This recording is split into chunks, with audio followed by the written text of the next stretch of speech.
But enough of this palaver. Let's get the show on the road.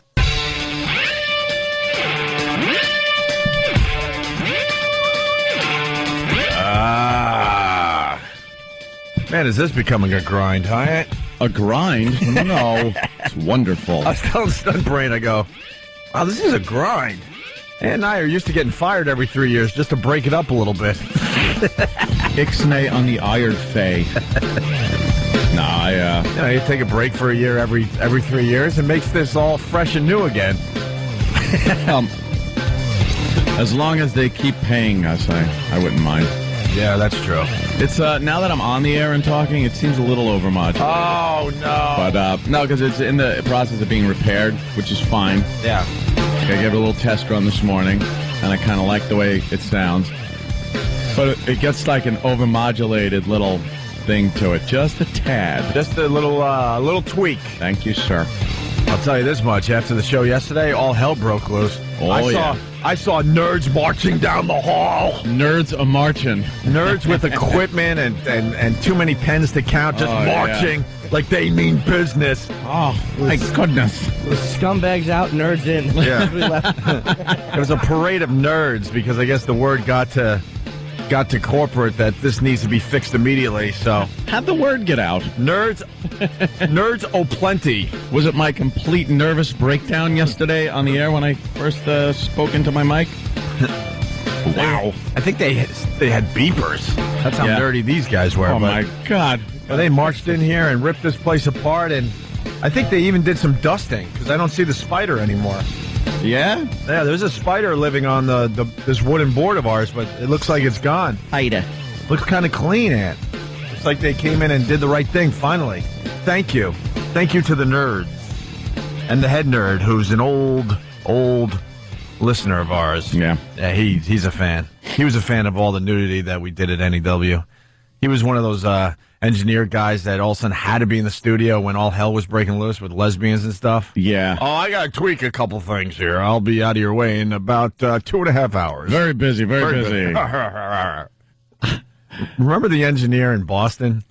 Oh, God, yeah. Hey, buddy. See, Anthony and I won the battle and turned this into a talk show. I mean, there was a time we had to play music and stuff, and we like music, but if we're attempting to like entertain our audience, we don't want to have music playing because that doesn't make you feel good as a radio personality that people are listening to you because you got the latest Limp Bizkit song on the air. Who gives a crap? It's not going to make or break you. Or people are listening to you because you play oldies like this dumb station right outside the studio door. I mean, do you really go home and think you're doing something? Oh, they're listening to the fact that I spin the oldies for them.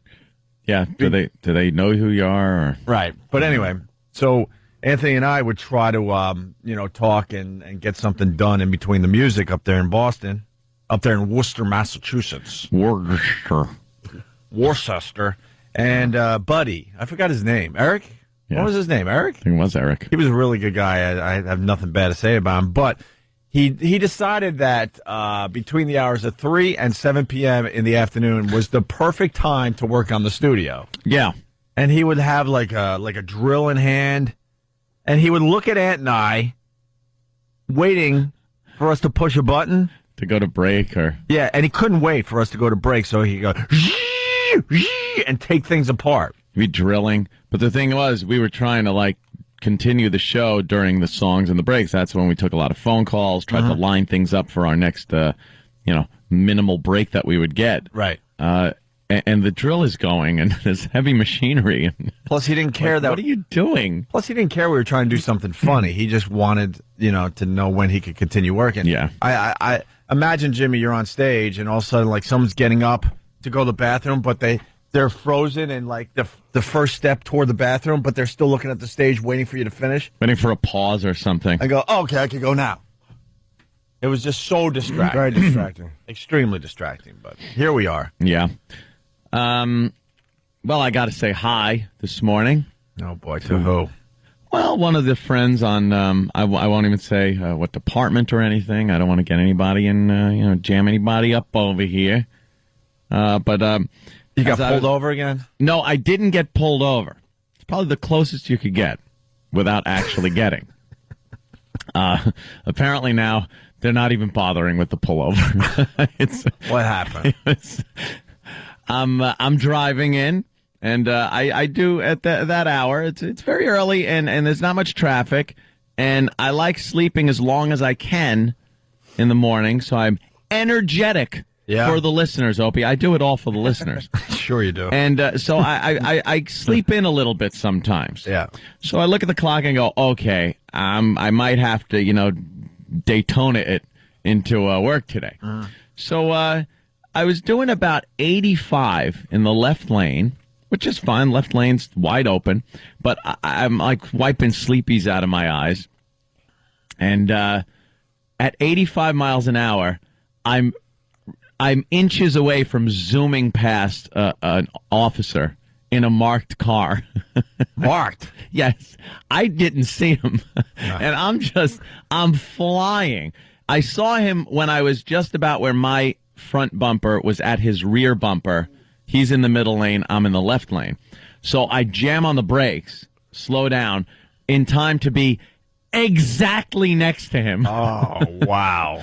So that handy, fun little light on the side of their car shines in my passenger window now and just lights up my my truck like Close Encounters. I felt like Dreyfus in Close Encounters. And I look over.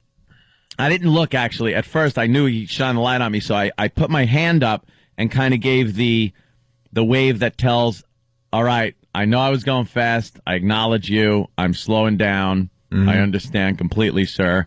Whatever. All in a wave.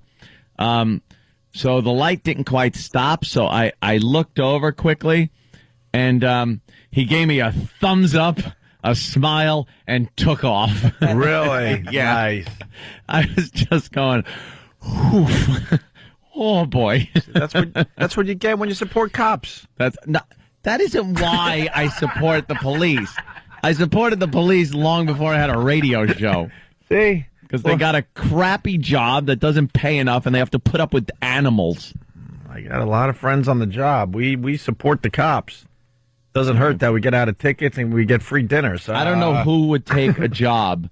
Like, we get in trouble on the job. All right, we could lose our job, things like that. But, these guys are in a position where if they, make an error in judgment, or someone even deems they made an error in judgment, it isn't even a real error in judgment, right? You can end up in prison. Like, who wants that job? Who wants a job where because somebody, says, oh, you made us.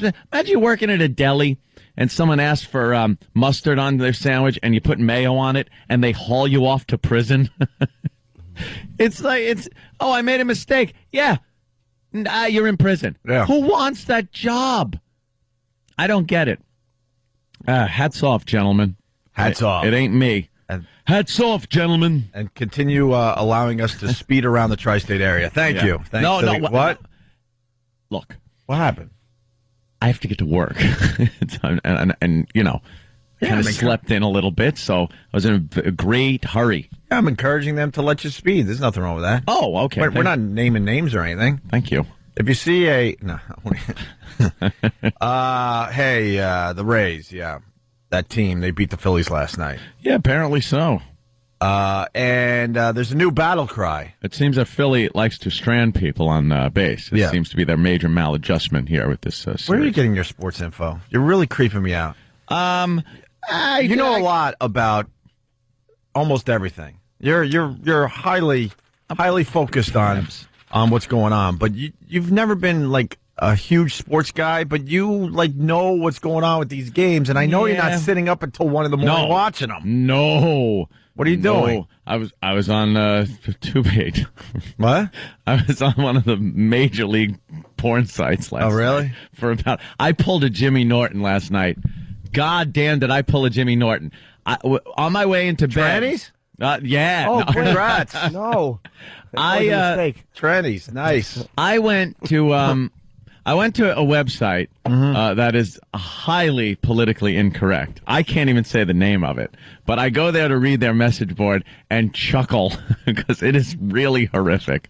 And it sent me to a video. Blank Mania? What's wrong with you? Yes, it was. What is wrong with you? It was. That's my website. There's a message board on there, a message forum, a regular message board on that site. Yeah. That is probably the funniest message board I've ever been to in my life. Hey, Whackbag's pretty funny. Oh, dude, these guys are serious, man. Really? It is. Really? They come up with some terminology that I could never have dreamt of. They're geniuses. Oof.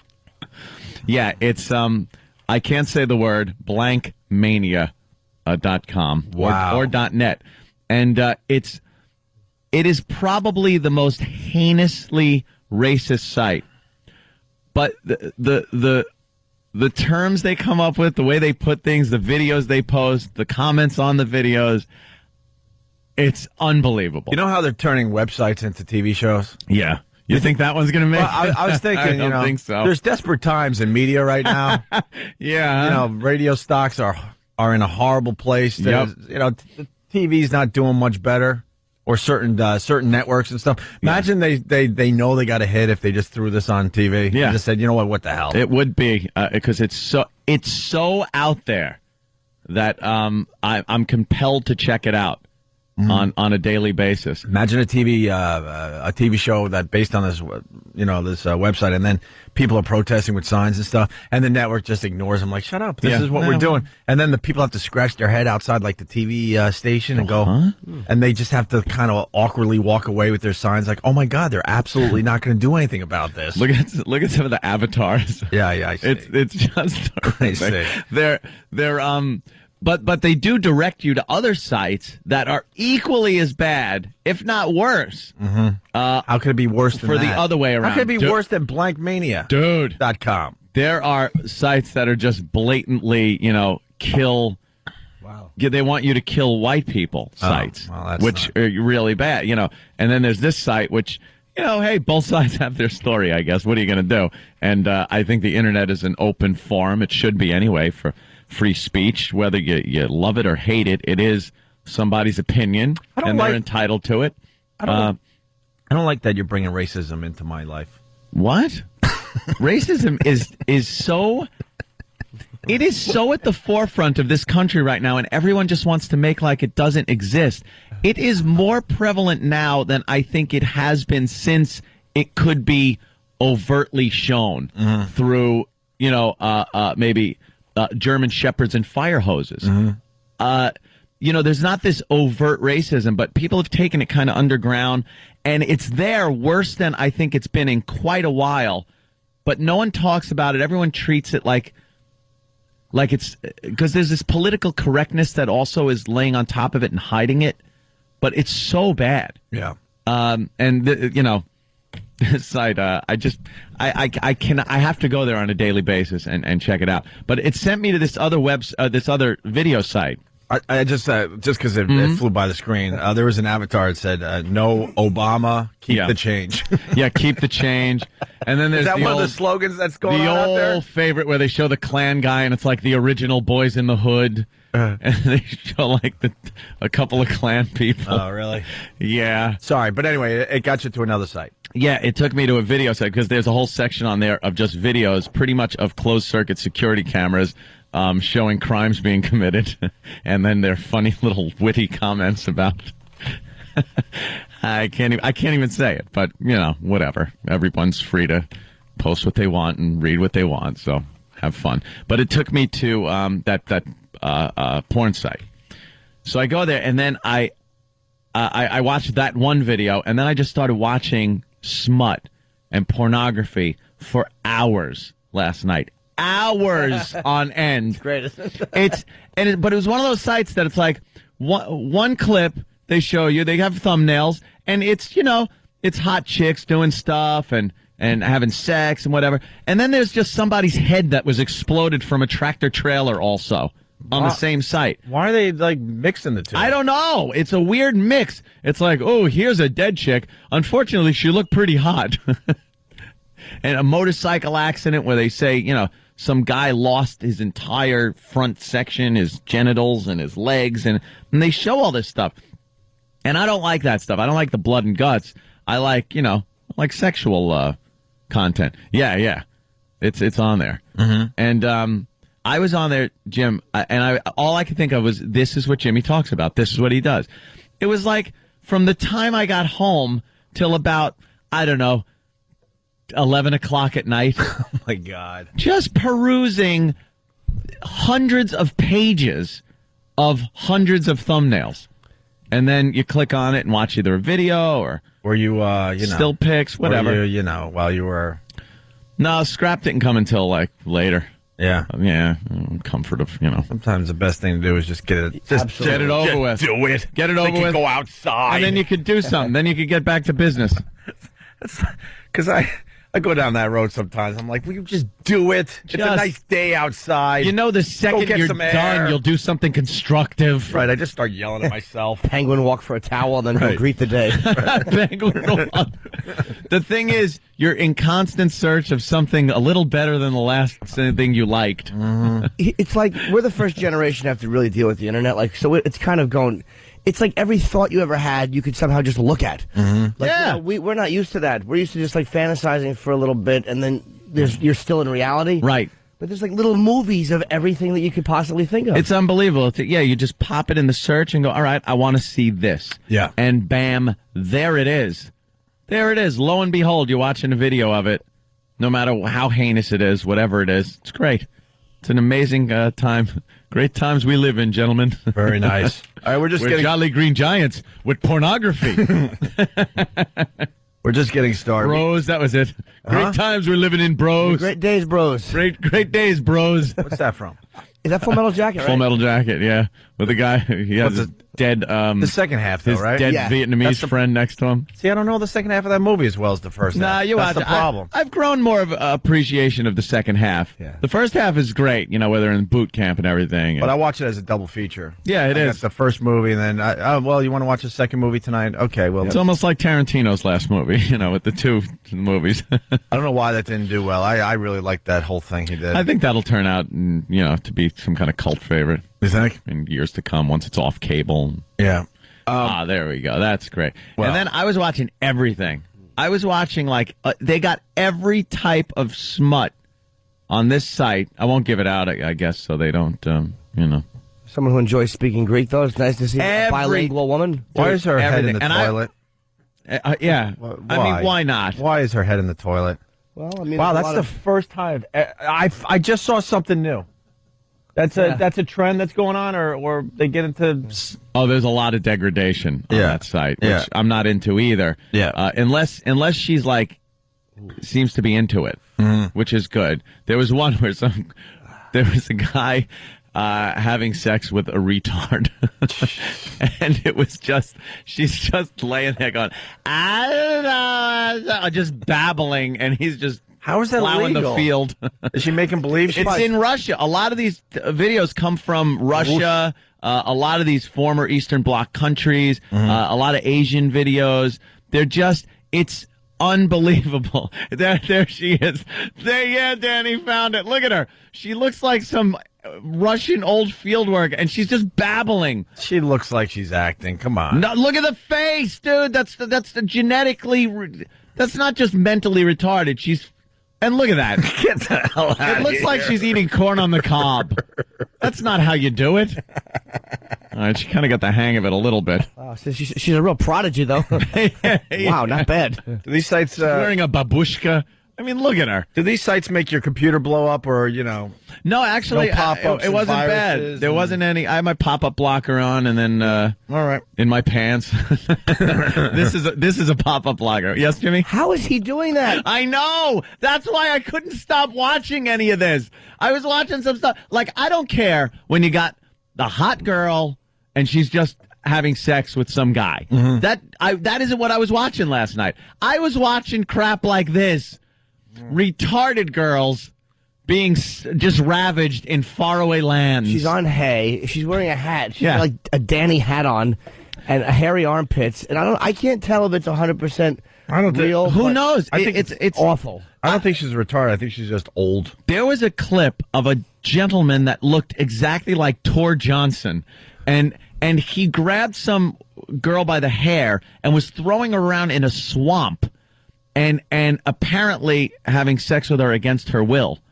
And it was like, I'm like, well, why am I watching this? But I was fascinated. Because it's just different. It's just, like Jimmy said, anything. You're getting in deeper and deeper. Pop I like it this. in, no, you know something? I was in deep because you've the always second the internet came up. Nah, you've always talked about how you like just the hot basic girl, and now it looks like you're getting No, dude, I like a little deeper in with the weird stuff. I said I didn't like the Faces of Death kind of death stuff. Not. I don't like that.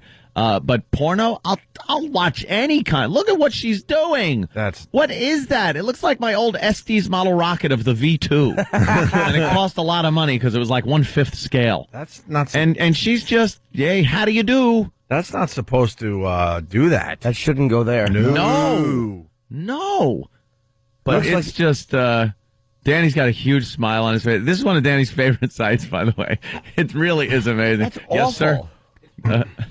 I just think it's funny because I've been visiting. There's two really good ones that I go to on a daily basis, and I've been doing this for like 2.5 years. So I'm just glad that you guys are just starting to find it and enjoy Danny is at the forefront of a lot of these sites. Yeah. There's one video that was going around that Danny just said, "Oh, that's old. What are you talking about? It's like 1.5 years old. What are you doing?" It's like, sorry, Danny. Which one was that? Because someone told me about it, and I was like, "Oh my god, that is disgusting."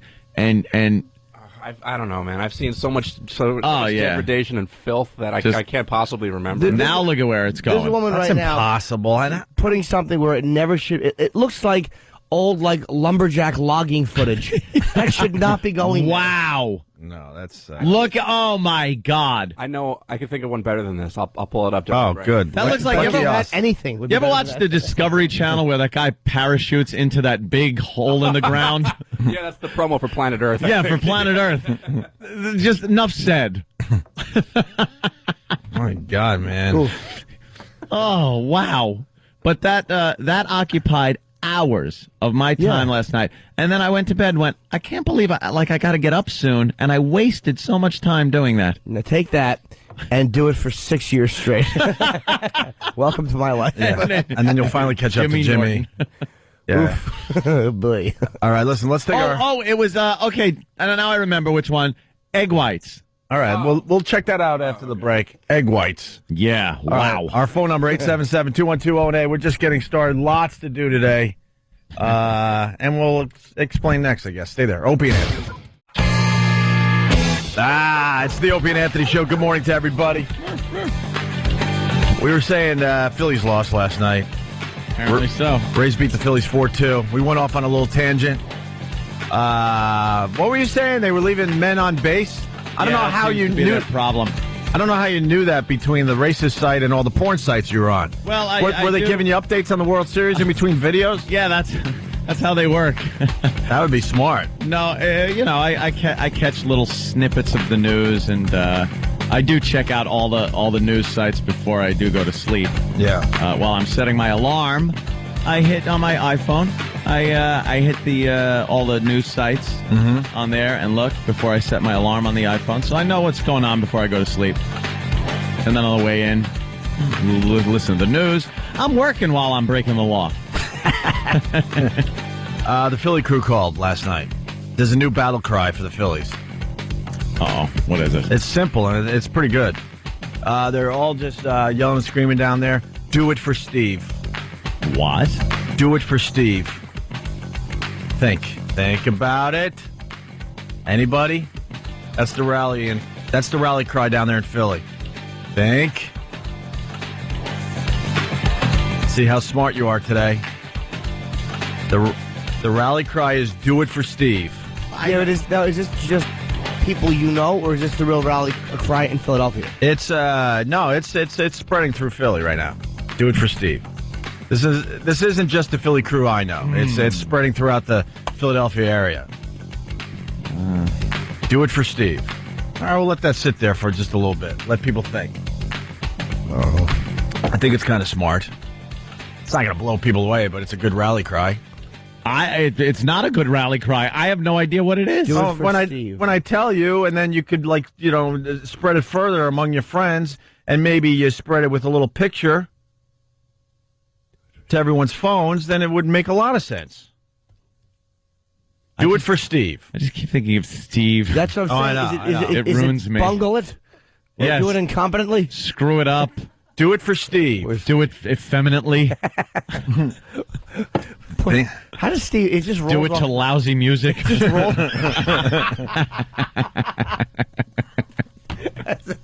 The Phillies rally cry, unofficially, is do it for Steve. You know what it is? Steve. Oh, okay. Yeah. Did I tell you? No. People are. People are now blowing it for me here on the. I might not know who it is. Yeah, I know now. Okay. Well, what is it? Well, you got Jimmy Norton wants You got to the know. Phillies playing the Rays. Do it for Steve. Oh, okay. And there's a picture of Steve Irwin, and it's like, do it for Steve. Oh, I like that. Killed by a ray. What about do it for that dumb woman in the boat that got hit in the face with one? She wasn't. Don't know what her name was. She wasn't famous enough. Just say do it for dummy. Yeah, do it for dummy. Her Do it for old doesn't know how to duck. They're twisted down in Philadelphia, though. They're just, sending that picture to everybody. Do it for Steve. And it's a picture of Steve Irwin. IU Music Grad is saying the Ray should be the... you can call me Ray. You can call me Jay.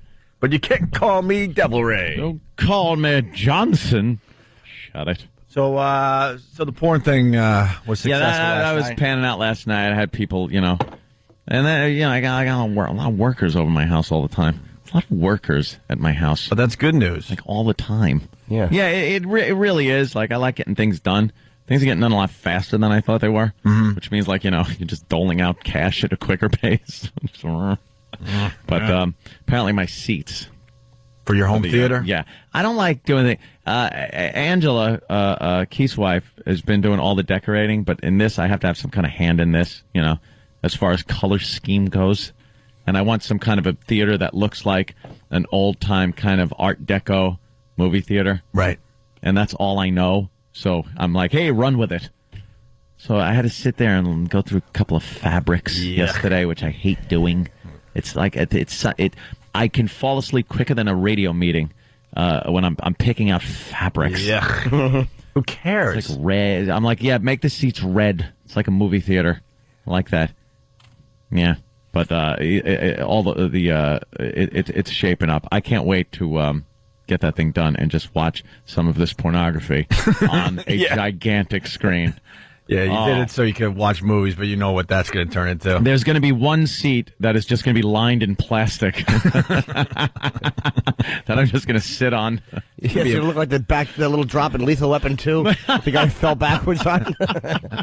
You should turn it into an old school porn theater. No one's done that with their home theater. Their home theater is like a porn. Old school. Wood floors and just like... Invite people in, have a squeegee man. Yeah, wood floors and just polish them with like honey.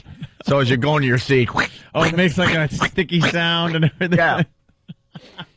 Some guy doing poppers. Him and another gentleman in a corner. Right. God, the creepiest That sounds great. There was a creepy theater when I would do like South Jersey gigs, and I very rarely went into like the porno theaters. It was just too weird. There's other people. By then they had all these video booths. But I sat in the theater a couple of times, and it was just the little hustle, but you can't really see anything because it's dark. But it was just a really dark feeling place. Really, like I looked one time and I hear. And I just see a guy doing poppers, and I'm like, "Oh, he's not standing. Oh, there's a gentleman in front of him." Yeah, of course. And they would just eye me up when I'd walk in. It did make if you have low self-esteem and you want to feel pretty, walk into one of those places. Everyone looks at you. You're a doll. Oh, I was like the belle of the ball. Of course you are. Literally. Yeah. Hey, there's a story coming out. McCain volunteer mugged and had a bee cut into her face, but the bee looks like it might be backwards. Yeah, backwards. You got the story? Page 11 of the Daily News and like page 4 of the Post, whatever. Yeah. Well, it's going to be a big story today. What do you got? I mean, what do you think? That's pretty extreme. The B looks like it's written backwards. It absolutely looks like it's backwards. Which makes you think back to Morton Downey. Remember him when he drew a swastika on his head and it was backwards, She's facing counterclockwise. Yeah. I mean, don't be silly. Come on now. Here's the story just to know that. Here's the story just to get everyone up to speed. She claims that the man took about $60 from her. Now, the woman told police that when the man robbed her, he noticed a John McCain bumper sticker on her car. He then punched and kicked her, knocking her to the ground. Now, this is the woman. A right-wing blog called Sarah's Army claims that Ashley Todd is from Texas. Todd told police her assailant scratched the letter B on her cheek, and you can see it on the right side. She also has a black eye. Police identify her as a McCain volunteer. Sheldon, thank you very much. Now, just moments ago, the Obama-Biden campaign released this statement about that incident. Our thoughts and prayers are with the young woman for her to make a speedy recovery, and we hope that the person who perpetrated this crime is swiftly apprehended and brought to justice. I'm going to call Bravo Sierra. Are you? I just looked at the picture again. That's a backwards B. The thing is, it's a backwards B. To actually cut it into your face. Well, that means you got some mental problems. Pretty rough, yeah. That's pretty rough. Because Morton Downey, he drew it on his face. Remember, he staggered out and stuff. Like, oh my! I was help me. accosted by Nazis in the bathroom. Yeah, he was his bad acting, and he had that backwards swastika on his head. I missed that guy. Didn't he have to admit that nut. he lied? Yeah. Oh yeah, he did. Yeah, he admitted it. He actually went on the defensive with the whole thing later in life, before he died, about how he was like, yeah, my show's ratings are in the crapper. I was trying to get some publicity. Yeah, I did it. Screw you. He wasn't apologetic about it or anything. The only thing that would make sense, that like where it looks like she might have done it herself, where the B is backwards, is if they said he knocked her to the ground. If he was standing over her, backwards kind of, like if her head was at his feet, yeah, like that might have made sense. But there is something. Oh, wait a minute! Yes. What? You turn. What a bunch of idiots we are. What? You turn her head upside down, and the B is the right way. Yeah. So if he was leaning over her from the front, Let me see. then the B is forward. Well, yeah, and she's got a big black eye. If she was on the ground, because they said he punched her and knocked her to the ground.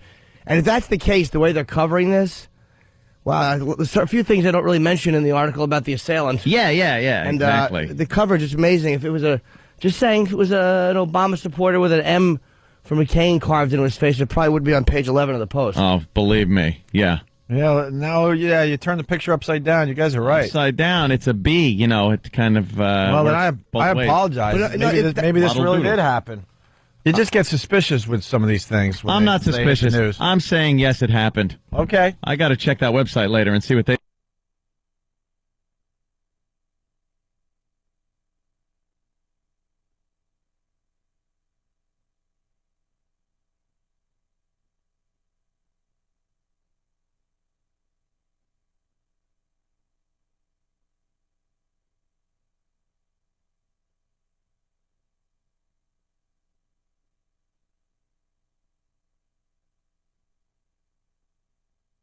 A little blurb, and then what? How about how the mother of one of the Gen 6 was arrested for beating two women with a shovel recently? What about that? You know, there's a fine mother. I'm sure she raised a fine child.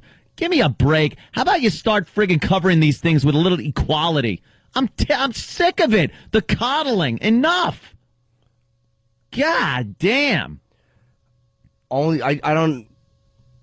You're probably right. I just don't know if the attacker, there's not enough information about him. Oh, no, they do know. Is he? Oh, yes. Oh, okay, good. Yes. Good. All right. It was in another publication that the attacker was a black gentleman. Okay, good. Well, and black on white crime. It wasn't. It's not dubbed a hate crime. There's none of this outrage going on. Both of the candidates give this politically correct little statement and then move on to try to get elected. How about a little equality in the news coverage of hate crimes? Don't just go, why is it just a crime or a robbery or something when it's black on white crime? But any white on black, why can't a white guy just rob a black guy and it could just be robbery? It's always got to be some hate crime, racism, this, that, or the other thing. Just a little equality in the coverage would be nice. It's being pointed out that the O is the black eye. Oh. So you got the B. Right, and scratched in. And then he made the O with the black eye. Oh, and he punctuated the O. That's creative. It's just, well, I've heard a lot of these stories about McCain supporters just being assaulted, verbally assaulted as they're walking down the sidewalk. I walk down the sidewalk, and every day there's somebody handing out Obama leaflets, buttons, things like that, and it's a no thank you, no thanks. If there's a McCain supporter, they get treated like, you know, like they're literally Nazis standing there and being smacked. Like, people will just walk by and smack them in the face or smack the stuff they're carrying out of their hands. One thing that I think I forgot about, the papers might be a little hesitant to automatically jump out and go, yeah, it was. So the answer is Susan Smith. Well, of course. And said that the black guy took her charge. They probably had a few too many of those cases where they don't want to just stick their necks out. There are also those stories you just know. You just know, like, when Susan Smith gets on there, it was like, oh, yeah, she's guilty. Because she fits the whole profile, too, you know? It's one of those things, if you fit the profile. If you're shooting up a school, you're a dopey little white kid who didn't get enough attention and might have been bullied. That's how that happens. There are things it's called profiling. The police actually do it. They have profilers. Of course, the regular patrol cop isn't supposed to do it. But once a crime's been committed and they're looking for a perpetrator, they profile. They look at the crime, and through past history of this certain type of crime, they can kind of put together who did it. It's great to watch on a lot of channels on cable. It's amazing. But it's a great tool. It is. They use it, and it works. Yeah. And there are certain crimes that are perpetrated by certain people. It's just the way it is. Why can't things be just the way they are? Why do you have to sit there and put your head in the sand and go, no, that isn't like that. We can't profile. We can't do this. I'm tired of it. People only like profiling if it's done in a positive way. Yeah. Like if it makes them, and this is human nature, like, you know, right. Blacks don't mind it if it's good, or Italians, like, no Italians mind the Columbus Day Parade. When you say that there's a lot of Italians in the mafia, they're like, oh, no, there's not. Really? Hey, speaking of Obama, the horse Gabanzo, the Ron Howard thing you saw. Yeah. What's this about? I want to try to squeeze this in before the break. This is the Ron Howard endorsing Obama viral video. You said it's terrific and it's worth playing, right? It's horrific. Horrific, I think is what I said. But yeah, this is apparently they got Ron Howard, the original Opie. Yes, the original Opie. To do political ads for Obama. Okay. And he dresses up as first Little Opie from he dresses up as Little Opie from the Andy Griffith Show. And Andy Griffith is in the spot too. How old is Andy Griffith? He's got to be 80. Wow. Got to be 80 something. Guy is ancient. And what? Ron Howard as an adult is dressed up as Little Opie? Yes, that's creepy. He's dressed up and talking like Little Opie, and he's talking to his dad about the country and the state of the country and things like that. Yeah. And he is wearing a red raccoon on his head because, you know, he's just completely bald. Sure. So they had to put a wig on him and stuff. And then, as if that's not bad enough, he then dresses up as Richie Cunningham and joins his friend, the Fonz. Oh, my God. As they then also talk about Obama and how they're voting for Obama. Is he kind of making fun of himself? Yeah, there is a lot of tongue-in-cheek as far as him doing that. It's just, I guess, to get the message across. But it's so just douchey. Andy Griffin is 88 years old. Griffith. Griffin. I used to get that. I used to get Merv Griffin and Andy Griffith mixed Andy up all Griffith the time. is 88 years old. Yeah. Here we go. You want to hear a clip of this? Yeah, let's hear a little of that. Where's the long form on Funny or Die? Funny or Die. It's a pretty good website.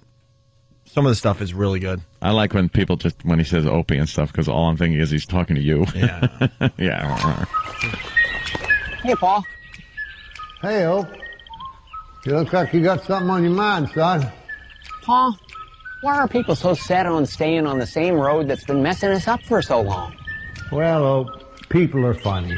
Sometimes change scares them, and they'd rather keep doing the same old thing that's been messing them up than change to the thing that can help them.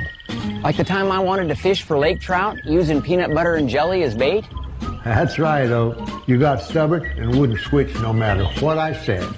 When I'm a grown-up, I sure would like to vote for somebody as good as Mr. Obama. Spuds Well, if Buckley. you stay healthy and strong, avoid any felonies, stay away from the butterfly ballot, I bet you'll get a chance. It's not as bad as I thought it would be because he really is kind of crapping on himself. Yeah. Like a sap. Like peanut butter and jelly fishing paw. It's like, all Paw? right, He's got to sit there and call him Paw. And I like this. They start the video off where Ron Howard's getting into a makeup chair, and you can see that bald head. He's not hiding his awful bald head. No, of course not. They just kind of put a big rat on his head. It is funny. And He's then- kind of just trashing himself. And then Ron Howard meets Fonzie, Yeah. and they do a little Happy Days thing. Leaning on a classic car. Finish your homework. Sure, Fonz. Hey, how did your date go with the Rodriguez twins? Triplets. Yeah, problem. Problem. Yeah. I never remember Fonzie going out with the Rodriguez twins. No. Not at all. No. It was usually some Polish girls' names. It Yeah. was, the Wisniewski sisters or something. But there he is out with the Rodriguezes. It's kind of creepy. Like, they made Henry Winkler's hair really dark. Yeah. It's pretty much the exact same hair he had back when he was doing Happy Days. I don't think they'd be pushing for Obama No. back in the 50s. They look older here, though. Yeah, what's the problem? Yeah. Like, Fonzie's neck is kind of droopy. Fonzie looks like Harry Dean Stanton. It's really creepy. Hey, Cunningham, finish your homework. Sure, Fonz. Hey, how did your date go with the Rodriguez twins? Triplets. And then can they sauce it? Gee, Fonz, I sure hope our country gets itself back on track. I'll tell you something. 8 years ago, I thought to myself, okay, we got these presidents of the United States, Cheney, Bush. We should give them a shot. Was I rude? I was so rude. Can't say wrong. You were wrong, Fonz? Okay, that's the word. But see, now we can make it right? And after we vote, you want a double date? Yeah, my friend Janet Potowski. She's got this girlfriend Potowski. from Alaska. You mean the girl who shoots moose? We'll be shooting moose. Shoots moose. Vanilla moose. I thought she said she was loose. He can't do Fonzie No, he can't do anymore. the Fonz anymore. He should be going, oi. That was creepy. Yeah. What did he say? The Rodriguez twins were good. He goes, boy, can they? And but they I don't know. Hey, can they what? I don't know. Insert stereotypical crime for the name here. Ooh, can they forge a check? This commercial stunk. Yeah, go to Funny or Die if you want to see more of that, I guess. All right, we're going to take a break. It's FU Friday. Why don't we go to the FU line, see what you guys are bitching about? Thanks for calling the Opie and Anthony FU line. Here's the latest batch of FUs. You have 7 new voice messages. First voice message. Yeah, I want to give a big you to my ex-girl, Barbara. You told me to come around when you get your life together and you're doing good. Well, I'm doing good, and guess what? You. I hope you're miserable. Next message. Hi, I want to give a big you to my ex-boyfriend, Peter. You're fat, you're bald, you're ugly, and you're a radio DJ. You'll never be Anthony. Get over it. Next message. You, to everybody who calls this line and starts their you message with, I want to give a big F you to you unoriginal cave. Next message. F you to my future. You look dark and distant. Next message. Yeah, I'd like to give a big you to this ugly-ass slut that just cut me off on the highway. You bitch, I almost ran into the guardrail. Next message. I want to give a big F you to my cat for taking a in the middle of my floor in the middle of the night and then watching me as I stepped on it and had it all over the bottom of my foot. Thanks and you. Next message. This is Brad, and I want to give a big you to my wife for making me go on her last night. Now I have a sore throat.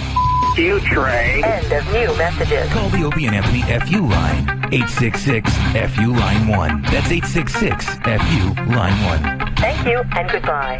Happy Jocktober, everybody, from your friends at the Opie and Anthony Show. I wanna rock! It's a celebration of hacky, pukey radio shows and DJs from across this great nation of ours. Be aware out there today. There seems to be something in the air besides the fall weather here.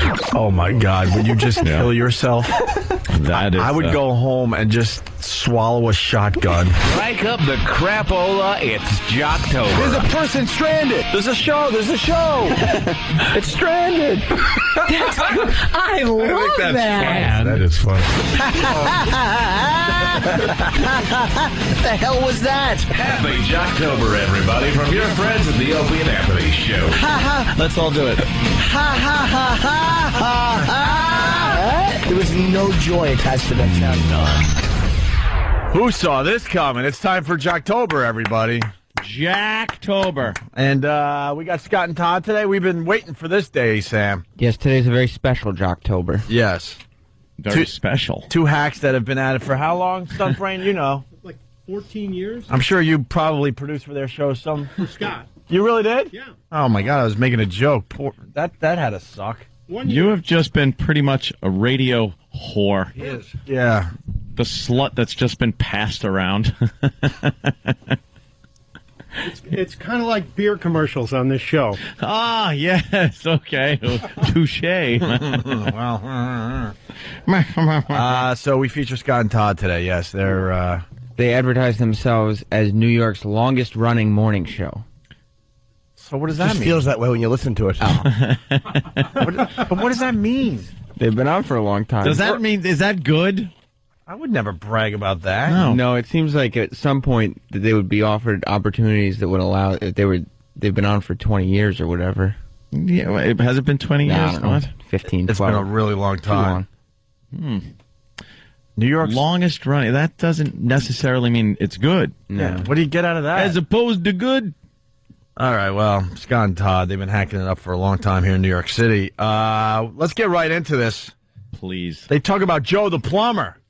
Yeah, they get a little political sometimes. Well, we talked about Joe the plumber. Yes. At this time, with everything that's going on, to get political is not a problem. I don't see that as a problem. Sam, why would you pick on him about this? Who's picking on him? You said to find the best clips from Scott and Todd. Do you love the kid? Yeah, I love them. Who's picking on them? Right. You. But I don't think the listeners understand. This is not really that hard.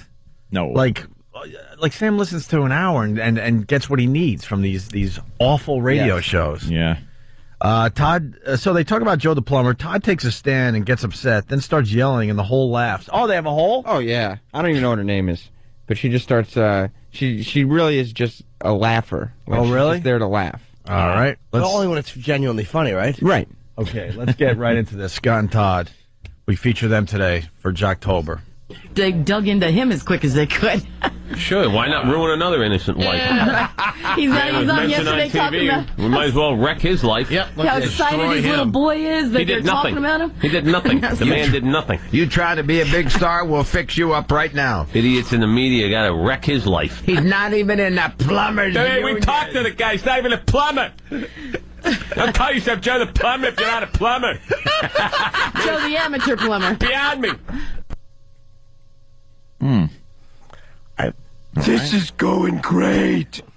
I have a question. What the F? Why at one point is her laugh playing while she's talking? In the last moment there, Are you it sounds kidding? like they're hitting a button. Do they hit a laugh button? Well, listen to that. If that's genuine interaction, listen to the end. We hit a laugh. Yeah, but only when somebody says that they have a friend with cancer. So that's how you hit a laugh button. An awful laugh button, right. Wait, They dug into him as quick as they could. Sure, why not ruin another innocent life? He's Man was on mentioned yesterday on talking TV. about We might as well wreck his life. how excited his little boy is that He they're did nothing. talking about him. He did nothing. The man did nothing. You try to be a big star, we'll fix you up right now. Idiots in the media got to wreck his life. He's not even in the plumber's Hey, we union. talked to the guy. He's not even a plumber. Don't call yourself Joe the plumber if you're not a plumber. Joe the amateur plumber. Beyond me. Oh, that's the other guy, right? Okay. I don't know. That was a guy laugh? Or? It sounds like either they're pushing a button or there's another unknown female in the studio. Joe Nolan. Oh, okay, it is a guy. All right, it sounds like a woman's laugh. Whatever. Certainly does. Bunch of androgynous nobodies. Beach ball Joe Nolan? Yes. shaped like a beach ball. It's just giant. amazing. Yeah. It's just amazing. How do you get your body like that? It is perfectly round. Just a well of jocularity in there. Isn't Oh it? my God! Cesspool. Fun. And Todd, like, what? He can't talk. I mean, Scott can't talk anymore. No, and Todd does this fake New York accent. Yeah, like when he used to be on TV, he had no accent whatsoever. But when he's on the radio, like he puts on a New York accent. Got to keep it local. Douche. There's one point. He said, "Wreck his life." He made the same boring point. I count 4 times in a minute segment. That's ruin his life. And then she's it's 2 different shows, both equally terrible, which is mind-boggling. And she's yapping, and he's going, "I got a media. Well, let's ruin his life again." And then 30 seconds. Oh, sorry, no one grabbed your point. Let's just wreck his life. Can you please listen to this dingbat trying to be poignant while she just yammers and some nobody laughs. It's horrendous. For the people out there that don't understand this bit, we do it because it just makes us so mad. Listen to Jimmy. He's just like... It is irritating. It's infuriating, yeah. This isn't Utica Radio. You're in New York City. Do something. And how come shows... I mean, we do it occasionally when we're impassioned or something. Yeah. But not nearly as much as any of these. Yes, exactly. Like that. Yeah, it's like stepping on each other. They're constantly ruin his life. See? But the beauty is, of course, that's how it's working. Ant would stop, or yeah, like I go, what? This is 2 people who are they're playing Family Feud, and they're both in the soundproof rooms, and they're just piping in their audio. Wait, now I got to hear the clip again after Jim's explanation. Well, listen to this. What are we listening for now in this clip? Scott's trying to, or Todd, whoever it is trying to go make a poignant point that the media is ruining Joe the plumber's life. Yeah, and he's just saying what idiots they are. Yeah, and I don't know what else is happening, but he keeps going, wreck his life, ruin his life, and then you just hear him mumble. He's muttering to himself. The media is ruin another life, and the other 2 have just moved on. They're talking about something. She's cackling. It's horrendous. Fat Joe Nolan is cackling. And Scott's just trying to keep his teeth in his mouth. I mean, this is horrendous. They dug into him as quick as they could. Sure, why not ruin another innocent life? He's on yesterday talking about... We might as well wreck his life. Yep, how excited his little boy is that they're talking about him. He did nothing. The man did nothing. You try to be a big star, we'll fix you up right now. Idiots in the media got to wreck his life. Right. He's not even in the plumber's Hey, we union. talked to the guy. He's not even a plumber. Don't call yourself Joe the plumber if you're not a plumber. Joe the amateur plumber. Beyond me. And they ruined his life. Yeah, wreck his life. We got it. He's ruined. Shut up. Almighty. What was that? Hit into something for you? Right. Were you a plumber before you were like an unfunny radio person? Go do weather or something. Shut up. They do a story about an old woman. Todd starts doing Titanic references and gets laughs. We like to do Titanic references, Anthony. Of course we do. Let's see if they do a good job with the Titanic references like we do. Keeping an open mind. Mm-hmm. A lady by the name of Edna Jester is 89. You gotta listen to these clips, man. I mean, Scott is trying to keep his teeth in his mouth. A lady by the name of Edna Jester. Holy Jesus, I can't move my teeth. A lady by the name of Edna Jester is 89 years old. She lives in Blue Ash, Ohio. The other day, 2 police officers came to her home, arrested her, put her in the back of a police cruiser, and took her to the police station. Served her right. Bring it. 89-year-old Edna Jester. Problem with that clip, he doesn't say the word police enough. No. Or Edna Jester. You can play along at home. 89-year-old. Just talk through clenched teeth, and you can do a radio show like Scott. He sounds like a burn victim trying to communicate like 2 days after the accident. Edna Jester, 89 years old. That's how he's doing his show. The police came and picked her up and put her in a police car and took her to the police station. We got it. To talk to the police. Stop tightening your face. What are you doing? No, he didn't. Your mouth doesn't even move anymore. Like an Allen key adjustment in the back.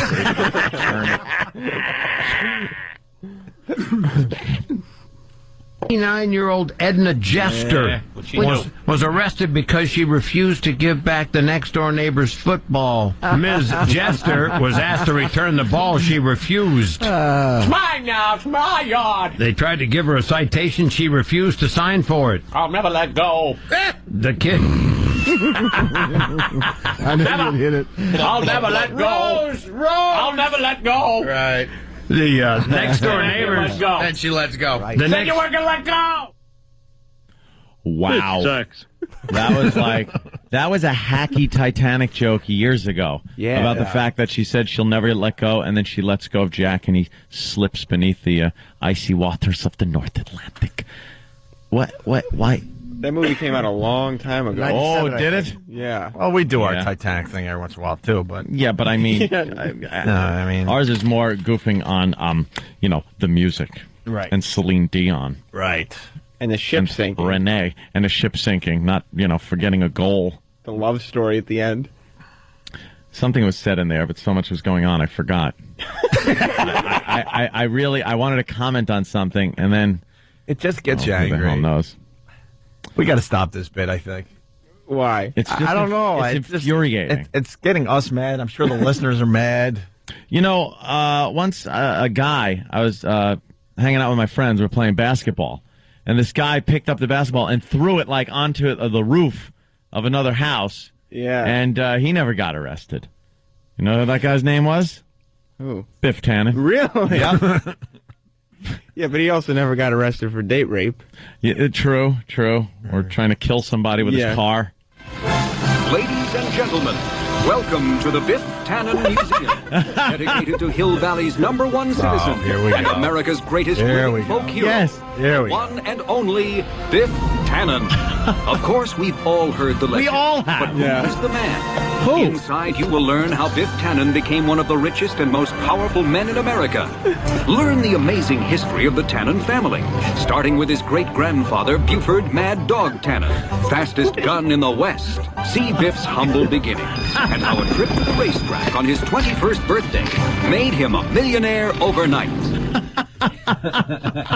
Yes, Danny? Hold on. Yeah. Can I just say that I just pulled that about 25 seconds ago, praying that Back to the Future was going to come up today so I could play that. Yeah, lucky us. Lucky us. Hey, wait, It's ESP. Yeah. Look what else I got. Wait, Oh, Go ahead, Dan. please. Gray's Sports Almanac. With the dramatic. You need the music. Oh, I'm so happy. I have one. Of course I do. I know you do. All right. Scott and Todd, we're featuring them for this fine. Put on the dashboard of my car. Damn it! What? I know. What does that mean? I gotta make sure I keep it in my hands at all times. What? I think in the movie. What? What do you think I'm talking about? Gray's Sports Almanac. They're terrible movies. Thank you, Jimmy. Thank you. They're fantastic. They're so good. All right, 3's a piece of crap. Stories. Is he supposed to be in a new movie? I was hearing. Who's that? Michael J. Fox? Crispin Travis knows about it. Crispin Glover is. We don't have to drag him in, but I think they're remaking Alice in Wonderland. What's his name? Stupid is making it. Tim Burton, right? Oh, yeah, Johnny Depp. And, Of course, Johnny Depp's in it. Jesus. All right. Everything. So anyway, we move on with Scott and Todd. We're featuring them for this fine Jocktober. Jacktober. They talk about the old lady who lives in Carnegie Hall. At the end, they start laughing, and Sam writes, "I'm not sure why they're laughing." Well, look at that lady in the paper yesterday. Lives above is it Lincoln? No, not Lincoln Center. Carnegie Hall. Carnegie Hall. She's 96, and they're trying to throw her out of her apartment because they want to develop. She's the only one that hasn't moved out. She's lived there 60 years. Come at me, I got a stun gun. You want it? She said, "You give me $10 million if you want it." That's it. You know what? We can't do this. Why? No, we can't. Why are they? Oh no! Is this election coverage on Channel 5? What is wrong with you? Why are they? Why are they laughing at that stupid? I don't. Okay, I'm trying to think. It's 2008. Yeah. I think that came out in '68. Really? Yeah, 2008. Is it the 40th anniversary of a certain movie that was released? You might want to give it another minute. And No, then we could give it another minute. Yeah, or just two. to All right, let me look be at on my the safe watch. side. Talk about something else for a minute, I Jimmy, will say this. and then we're going to stay I'm back. happy we got 2 guests today. We got Mark Maron, 8 o'clock, and of course Pete Coriale. I'm really happy Pete's coming at 7:30. Oh yeah, Pete's good. Very funny guy. Jimmy's Yeah. partner for Brewer Unleashed. Yes. On Raw Dog. That's right. I don't know. There were a few movies that came out in '68. Name a few. Let me think. What came out in '68? What were some of those movies in '68? They were pretty good. 68's a rough one. 68. Yeah. Give me. So she won't leave Carnegie Hall, huh? Yeah. Apparently, I remember $10 million. I remember 2003, 2004 well. So she won't leave Carnegie Hall. Yeah. Night of the Living Dead Came out in '68. 2001. A Space 2001, A Odyssey. Space Odyssey.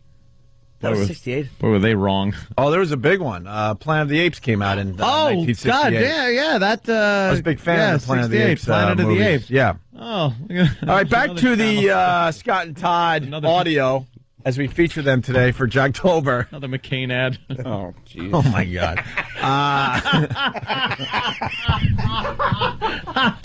They're making this too easy. Just don't mind us just laughing at nothing. What everyone needs to do on this show is have 2 TVs in front of you. One tuned to 11, one tuned to 5. Well, yeah, if you're in New York. And you'll get every joke we make. Right. Even if you don't, you do get them anyway. Just know where we're going. Yeah. Oof. I'm glad we hung in there because now the audio's getting good, right, Sam? Yes. Oh, Scott's phone scam. Yes. What's this about? is his benchmark bit. Yeah. Right. He likes to make prank phone calls that are definitely real. Oh, really? Yeah. Wow, Sam, really? Yes, definitely. Because, you're allowed to do those on the radio. With an endorsement from Sam like that, it's got to be real. And I mean, you think about being on the other end of one of those calls and just, whoof. I think we tore down this. I think we tore down this wall a couple of years ago. If you hear a prank call on your favorite radio show, yeah, and it's not an old one like we play some of our older ones. Mm-hmm. It's fake. You're not allowed to do that on radio anymore. We're frustrated because we used to be the kings of prank calls. We had a lot of great ones. You could tell because Opie's going, right. But we did a very good job with the and prank I'm like, phone yeah, call. oh God, oh, that's hysterical. Ugh. I sucked. But if you hear these things, they're fake. They're using people around the station stuff. You're not allowed to do these anymore. The FCC will fine you a lot of money. It's not a little fine either. So, but that's what makes Scott and Todd a little edgier than the rest. They don't mind doing prank phone calls anyway. Bring it on, FCC. That's what they say. Yeah. By the way, I thought it was over, but it's not. Jocktober stinks, Opie. Think about your family. Think about your friends. Think beyond the moment. Opie and Anthony care about you. Ass. Thanks, Juicy. Here's a Scott phone scam because this is real stuff. This is real edgy stuff. Hello. Hello. Hi. Yeah, how you doing? Good. Who's this? I'm calling about the car you got for sale. Oh, yes. Did you see it in the paper? My name is Pakwam. J-Hi? No. Don't worry about the spelling. It gets me sometimes, too, believe it or not. I carry around a little card in my pocket with the correct spelling. Anyway, what kind of car is it? I didn't get a good look at it. I was focusing it on the phone number. It's a Saab. It's a 1988 Saab. Okay, what kind of miles does she have on her? It's around 100,000. It's a little bit under, but it's an 88. You didn't roll any back, did you? Excuse me? Any miles? Oh, no. I did that on my 79 Wait, Dart. hold on. Somebody laughing and clapping. There's an applause break in the middle of his call. Can we bring A-Rock in and just punch him in the belly? Oh, please. Because I'm so frustrated right now. I got to hit. Was that a laugh? It was like, it's like the madness never ends. And this, like, oh, God. How far back you want to go on It's that? like 3 seconds. The awful fake laugh. Yeah, I know this is Todd's phone scam. Yeah, I see. Scott doesn't really do anything. Oh, really? He just tries to keep his teeth in his mouth. And tightens up his face all morning long. 100,000. It's a little bit under, but it's an 88. You didn't roll any back, did you? Excuse me? Any miles? Oh, no. I did that on my 79 Dart. Wait, why was he laughing at 7? Hey, 62 Rambler. I see the appeal of that. It's funny. Thanks. It's funny just to laugh at the year and make up a car. Dude, it's a comedy gold every time. Why is he laughing? I suggest every time we hear 78 Dart on this show, we have to laugh. Oh, great. Just work it into your phone calls, people, because, that brings the funny. I mean, it's such an obscure car. Who would think that? Yeah, that's probably what it was. That might be why. Yeah. Look, why don't we take a break and not play the rest of these clips? And never not come back to play. Can we have one more, please? Was that over? No, the phone scam couldn't have been over. Oh, no. There's got to be a payoff. Wait, there's more to that? Yeah, there's a big... It's nothing without the prestige. You broke this up into 3 tracks? What's wrong with you, Sam? Not only did I break it up into 3 tracks, but I had to delete it. The thing was like 6 to 7 minutes long. Oh, my God. All right, Scott starts getting upset with this caller who definitely isn't a plant who works for the station or anything. Definitely not. All right. You ever take a driver's test, or were you like the 10th caller at a radio station? They just gave you one. I don't understand why you're asking that. Why I'm asking you if you ever passed a driver's test? Because you don't look like you can drive. Weren't you on Route 3 earlier on today? How do you know that? Because I'm the innocent motorist you tried to have vehicular intercourse with. You cut me off on Route 3, you idiot. What? Wait a minute. No, I got your... We got to steal that. Vehicular intercourse. I like that. This hole is laughing like this is the funniest thing she's ever heard. Ever. And if you listen to the caller, this is why you can tell it's real. Because of the way he's saying, what? No. You? It's like you're not gonna be able to fake something like that. Oh, of course not. She's laughing like she's hearing Woody Allen's Moose Pit, Jimmy. Dude, this is making my teeth hurt. I love when the guy goes, how did you know that? It's like watching Voss do Shakespeare. Louis Beans. You tried to have vehicular intercourse with. You cut me off on Route 3, you idiot. What? Wait a minute. No, I got your plate. I got your plates and your phone number. By the end of the week, I might have your house too. What are you talking about? You pulled right in front of me on Route 3, you jerk. I didn't cut any. Who is this? You pulled in front of me on Route 3 out of nowhere. Where? Right by the bridge, by the construction. Wait a minute. I was are you the jerk in the Jeep? It's a Pathfinder. Hey, wait, how did you... Why I oughta... Something tells me this might have been improv, because I don't think anybody could write "Who is this?" 40 times. Who is this? Who? Yes, just keep saying "Who is this?" It's great improv. When you have nothing to add, redundancy always helps. The nervous idiot salesman couldn't improv. Who is this? Right. Who is this? We got it. He just wants to get off the phone so he can make more sales calls. He doesn't want to be bothered with their shenanigans. And he can't remember the right vehicle. Hey, aren't you the guy in the 727? It's a Pathfinder. Oh. And they are just all hysterical. Yeah. All right, let's continue. I mean, the prank call comes to a hilarious climax here, right? Right, Sam? Well, yeah, that's the way it goes. They bring it to the climax so you can really... I mean, these are the laughs. This was all these laughs so far, it's just build-up. To a big payoff. Yeah. And I had to hit the brakes, and when I did that, some gas escaped. What? From me. Some gas? Yes. I have a gas problem because of not having a spine, and I had to have the window down, and now I got like pneumonia from all the cold air hitting me all the way home. I have got chills, and I can't look at Jimmy or anybody. I can't look at anyone in the room. This is... Is he trying to say that he's an amoeba? This is such bad. This is such bad. They picked the wrong day to promote Planet. This is just horrible. There's a split screen now, and the reporters are talking to what appears to be Dr. Zayas, Cornelius, and the bad ape with the hat, the gorilla, Urso. Yeah. Oh my God, Orso, what? Orso. No. Yeah, the big, the bad guy, the big head of the military of the Planet of the Apes. There. That's the weirdest Joe Biden Halloween mask I've ever seen. Yeah. I wish we could go with this. We could go with this. We'd be going all right. Wait, what you got? I'm gonna write. What is he saying with no spine? Yeah, why he went off on this tear of just improv comedy? It seems he had made a joke earlier. that didn't make the final cut of Jocktober, where he said that he didn't have a spine and had mirrors in his car. Oh, okay. That's funny. Yeah. But you had to cut that out. Good stuff. Because you got you high standards for this Exactly. October stuff, I was right? like, let's just bring the punch, the real funny boom. Okay. And I had to hit the brakes, and when I did that, some gas escaped. What? From me. Some gas? Yes. I have a gas problem because of not having a spine, and I had to have the window down, and now I got like pneumonia from all the cold air hitting me all the way home. And you're going to pay for it. Listen, you call me up with the most ridiculous story I've...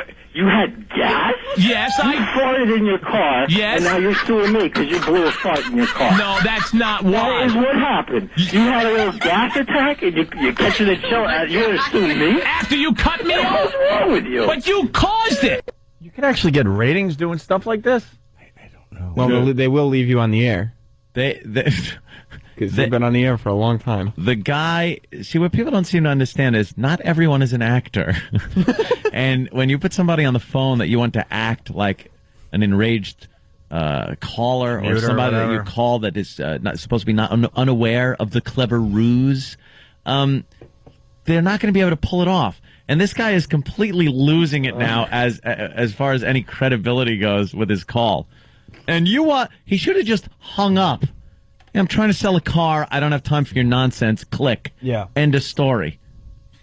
Well, we got the big reveal, Anthony. Every prank phone call has to have the big reveal. That's what everyone's waiting for. See, that's what we did differently. We never did the big Don't reveal. give the reveal. Just leave him hanging. Let him think John's dead or whatever his name was. That some horrific thing really did happen. I don't know. That's what I don't understand about these guys. Why would you give the big reveal for the big? Oh my God, you had me. Just let them hang there. Because if you don't give the big reveal, then you don't know when to hit the big outro sweeper. And every big morning show needs the outro sweeper, Sam. I understand. You got to end on a high note. I'm also guessing you give the big reveal so the person can be so impressed with who you are. It's like, by the way, let me tell you, this is Todd from the Scott and Todd Show. No! I thought so. I can't believe it. And sometimes they're so familiar with the show, they're able to guess, is this? Sometimes... The only reaction that would be appropriate is if he reacted to that news the way they reacted to Snake Plissken. Scott, I thought you were dead. Listen, this is a phone scam. You're on the radio. I was the guy you cut off. Is this Todd Pettengill? This is yes. You were the guy in the Jeep? Yeah, but I still say you cut me off. No, I didn't. You did. Oh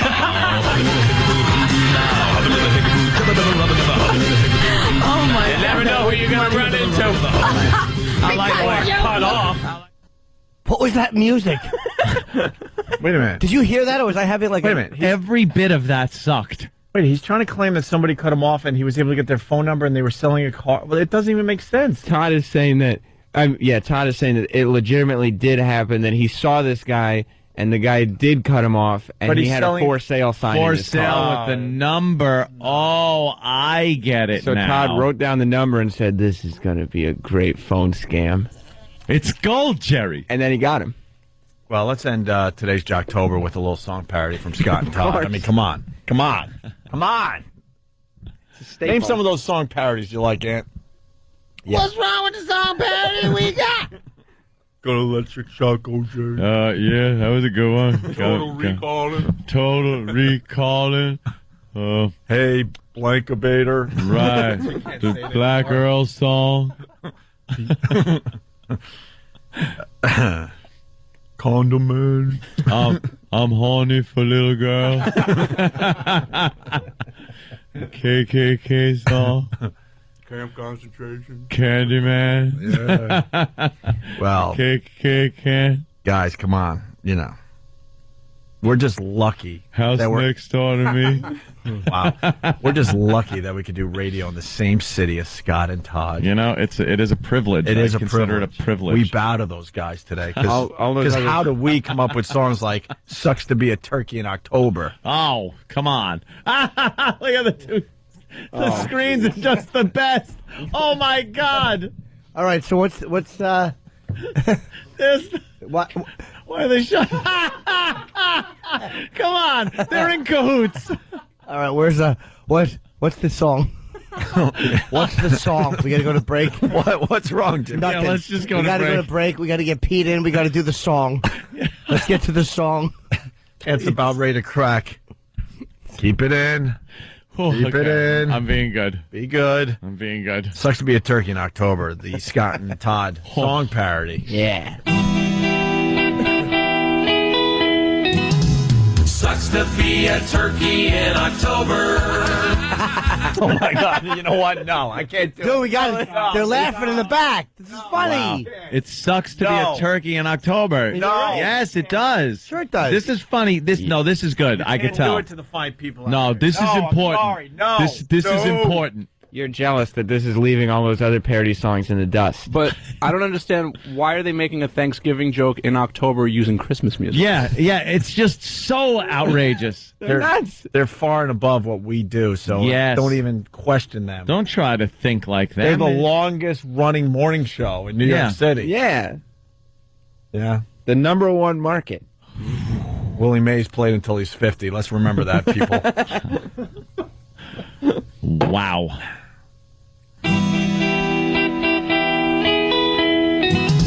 Sucks to be a turkey in October. Counting down the... The laugh in the back is good, though. No, but I can't. I just can't do it. I'm sorry. It's good. No, it's good stuff. No, it is a good no, stuff. see, It's good stuff. they're yelling, shut it off. in the back. There's so many jokes. Hardy har har. I'd rather hear people laugh because someone said 1978 Dart. I got to hear this. All right. Are you sure? All right. Look, the guy's laughing already. This is good. Yeah. Sucks to be a turkey in October. Counting down the last days of your life. Gotta make sure that you're always sober, or you'll wind up eating some guy's knife. All right, listen. What? Listen. No, now I'm angry. Now I'm mad. No. What did that mean? Help me, Jimmy. Because being a turkey, you're looking forward into November, which is a very scary time for turkeys. I understand the turkey part. So what happens is you have to remain sober as the turkey. Otherwise, you'll wind up getting caught and eating some guy's knife. Eating someone else's knife. Meeting. I did. You can't understand the words. Only drunk turkeys apparently are slaughtered. But turkeys don't drink, Jimmy. No turkey has ever drank alcohol. No, and they're not Ever. allowed to run free. No, they're not. Sober. Like the sober turkeys have a plan. Yeah, they're an escape. They're fine. And all the drunk turkeys are eaten. It's very funny. Imagine a bunch of turkeys in a bar. Oh, come on, stop it, Sam. Yeah. The thought of them sitting on bar stools and and they get a drink. He gives them a beer. Oh, it's hysterical. They ought to run with that. Turkey starts stumbling Call out. them up. Give them that idea. They'll run with it. I'm sure. And because people like when we go way inside on this show, for the people that linger longer, I know, but he's now my friend. Thank you. Oh, boy. Sucks to be a turkey in October. Listen, you can't believe this. Listen in the background. Oh no! That you're always sober, or you'll wind up eating some guy's knife. They never know when it's coming. Shoehorn. It's like being on death row. So they spend their whole life bumming, wondering why they weren't born with a big toe. I don't get it. I don't get. Who was born with a big toe? Just get Dudley words.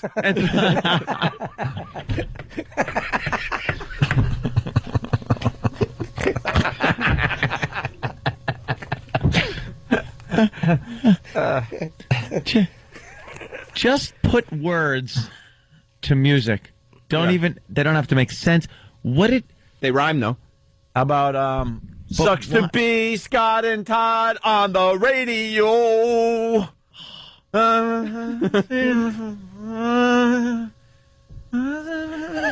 My face is tighter than a f***ing drum.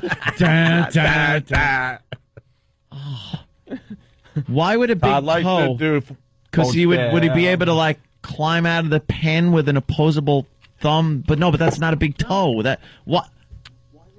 What's the big toe line? A lot of people coming up with a Pat from Menaki type joke. The turkeys do drink. They drink wild turkey. So, and I don't have a toe. Why they weren't born with a big toe. Nervously they chat and wobble, giving out a mating call. The females go gobble gobble, hoping they do not wind up a butterball. Because it sucks to be a turkey in October, counting down the last days of your life. Gotta make sure that you're always sober, or you'll wind up eating some guy's knife.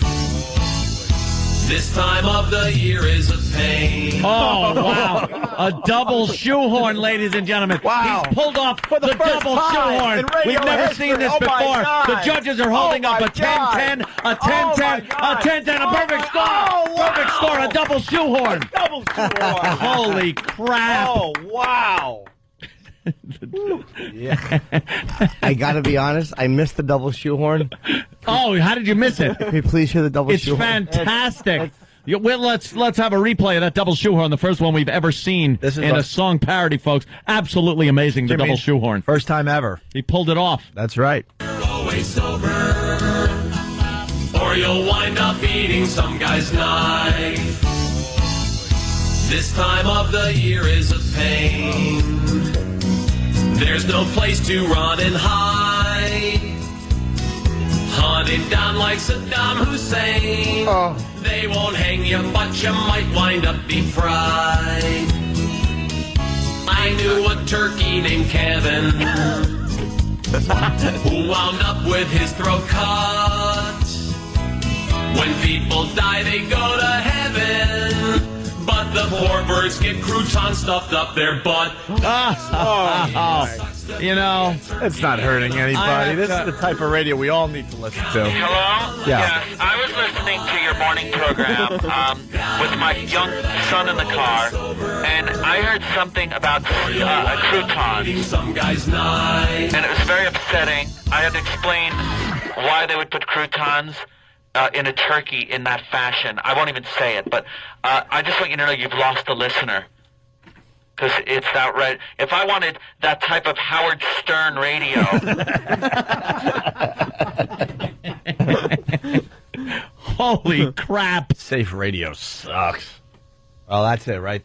That's okay. Well, I can get some more. You know. Dude, I am dubbing that the worst song parody I've ever heard. Really? And I've written some of the worst ones I've ever heard. No, you haven't. No, believe me. I'm dubbing that the worst moment of my life. And that includes all deaths I've been through with friends and family. Close friends, family. The double shoehorn was impressive. It certainly wasn't. He loves shoehorning. Oh, does he love it? He doesn't like thinking. No, shoehorning is a last ditch. If you toil with a song parody over a line and cannot possibly find some way to phrase it right, you shoehorn and hope for the best. One shoehorn. Mm-hmm. Wow, does this guy just have a closet full of tight shoes? Oh, P.U. Well, Sam, thank you. You always disappoint. We appreciate you. Yes. What do you mean? Well, that's the bit, though. Oh, it's good. Okay. That in a good way. You always disappoint. I try to. You make me angry with what you bring in here. Great. Who were you looking at for Monday? Well, Monday. You got to go Boston, man. There's a lot of hackery in Boston. We are going to Boston on Monday. All right, good. All right, guys, we're going to take a break. We got Mark Maron here. Very cool. He's going to be playing comics this weekend down there in the Meatpacking District. What is it? 9th Avenue and 14th Street, pretty much. COMIXNY.com. We'll continue with Mark Maron next. You're checking out the Opie and Anthony Show. Got to go to the phones for a second here. We got Cheese in New York. A bunch of complaints coming in. What's up, Cheese? Apparently, inquiring minds want to know what happened to the croutons because even though Scott and Todd's a family show, they dumped out on you guys. Yeah, we're hearing that. We were doing Scott and Todd for Jocktober. They had a song parody, and there was something going on with a crouton.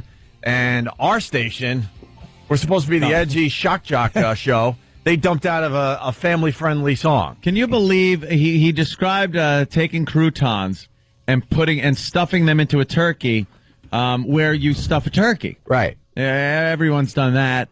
And he used the word butt. Yeah. In this description. Yeah. And it was dumped out of on our show. Yeah. How faggoty is our show? We're trying to make fun of a show, and we end up being lamer than the show. They're allowed to be edgier. They're allowed to be edgier than us. The whole reason we're doing the bit is to show people that we're edgier. God, what's Michelle Obama saying now? But you know, are you insane? You just stop it. Why would they dump that? Why? We can't say that. No, you can't. Wow. They're edgier than us. Yes. Well, congrats, Scott and Todd. You guys are edgier than we are. There you go. That means we can't even do the bit because of it. All right, thanks, Chief. Holy mother of God! Next, the next installment of Jocktober we do is going to be a little show called the Opie and Anthony Show. We're going to show how lame they are and can't get away with anything. What is going on today? I don't know. I don't know what is going on today. I'm beside myself watching TV. Well, now I'm getting confused as to what. There's a whole montage of stuff going on local TV that. If you're at home and have two TVs, God bless you. Yeah. Have fun with it. Somebody has two television sets. Get Back to the Future line. Yeah. No one has two TVs. He's kidding. Let's say hi to Mark Maron. He's in studio. Oh, man. What did I walk into the middle of here? Well, a cluster F, as they say on terrestrial. You're talking about croutons in cavities? Yeah. We're talking about, there was a song parody from a show we were goofing on where it was done to the stupid Grandma Got Run Over by a Reindeer song. Right. And one of the lines was how a turkey is stuffed with croutons. Right. Where they shove it. Yeah, sure. And he used a term for the orifice in the turkey where you shove the stuffing. Yeah. And said the word butt. Okay. And they dumped out of it on our show. You can't talk about putting stuffing in a turkey in that fashion, apparently. I'm not going to talk about what happened last night, then. No. Do you honestly think, I really want somebody to seriously think this over, and this goes all the way from Jiven, who is our dump guy. Who does a good job. All the way up to the lawyers that make the stupid rules. Do you honestly think, please listen to me, do you honestly think the FCC is going to hand down a $320,000 fine, an indecency fine, for saying a turkey getting stuffed with croutons in its orifice and then using the other word that I just used? Do you honestly think that would happen? Has there ever been such a stupid thing that has been fined? Even when it was $32,000, do you think it would be fine? Do you think they haven't handed down a $320,000 fine yet? They've not fined one station $320,000 for indecency yet. I do believe it's equal to playing the piano with your penis. Oh, exactly. I just got to say that. That's gone. Oh, I know. Somebody out there heard it, though. It doesn't make sense. We're way over the line on this one as far as this safety thing. Don't worry. We're not going to get you fined your $320,000 for that. Relax a little bit, please. Holy God. Such a double standard. It's ridiculous. It really is. Christ, you can get porn on breakfast cereal boxes now. It's amazing, isn't it? I mean, love it. Do you know how easy it, like you guys know, because you hear every morning. When I was 13 or 12, to find pornography, oh my God. It's the best. Either you had a sick older brother, you had to go back that overpass where you found the one page of the magazine the week before, hoping that the rest of it showed up somehow. I remember trudging through the woods and like you'd kick a pile of leaves and realize it was someone's stash. Yeah. And like, we found their booty. I'm good for 6 months. Yeah. 6 months. Oh, the ones that only seem to have 10 pages in them, but they were those big glossy pages. Yeah, really glossy, like waterproof for a reason. Yeah. Of course. Great stuff. Yeah. Oh, now you can't turn your computer on. It's like, pow, welcome. There you go. But they're keeping more radio. hair than a mosque. They're keeping radio safe, though, so thank God. Thank God. Got to keep the... And it has nothing to do with the FCC. That's what drives us nuts there, Mark Stop Maron. it. Hey, relax, people. I want to move on because this thing is way too good. You did this? Yeah, we did it I down thought you at... found this. No, this is brilliant. Thank you, man. In other words, that was a backhanded compliment, huh? Yeah. You did this, but it's brilliant. How did you do it? Well, one day Mark knows I love him. I actually go out and see him when he's doing his That's comedy. very nice, yeah. Yeah, no, Sorry, we did that. I'm doing this daily thing at 3 in the afternoon. We're doing a live internet TV show, me and Sam Cedar. It's at MVS Live, and we're doing political talk, and we're doing comedy, and we came up with this last week, and it's the only thing I've ever done that actually got some hits on the old YouTube there. It's really good. It's a McCain ad. Yeah, it's a McCain ad, and visually it's great. It looks exactly like these political ads. A lot of the zooming in on a still picture kind of a thing. Can you put a link in it on your site? Oh yeah, we'll link that one up. Will, right? Unless, of course, it's What do you mean, well? something offensive Don't in give there. me any wells. Will Just do it. yes. Don't even ask those asses. YouTube, Marin V. Cedar, you could watch it, but I thought it was funny. It's parody. It's comedy. It's parody. It's like, please, just. But it's very close to the bone. Mark, this should be one of the hottest videos on YouTube. I know. It really should. This thing should explode. Maybe this is what you need right here. Us playing it on our show. But I still laugh at it. Listen to this. It's Listen very to this. funny. Don't want to say no more. Listen. This is the most important presidential election of our lifetime, and some of you are still undecided. Let's have some straight talk. We've tried to convince you that Barack Obama is inexperienced. We've tried to convince you that Barack Obama is a terrorist. We've tried to convince you that Barack Hussein Obama is a Muslim. We're done with trying to convince you.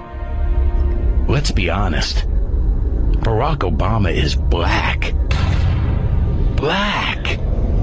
My friends, think about it. A black president? Come on. Are you crazy? This is America.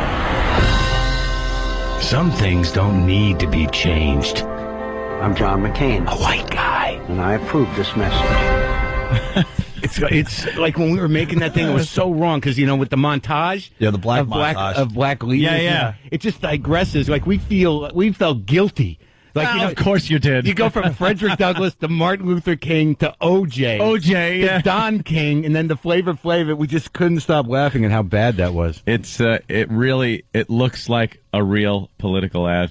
It's great. It's weird. Like when I did radio down there, you guys know, like in radio, you can create different worlds in seconds because you have machines, and it's getting that way with video now. I mean, if you've got a good guy who can do this stuff, and you got a blue screen that you can hang up on a wall, you can do almost anything like that, like in a couple hours. I know. I got one in my basement. Do you? Yeah, it's great.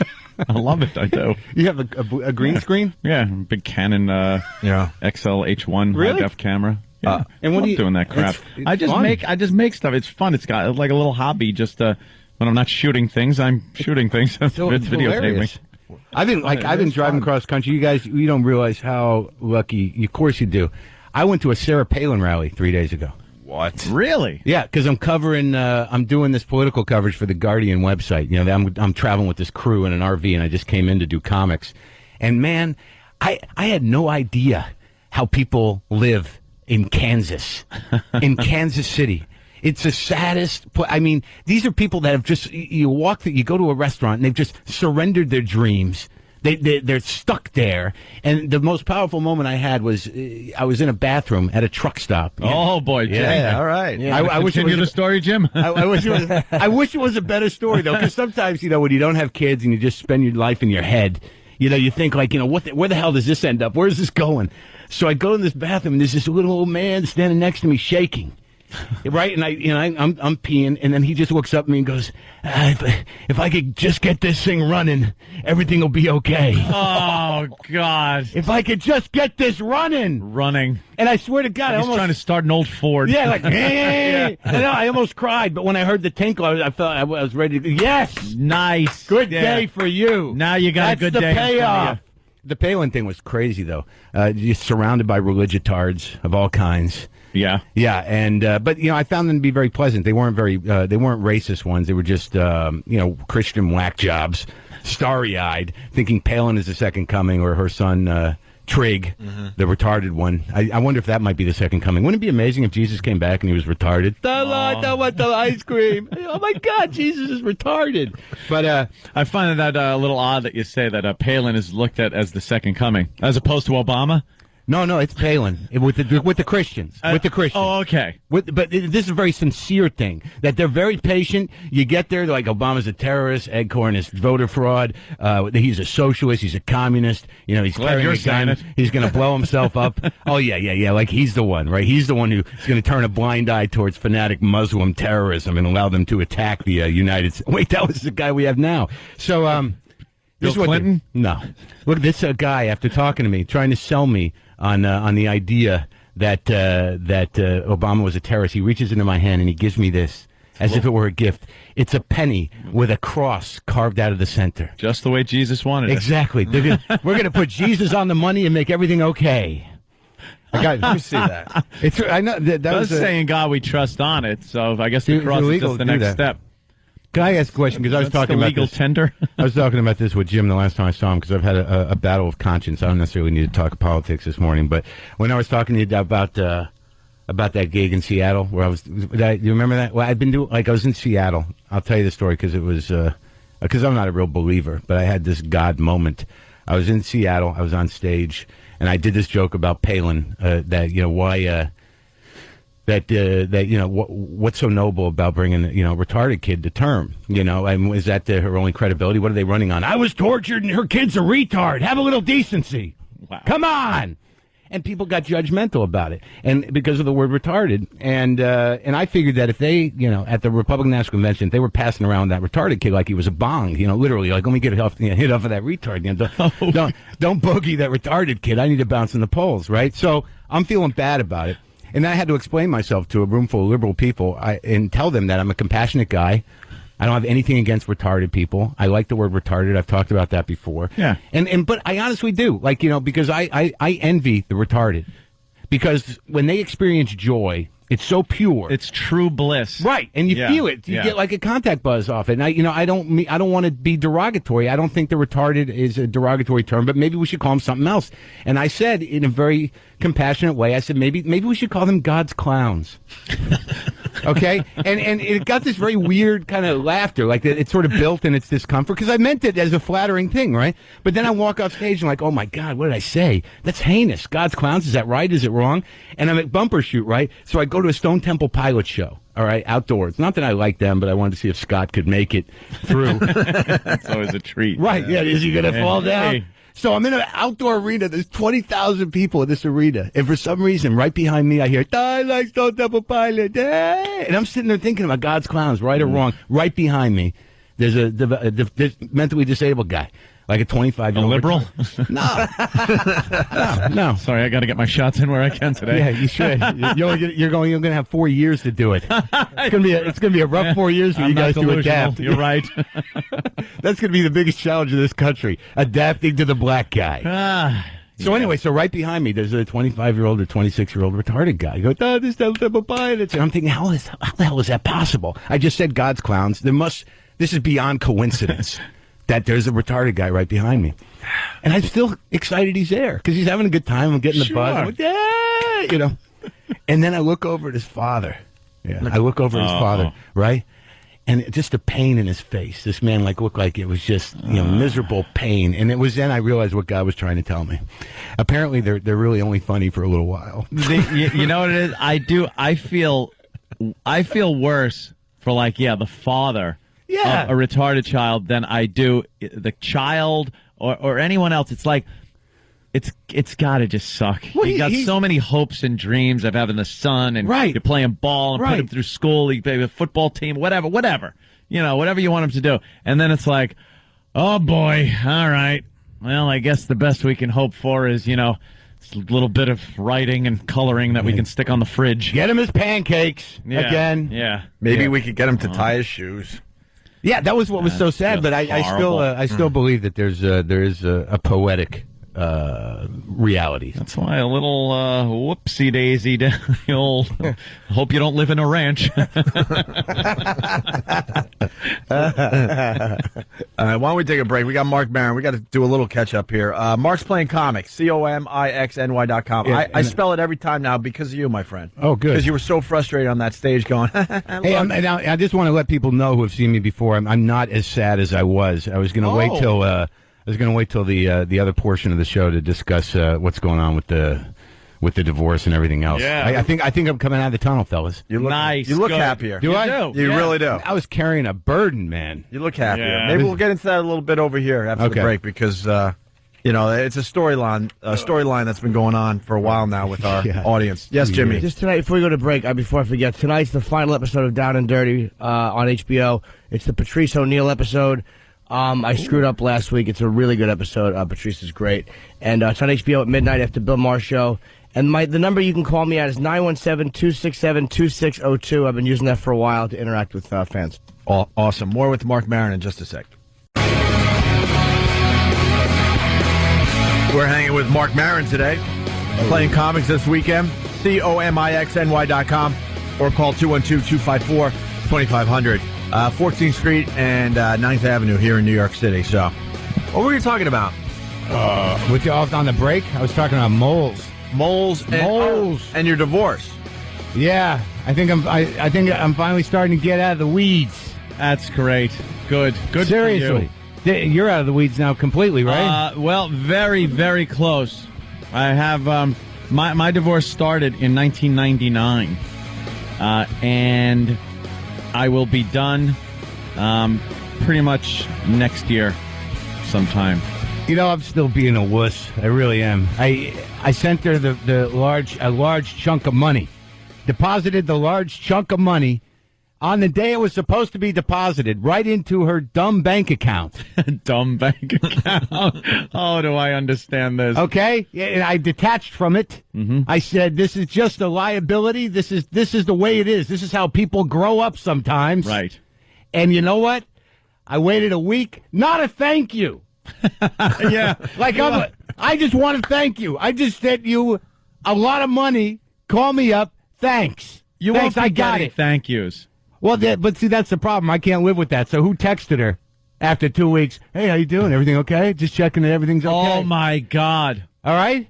I did. I texted her to see if everything was okay. Why would you do that? Because I don't know. I don't know why I did it, Anthony, because I'm a wussy. The only communications I've had with my ex has been on the front and backs of checks. Like where you have to write your account number on it. Instead, it's something like, hey, only 5 left. And then I put a little exclamation point. And then her lawyer would yell at me. And my lawyer would yell at me, could you refrain from writing anything on the check? It's like, why can't I just write a note? There's a little section on the check. It says, note. It's your checks. It's my goddamn check. You can write whatever the hell you want on it. Write on the front of it. Because for a while, there was something on the back. I had explained this for a while. That when you write a check for enough money, I swear, to go out and perhaps buy a Ferrari. And then you get that check back. You know how you get your canceled checks back? And it's signed and, been deposited. It's now out of your account. Yeah. And underneath it is cashed under protest. So that later on, I guess, I don't know how this works, but I'm guessing that a lawyer would tell someone to do that so that later on, if there's anything you want to pursue later, that the argument can't be used like, well, you cashed the check, you took the money, so it's like and I'm like, if you really want to protest, tear that sucker up. Yeah, throw it away. Rip it up. That's a protest. That's a 60s style. We're making some sacrifices kind of protest. Burn that check. Yeah, burn it. Yeah, we're in different. We're definitely in different leagues because she could have maybe bought a Camry with the check I was sending. And that was the best I could do. But and it wasn't a payment thing; it was a lump sum. It was not. There was not as much animosity. I've been doing this for quite some years. No, I'm going to be out of it, and I felt better, after I sent her the check. But my problem is, and I don't know why I'm honest here, of all places, in the one place I will be judged as a wuss, but there's still part of me. See, you hate her. I got a problem. She left me. Right. And for no reason at all, and there's still part of me that wants to make her cry, so I know she still likes me. Wow. All right. All right, and then that's a sickness that I can't. I'm having a hard time living with it. Even the fact, like I talked to her the other day, right, and I'm like, so we got the money. You got the money. We get in these conversations about lawyers and all this other crap, and then eventually we just start talking, and it's like nothing ever happened. And that's what I sort of stick on, right? And we rarely talk, but it happened again the other night. And I always think that because she wrote me, she's like, how you doing? I'm like, okay, great. I'm good. We're going to talk, and then, but in the back of my head, I'm like, it's just all going to be erased, and I'm going to, all right. Oh, jeez. No, I know. Yeah. I know. I know you know. And I talked to my brother. He's like, you idiot. Of course. Yes. Your brother. What are you doing? You can't talk to her. And I'm like, no, you don't understand. It's cool. And of course, after I do, here's what happens. It always turns out that whatever she's, getting in touch with me about has nothing to do with her missing me or anything else. It's always some weird thing that she's pissed off about that doesn't unfold. How? Huh? How is she pissed off about anything when... Because she doesn't like me talking about it. She doesn't like me characterizing her as the person that left me for no reason at all other than she was unhappy. I mean, come on, it's marriage. You're supposed to be unhappy. You write it out. Come on. And then now the new thing is, I'm like, so where are you? She goes, I'm here. I'm in New York. I'm like, really? So you got a place? Well, I'm staying at my boyfriend's. Oh. I'm staying at my boyfriend's. Oh, you don't want to hear that. Well, but twice, and it's like, and I don't even care. Really. My boyfriend's my boyfriend's. Yeah, I don't even care. I'm staying at my boyfriend's, fine. But what's weird is that, like, I've gone out of my way not to, like, I don't want to know who he is, but I do. I do. Of course I do. Because there's that whole thing. It's like, okay, she's got hold of somebody that's got a lot more bread than I do, that's younger than I am, that has, that's going to be nice and boring. See, I know my problem. You want to... Wait. You want a guy that is going to be worse than you, obviously. They're all going to be worse than me. Look at me. Is there anyone like me? But you want to see the guy to see that he's actually uglier than you.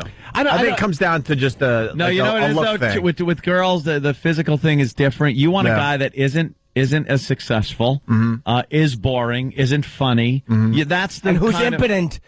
Yes, completely impotent. Yeah. But no one has to be a eunuch. Are you like? For me, I have such issues with the sex. Yeah. Like if you got like my ex and I broke up, and I'm obsessed. Like, oh, she's banging somebody.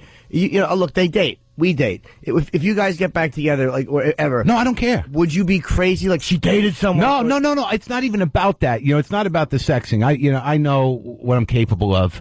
I know what I did there. I know the work I've done.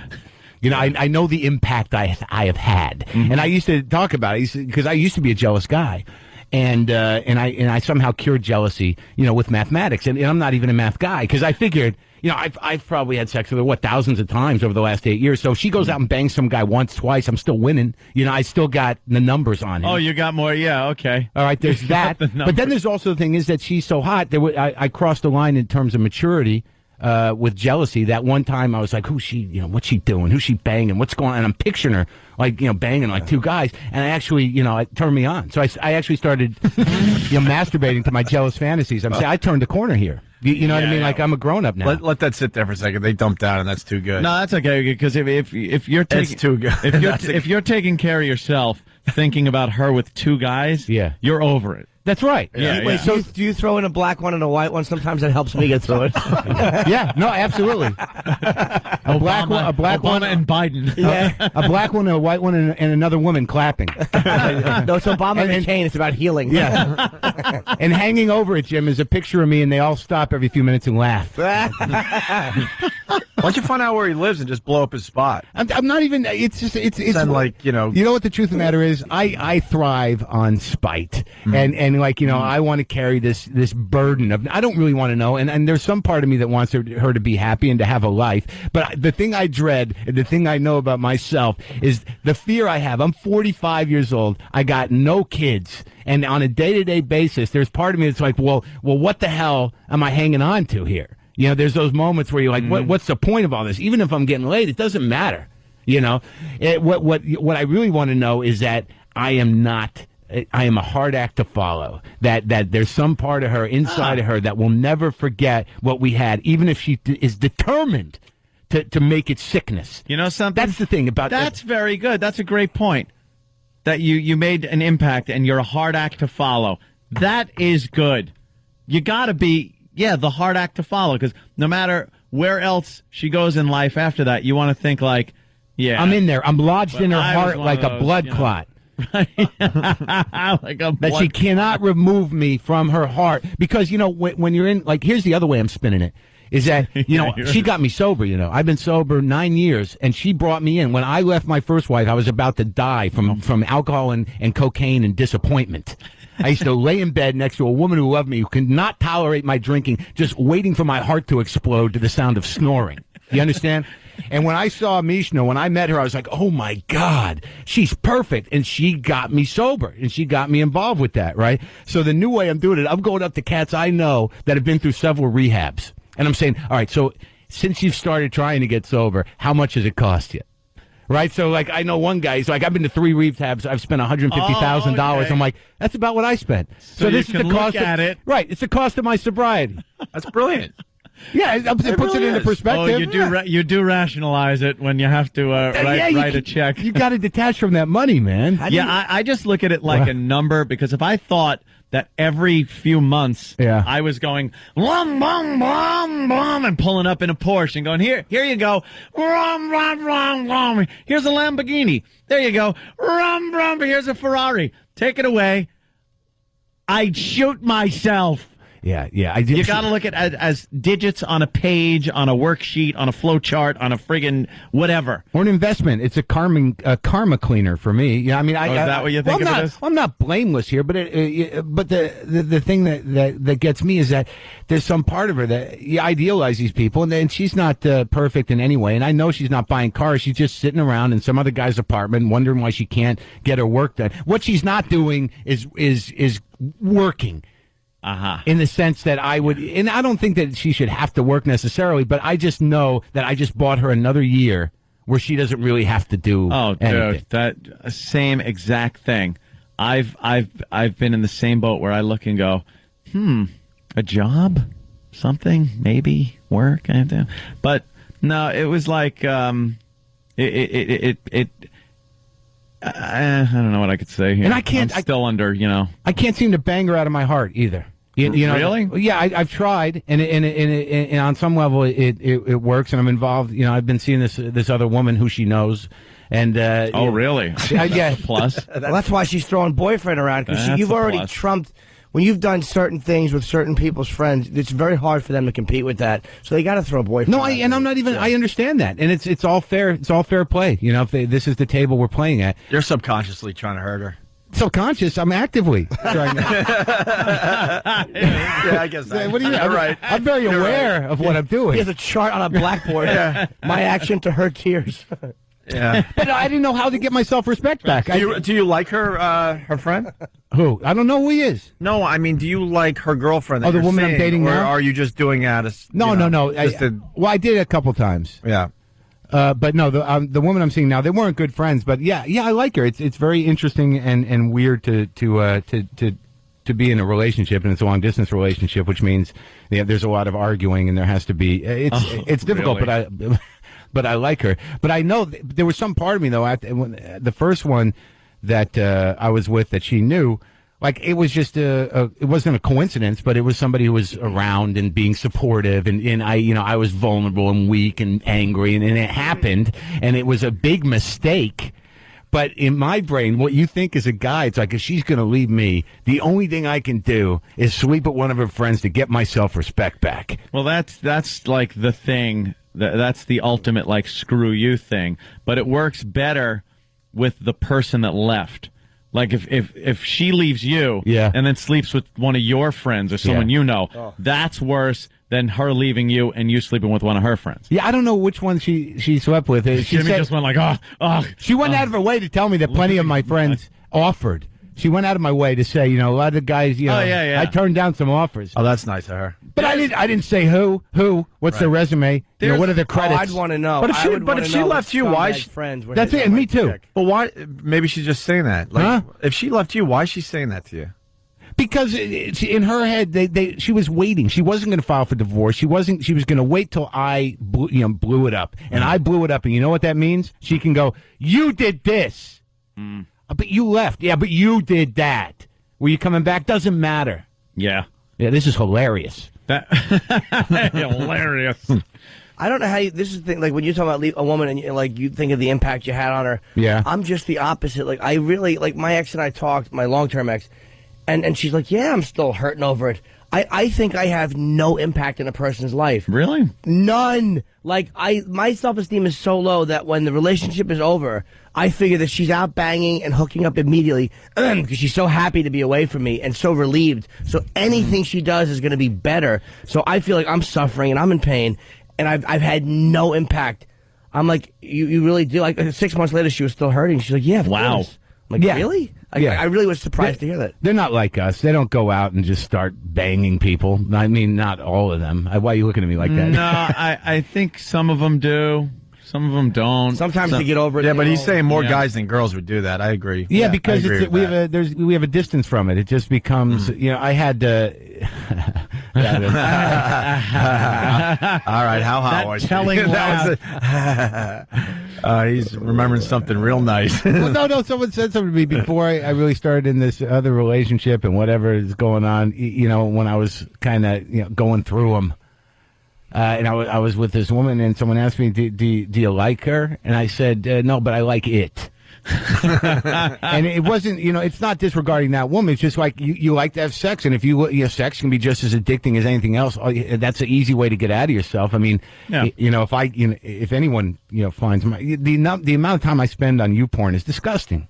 We started the show with that today. We were just talking about that. I spent probably last night, and I don't do this a lot, but it was like, it reminded me of something Jimmy had said, that he, was sick of himself for spending so much time in front of the computer doing this. And last night, I spent hours just perusing hardcore porno on the computer, just looking for one that was better than the next. Yeah, just doing that, like a little rat in a cage, just hitting that button, replaying that I'm a money chicken shot, playing tic-tac-toe. Pecking away. Yeah, in the middle of something like that, if you really were just to sort of step out of your body for a second and look at exactly where you are and what you're doing, that moment is one of the most pathetic, shameful. Yeah, it's just why am I doing this? Yeah, because there's no joy or happiness in it. There's no celebration. You don't finish. There's no shame there. And it's fine if you go from like there's not a lot of Drudge and then CNN, right, and then maybe you check out some porn and just go, all right, well, I'm going to bed or something. Right. But when you look at the clock and go, oh my God, it's 10:30 already? Yeah. I've been here for 6 hours. Yeah. All right, a few more videos, a few more of these. That's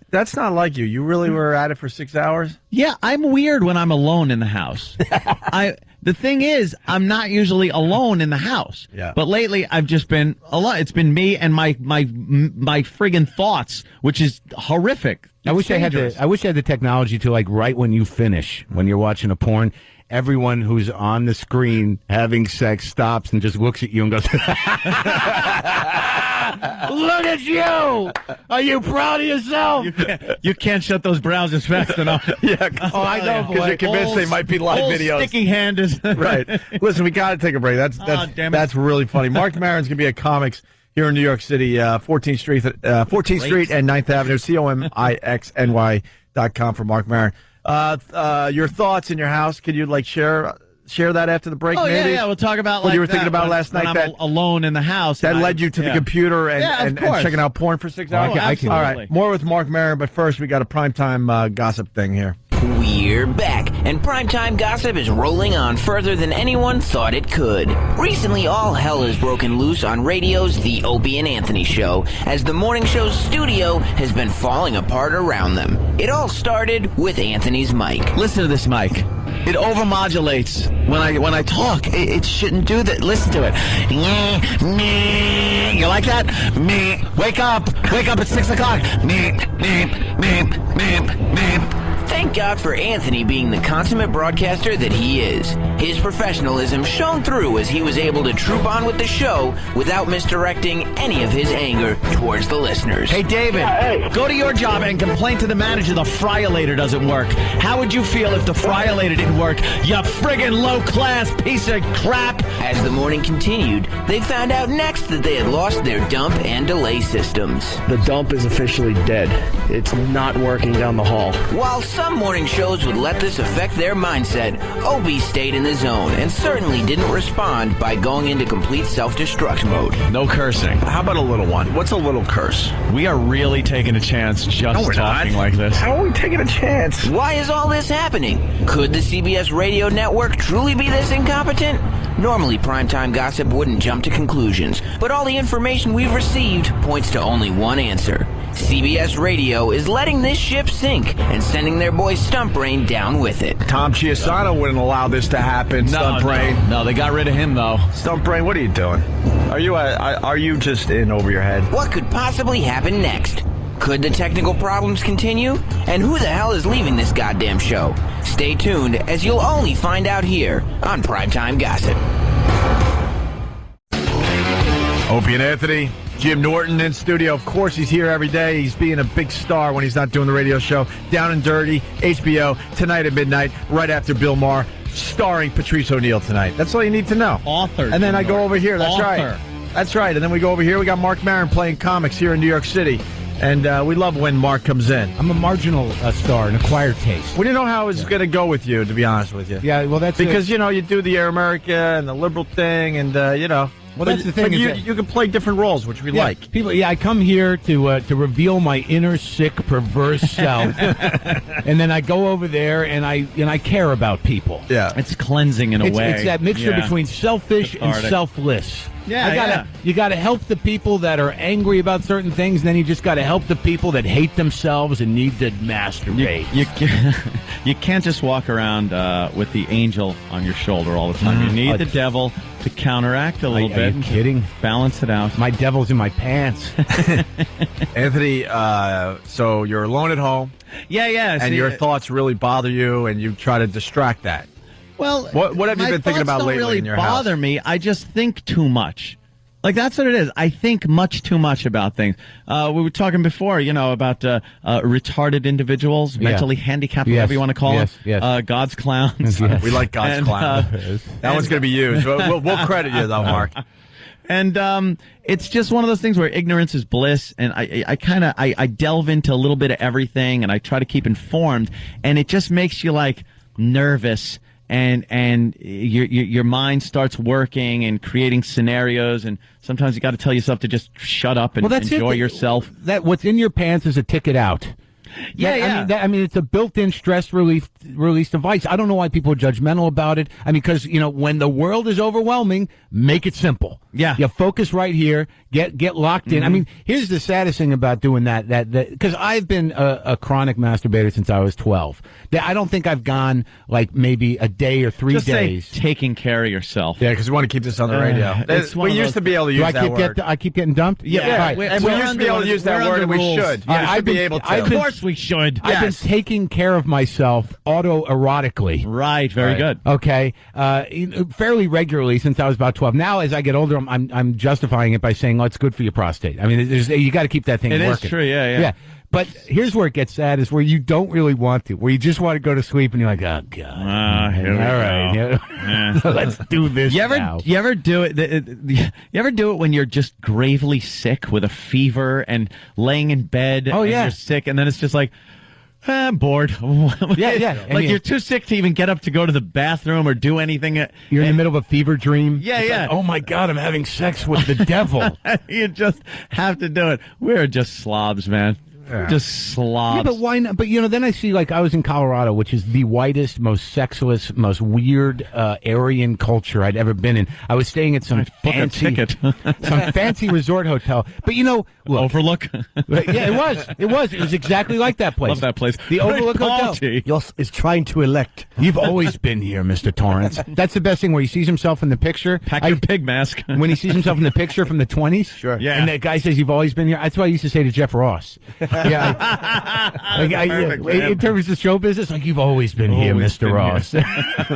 There's a picture of him holding up a little martini glass. Yeah, exactly. 1921 was the year in that photo. It wasn't really? Wow. Good one, But I'll tell you something about the people that don't masturbate or aren't, don't take care of themselves. Yes. And don't do it regularly or find it shameful. They're very well insulated. They have boundaries. They're very uninteresting. See, I prefer people who are a little bit self-hating, kind of crazy, ungrounded, and need to eat or do that just to keep their sanity. To me, that's an interesting person. Somebody who's all convinced that God's going to take care of them and they don't have to do that kind of stuff. To me, you may get a lot of work done, but I don't find you very interesting. It's a little outgoing. Yeah, it is. When your needs are so deep that you have to take prisoners. That's what I'm talking about. So what were you thinking about yesterday? With your mind just not turning off. Being alone in the house is an odd thing for me because I most of my life has been spent in relationships. I've been in live-in long-term relationships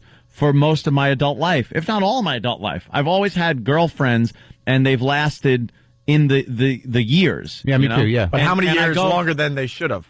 Too many. Much too many. What is that about? Can we talk about that later? I don't know why, but I've done that.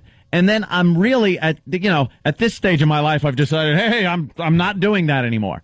So I'm not going to jump right into another relationship again. Like I just did. I don't want to do that. Yeah. I almost did. Yeah.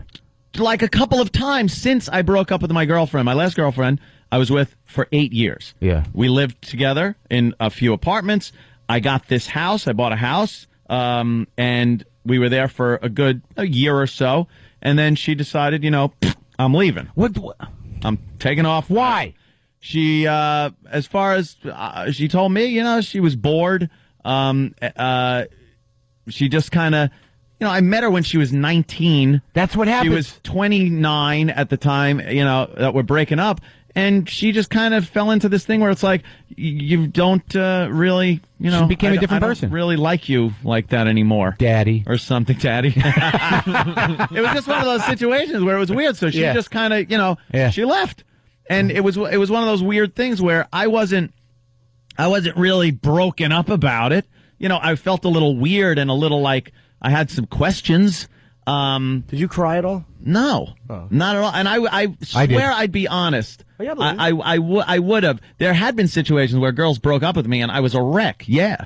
But in this situation, I saw it coming so far down the line that I just knew something was up. So, then I get myself into this other relationship thing, which was, a crazy girl that shows up in my driveway at 3 a.m. That's exciting. After we've broken up already. Yeah. She won't allow me to break up with her, and her mother's calling me. The mother? Dude, it was insane. Mom called you? Yes. Oh, yeah, he talked about her mother called me. What did she say? Yeah. What am I doing? You don't understand how hurt she is, blah, blah, blah, blah. All right, look, I effed up. I shouldn't have done that. But you should have said, all right, how much? Yeah, why? But it was one of those situations where, again, I was falling into exactly what I do. Exactly what I do. And then I hook up at some point with, the traffic girl on Channel 11. I think I heard about this. Yeah. Yeah. And again, fell into the same situation where I'm all of a sudden boyfriend and girlfriend. Yeah. And I constantly doing this. So finally it was like, no, I can't do this anymore. And you got to ride out. Now you're just riding out the loneliness, the pain, and you do it. You relieve now yourself. It's like I'm alone in the house, but I find it. I don't know if it's a good thing or a bad thing. You know why it's good? I'll tell you why.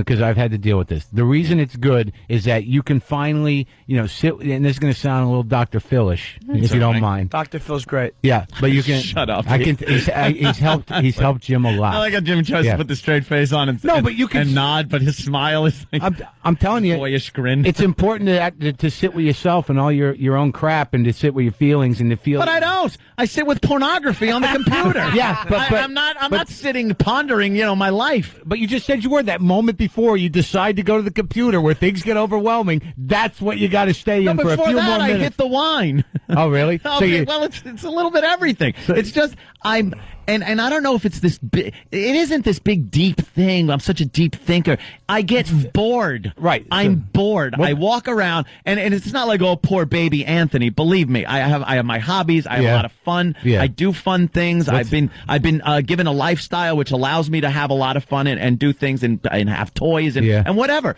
But there are these moments where you're just going like, all right, what are you doing? Is this it? That's the one I What do you do? You have, is this it? Yeah. Is this I don't know if I've had a is this it moment. Or do you have a what are you doing? I've had a what are you doing moment. I've been like, what are you doing? Yeah. It's like, what are you doing? All right, I'm surrounded by some pretty cool stuff.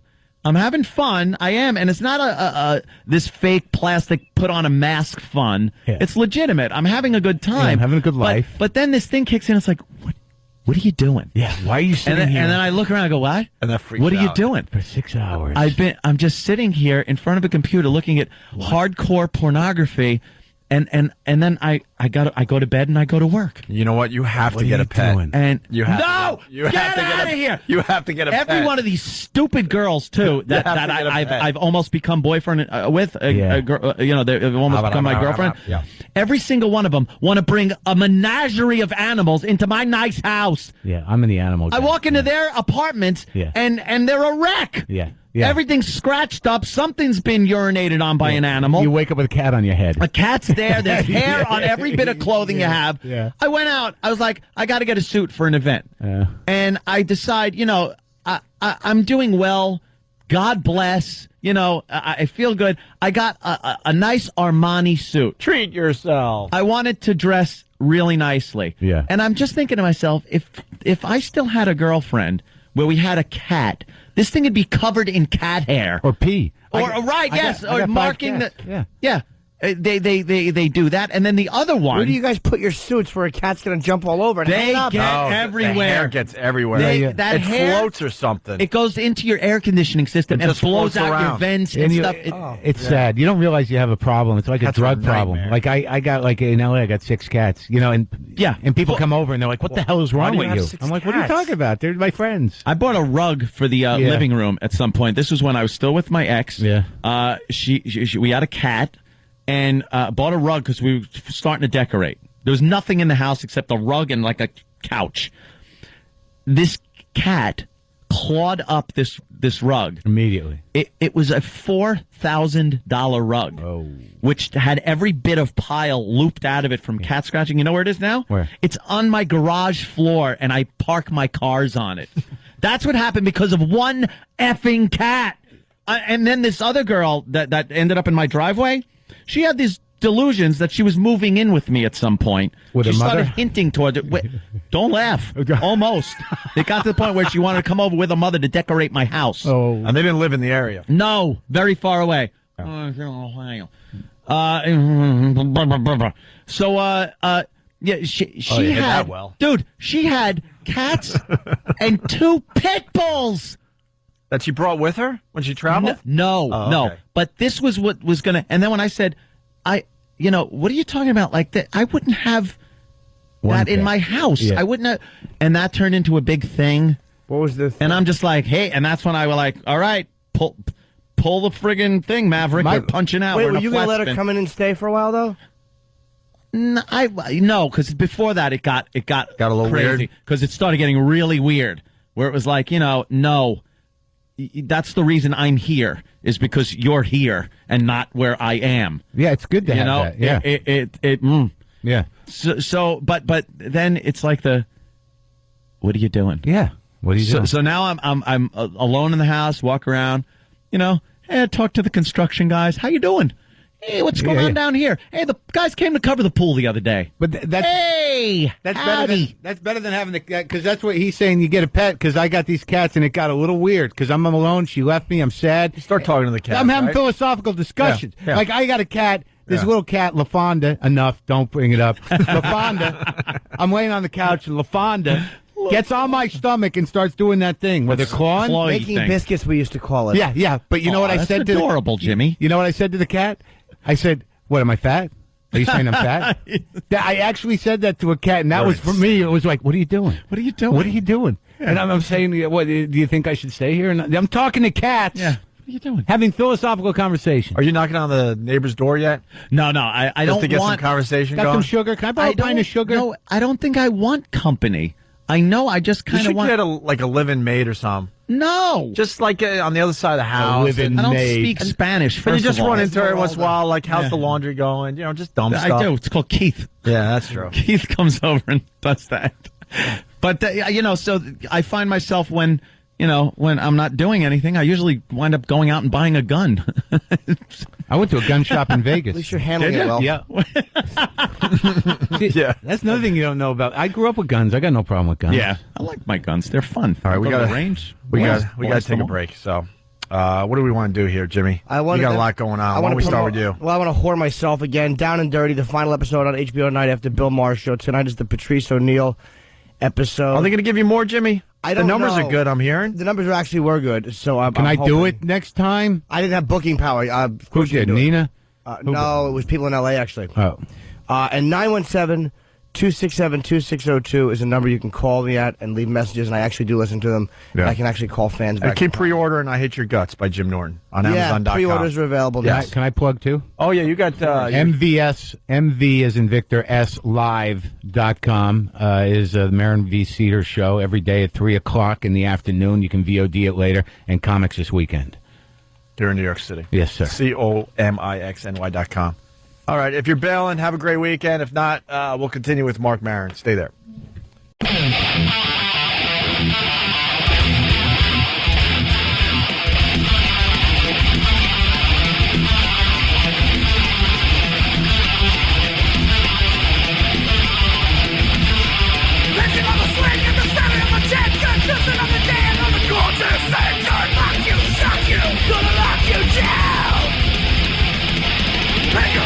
With a little bit of pressure, move too slow, and the pressure will get you, show you value, good value around. You did the club another time, now you're gonna make what you try, you better run. I've had a life to change them, all you're screaming in my ear. But back is gonna break if you push me one more time.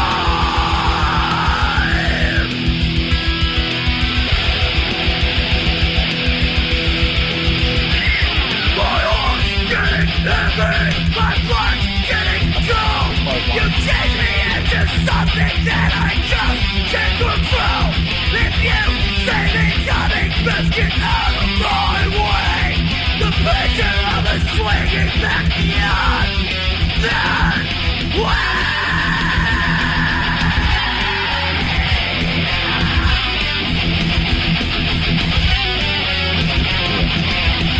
That's the way to go. Rock!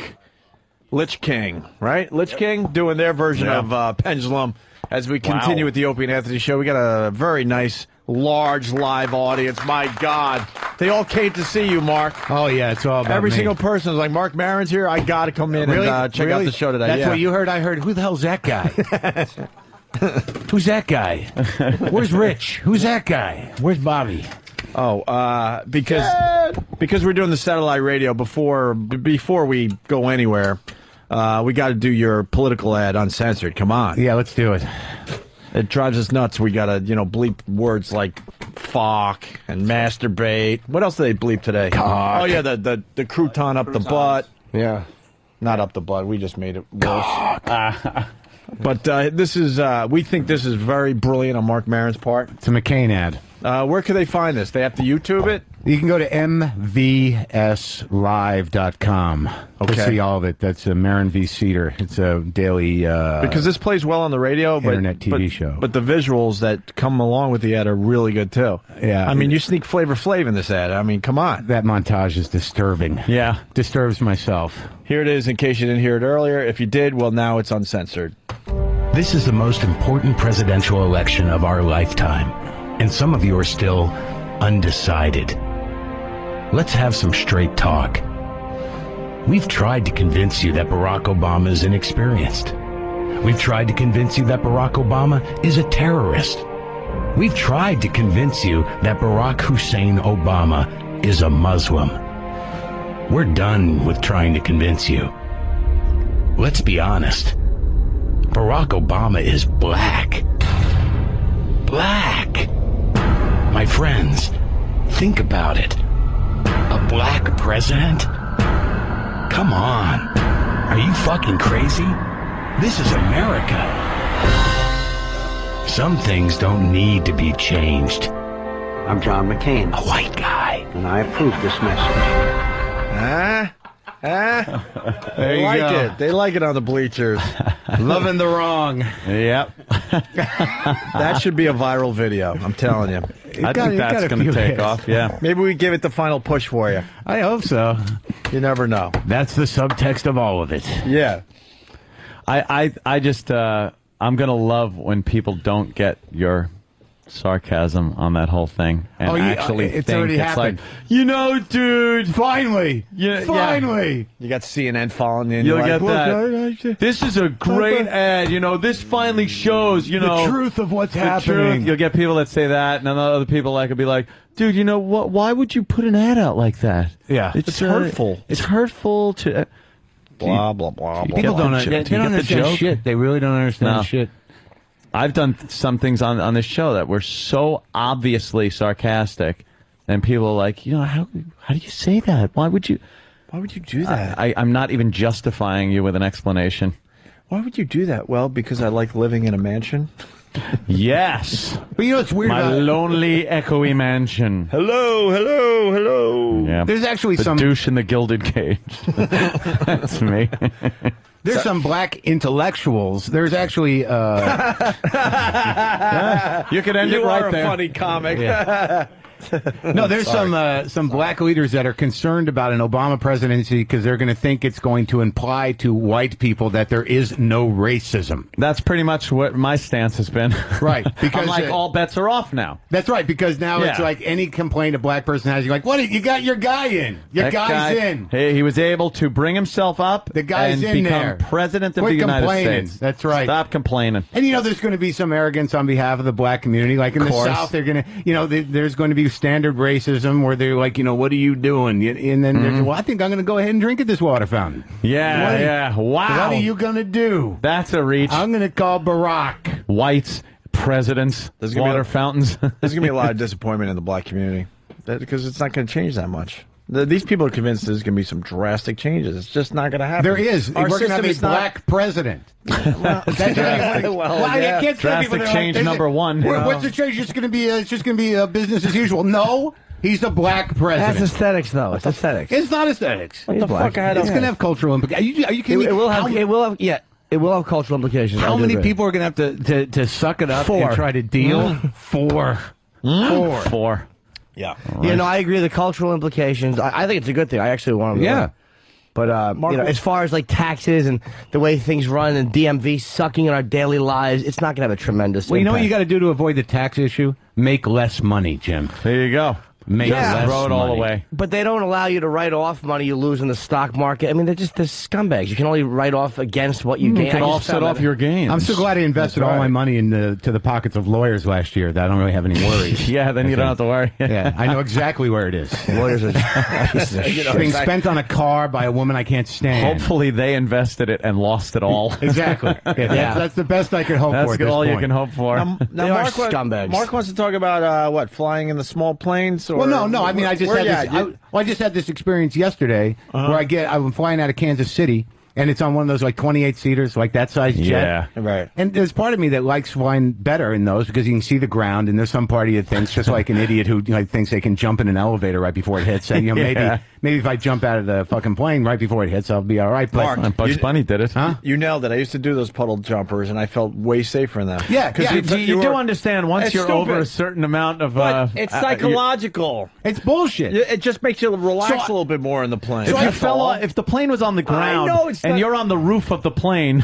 it's physics. And you fell off of it, you're going to die. I understand, but like he in said, your head, it's optimism. the cars, you know what I mean? You're thinking, the cars look a little bigger. You can see people actually swimming in those swimming pools. So How about psychologically, you're like, all right. How about this? The pilot has more time to probably set up a glide slope or figure out a problem at a higher altitude. Why do you ruin everything? Than he does at a lower altitude where he doesn't have as much time to do something. I'm a bad flyer. Why do you have to ruin everything? That's why. Because to me, psychologically, I'm with you, Mark. I used to be a bad flyer. I used to be. And I'd get on this little plane. Here we go. Because Mark Maron's on the plane, we're going to be flying at an altitude of 2 feet. Just so we'll he let you feels know better. when we reach that altitude, and you'll be able to walk around the cabin, or actually just leave the cabin. We're only going to be doing about 7 miles an hour. Well, here's what we're driving there. Here's what he did say. Is that easy to use? Oh, yes, of course. He says, listen, folks, we're going to be hitting some weather. And just wanted to let you know to not be concerned, but you are going to feel like you're in a plane. Uh-oh. What does that mean? Exactly. Wait. The right flyer. Wait, if we're passing this around, Jimmy, would you like a turn with the bullhorn? Jimmy feels left out. All right. So here's what. So we hit this weather. Hold on. Jimmy wants maybe a turn at the bullhorn like Anthony Mark Maron. Oh, okay. Is it? Hello? How do I use this? Hello? Is it Ted? Oh my God! Who's flying this? Is it broken? Hello? Hello? This is not working. How do I tell the passengers to buckle up because there's major malfunctions happening? Is my pilot Ted? Yes, but I don't. Well, how do we tell the passengers to remain calm? I don't think we're going to make it. This is very bad news. What's on? What are you talking about? I have to go to the bathroom. That's exactly I right. like the bullhorn all. I'm sorry, were you talking? Go ahead. You like the bullhorn, Ted? I like it a whole big bunch, Anthony. It's very loud. It certainly is. I can talk like this forever.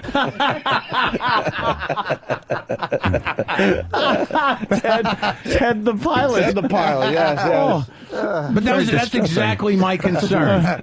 That's exactly That's exactly the concern. That's what I realized that my fear of flying was about, because we did hit this weather and it was bad. There was people vomiting in the plane because it was that bad, and it was disgusting. And it was a turbo plane, right? What? It was a prop. No, it was just a two small jets on the back? jet. Yeah. And I'm just sitting there Like the holding on. Embraers. Yeah, they're fine. And I'm trying to keep my shit together, but when you hit that turbulence where you don't realize you're going to hit it, I got this. It's like, are we going to stop dropping? Or are we just going to fall right to the earth? I have these moments where I'm riding it out, then you hear yourself go, oh.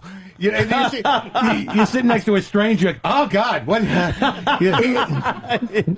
long are we in the weather for? It was like about a half-hour weather, but then it was like I realized why I'm afraid of flying, because when I'm in that kind of weather, when you're having turbulence like that, and you're like, holy shit, the plane's going to go down. Is that you don't think at that moment that these things are built to fly. You think the guy in the cockpit is having the exact same reaction. You're like, oh fuck, what do we do? What are we going to do now? We're screwed. Yeah, exactly. Dude, they're so built for that. I know. And I'm a fearful flyer. But like those little Embraer jets, even though you feel the bumps more, they fly fucking 550 miles an hour. They do like 757 speed. It's so rare that a plane comes apart because of weather or Does something. Does it ever happen? I've never heard of it. I know. It's just... It's all because of mechanical failure. Pilot error. Pilot error is a big thing when it comes to that. Have you ever been the sweaty guy that goes up to the flight attendant to tell them something? Like I used to like be, Lithgow and I used to be so afraid to fly that literally I'd be like, oh shit, the noise changed. The noise just changed. What was that? Yeah, but there was one time there was oil leaking out of an engine on the wing. I could see oil coming out of an engine over the wing. And I was that guy. I'm like, I got to say something. What? There's oil? Yeah, so I went up to the flight. I don't want to make a panic. Yeah. I went up to the guy and I'm like, listen, don't look back, but there's oil coming out of the engine on the wing. And the fucker, he says, please sit down, sir. And he comes back to me and he goes, "That's normal. It's okay. It's okay. It's okay. Sit down.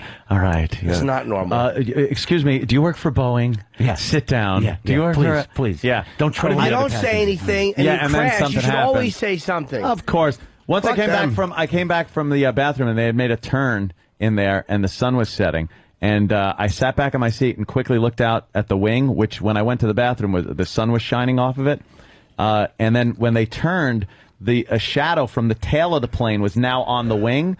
And for a split second, it looked like nothing but oil was all over the top of the wing. God. But it was a shadow from the tail that wasn't there when I had left for the bathroom.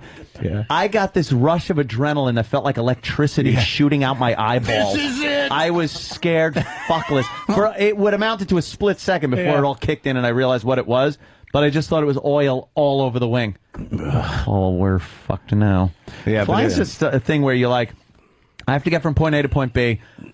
I'm putting my life in the hands of the person flying this and this machine. I'm just doing you got to let go. Yeah, normally, every other situation you're in, you have some amount of control. Even a bus, let's say, this is the bus driver and the machine, but you do have control as to when you can leave that thing if you want to get the fuck off of it or whatever. I used to get so fucked up before I flew. I used to stay up all night, do 3 bong loads, take a Valium or 2, and then take liquor on the plane. Yeah, I had to be hammered. Yeah, that's how I knew I was an alcoholic. Years ago. Like I did. Yeah, I was sitting on a plane once with a woman, and the stewardess came by and asked if anyone wanted to order a drink, and I'm like, no. And the stewardess goes by, and I pulled a pint of vodka out of my bag, and I looked at the woman next to me, going, "Huh?" I think ahead, and she's like, "What the fuck is wrong with you?" I'm flying, you idiot. Problem. Yeah. We're gonna be hurtling through the cosmos here at hundreds of miles an hour. Yeah. I always thought how ridiculous you'd look in the same position, but without the plane. Just at 35,000. You're like at Wonder Woman? 35,000 feet, just like this. Just sitting and just doing hundreds of miles an hour. Yeah, through the air. You'd look silly without that machinery. Have you ever had sex in a bathroom of a plane? Did you ever do that? No. Did you ever jerk off in the bathroom of a plane? No. Under a blanket. Have once. you?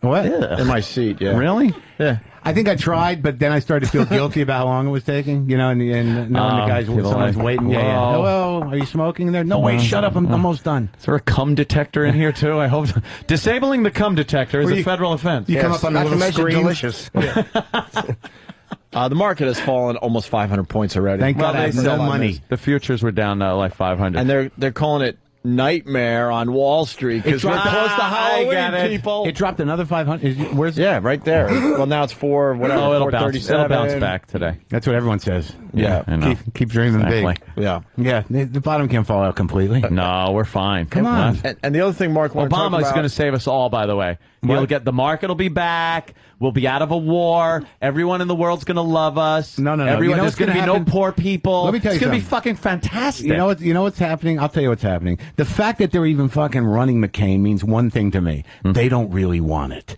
Do you understand? They made a lot of money. All these bastards made a lot of money. They bankrupted this country and they know it. And the fact that he's even coming close to winning is shocking them. You see, because they know, listen to me, they know that whoever is president the next 4 years is going to be holding the biggest bag of flaming shit in the history of the republic. That's probably true, yeah. So these guys have patience. They waited 30 years to take this country over. They can wait 4 to say, holy shit, it's still shitty. Hey, let's leave the black guy holding the bag of flaming shit. And we'll run this place till the end of time. I mean, you guys are looking at it wrong. Do you think the Illuminati thought that one up? That's pretty good. The Illuminati, just Love the Republicans. The Illuminati, they just want a placeholder. They don't care. The Illuminati knows everything's fucked up and it'll level off eventually. Yeah. Yeah.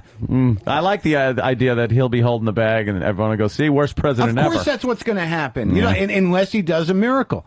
Unless he pulls it off. I've seen him on votive candles with halos and posters of him with angel wings. So perhaps he can perform miracles. They're not going to blame He is Obama. the second coming of fucking Jesus. Yeah, they're going to keep blaming Clinton. But no, Bush. Yeah, I know. Bush is Still cracks me They're going up. to blame Clinton in the year 2050. The only thing I will blame Clinton for is not being as attentive as he should have been to foreign affairs during his administration. Whatever that means.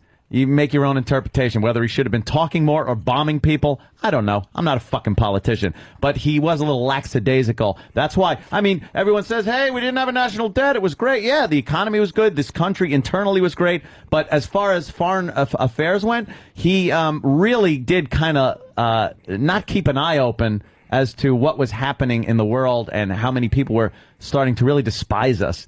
And then when Bush got in there for a very short time, bankrupt the country. On purpose. Yeah, it does astound me that we are broke as a nation. I think it's all part of their plan. They just want to force them to privatize social programs so the chasm between rich and poor gets so extreme they'll be able to recruit for the military in just a couple of years just by saying, hungry?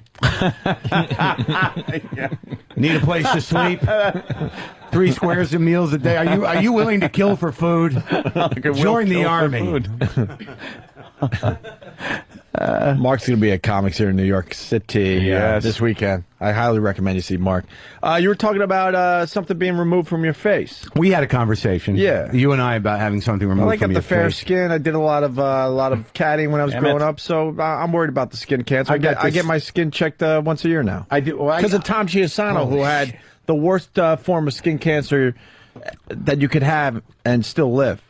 He was checking out. Like a melanoma? He was checking out. Yeah. The rumor was he was done, and he that's what McCain has. And melanoma. He made a huge comeback, and he's fine. Knock on whatever this is. That's all right. But because of him, I get tested. I get my skin checked out. Well, here's what happened to me. My dad, who used to be a doctor before he destroyed everything, he comes up to me. There's a thing on my nose, and he starts poking at it, going, "What's that? Get that checked. You got to get that checked." And it'd been sitting there for a couple of years. So what I look like. Well, it looked like a zit, only it looked a little harder than a zit, but it was sort of had like it was kind of pearly, and I just thought it was. I didn't know. I knew maybe in my heart that something was fucked up. So I go something you get when you get older, right? Yeah. When you get older, no new growth is good growth. You know what this is going to lead to? All our listeners poking at something on their bodies. Go get them checked. So I go to the dermatologist. They take a biopsy, and then I get the call 3 days later. Listen, you got cancer.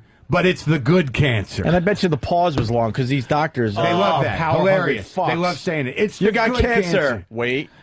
And then you get your call failed on your cell phone. Yeah. What the fuck? So apparently it's a basal cell, which is a cancer that's not deadly, but it can spread in your skin. So I figure, okay, I'll get it removed like a mole, right? Basal cell. Yeah, it's called basal cell. So I go to the dermatologist. Sauce. Yeah. I go to the dermatologist, basal right? He cell. says some sausage. He says they got to do a Mohs procedure. Now I didn't know what the hell that was. You know what that is? Yeah. This is what's it called? Mohs. Mohs procedure? Yeah, do it. Something Steve and his friend do? Do it. Do it. He pokes you in the eyes with his 2 fingers and yells at you and hits you with a wrench. Different kind of Moh than I was thinking of. Yeah. That's where they cut your hair like a retard's. Yes. That's exactly right. Mohs procedure. Instead of a C-section, that's what Palin had when her last kid was born. Oh, God. So I go to this doctor, right? The Mohs procedure basically means that they'll take a little off, they cauterize your face, and then they start cutting, right? And they take a little off, and then they biopsy it, and then they come back to tell you if there's more in there. So it's like a little slicer, and then they wait until there's nothing in there. They do a little slicer, then you go wait with a piece of gauze stuck in a hole in your face for an hour in your numb face, all right? So they do this 4 times. I'm there 6 hours. There's not a mirror in the place. So the 4th time, I'm sitting in the waiting room with a piece of gauze stuck in my face, and I say to the tech guy, I say, what are you doing to my face? This is the side of my face. And he goes, we can't show you that. I'm like, fuck you, I'm paying for it. Where's a mirror? Let me look at my face. So I go into the bathroom. There's a hole the size of a quarter in the side of my face. And I'm like, are you kidding me? Wow. Are you kidding? And I said, what are you doing? But it's not it's not a voluntary thing. You can't say, I shouldn't have done this, because then you have cancer all over your face, right? Oh, shit. So I said to the doctor, I said, are you going to be able to close that hole? And he goes, I don't know. You don't know? What? What the fuck? And he goes, we're going to try. I'm like, you're going to try? And I'm like, what is the process here? And he goes, what we're going to do, he's a plastic surgeon. I said, we're going to pull the muscles from your face, and reattach them to your nose. They're attaching muscles. Then we're going to pull the skin from your cheek over it and sew it down the side of your face. I'm like, holy shit. No one fucking told you this beforehand. No. He said it was really deep. I'm like, well, great. I got a hole in my face. Let's do this. Holy so I go into shit. get the surgery now, because they're going to do what they say, and they're going to do the surgery, right? And I'm laying there, and there's 1 million people in the room because the guy's a teacher. All right, so my doctor, my doctor's not even doing it. The student's doing it. All right, so he's telling the guy, like, I'm sitting there listening to them. They're going, well, should I go in like this? I'm like, can you not have this conversation right here? It's local anesthetic, and you don't know what the hell you're going to do. Right? So they're in the process of sewing my face. I see flaps of skin like hanging off my face through my eye right here. And the guy who's doing it, the student who's cutting into my head, says, so you're a comedian? I'm like, oh, are we fucking doing this right now? Seriously? Yeah, well, they got a conversation. Right, so I go, yeah, I'm a comedian. He goes, do you do a Seinfeld impression? I'm like, what? Where does that even come from? I don't do impressions. Why would you even ask me that? I don't even like Seinfeld. He's like, really? You don't like Seinfeld? I'm like, just sew my face shut, you idiot. You know, and he's like, how can he not like Seinfeld? Well, who's the best comic, right? So I said, oh my God, his bedside manner. Right. So I said, I think Richard Pryor was the greatest comic. And then the one black person in the room, the woman who's the assistant, she goes, I agree. And all of a sudden, really? Pryor, the guy says? I'm like, oh, now there's racial tension. I got my face hanging up, and they're going to fuck this up, and now I've caused a racial incident in the operating room. So then the guy, you should have seen what they did, man. They cut me. They had stitches running all the way down the side of my nose, around this thing, down to here. Right? Wow. All the way. And I'm like, how the hell I'm Frankenstein. How the hell am I ever going to look good again? Yeah. And both my eyes turned black and everything else. And I had no choice. And then I kept going back in. And then they give you, and then you go back in, they take the stitches out and they sand your face with sandpaper. They sand the scar, right? And they give you lotion to put on it for 3 weeks. And you couldn't tell, right? Let me see from the side. Wait, and you're close. What does it look like? Can you see it? Yeah, of course. I couldn't tell until you Jimmy, no,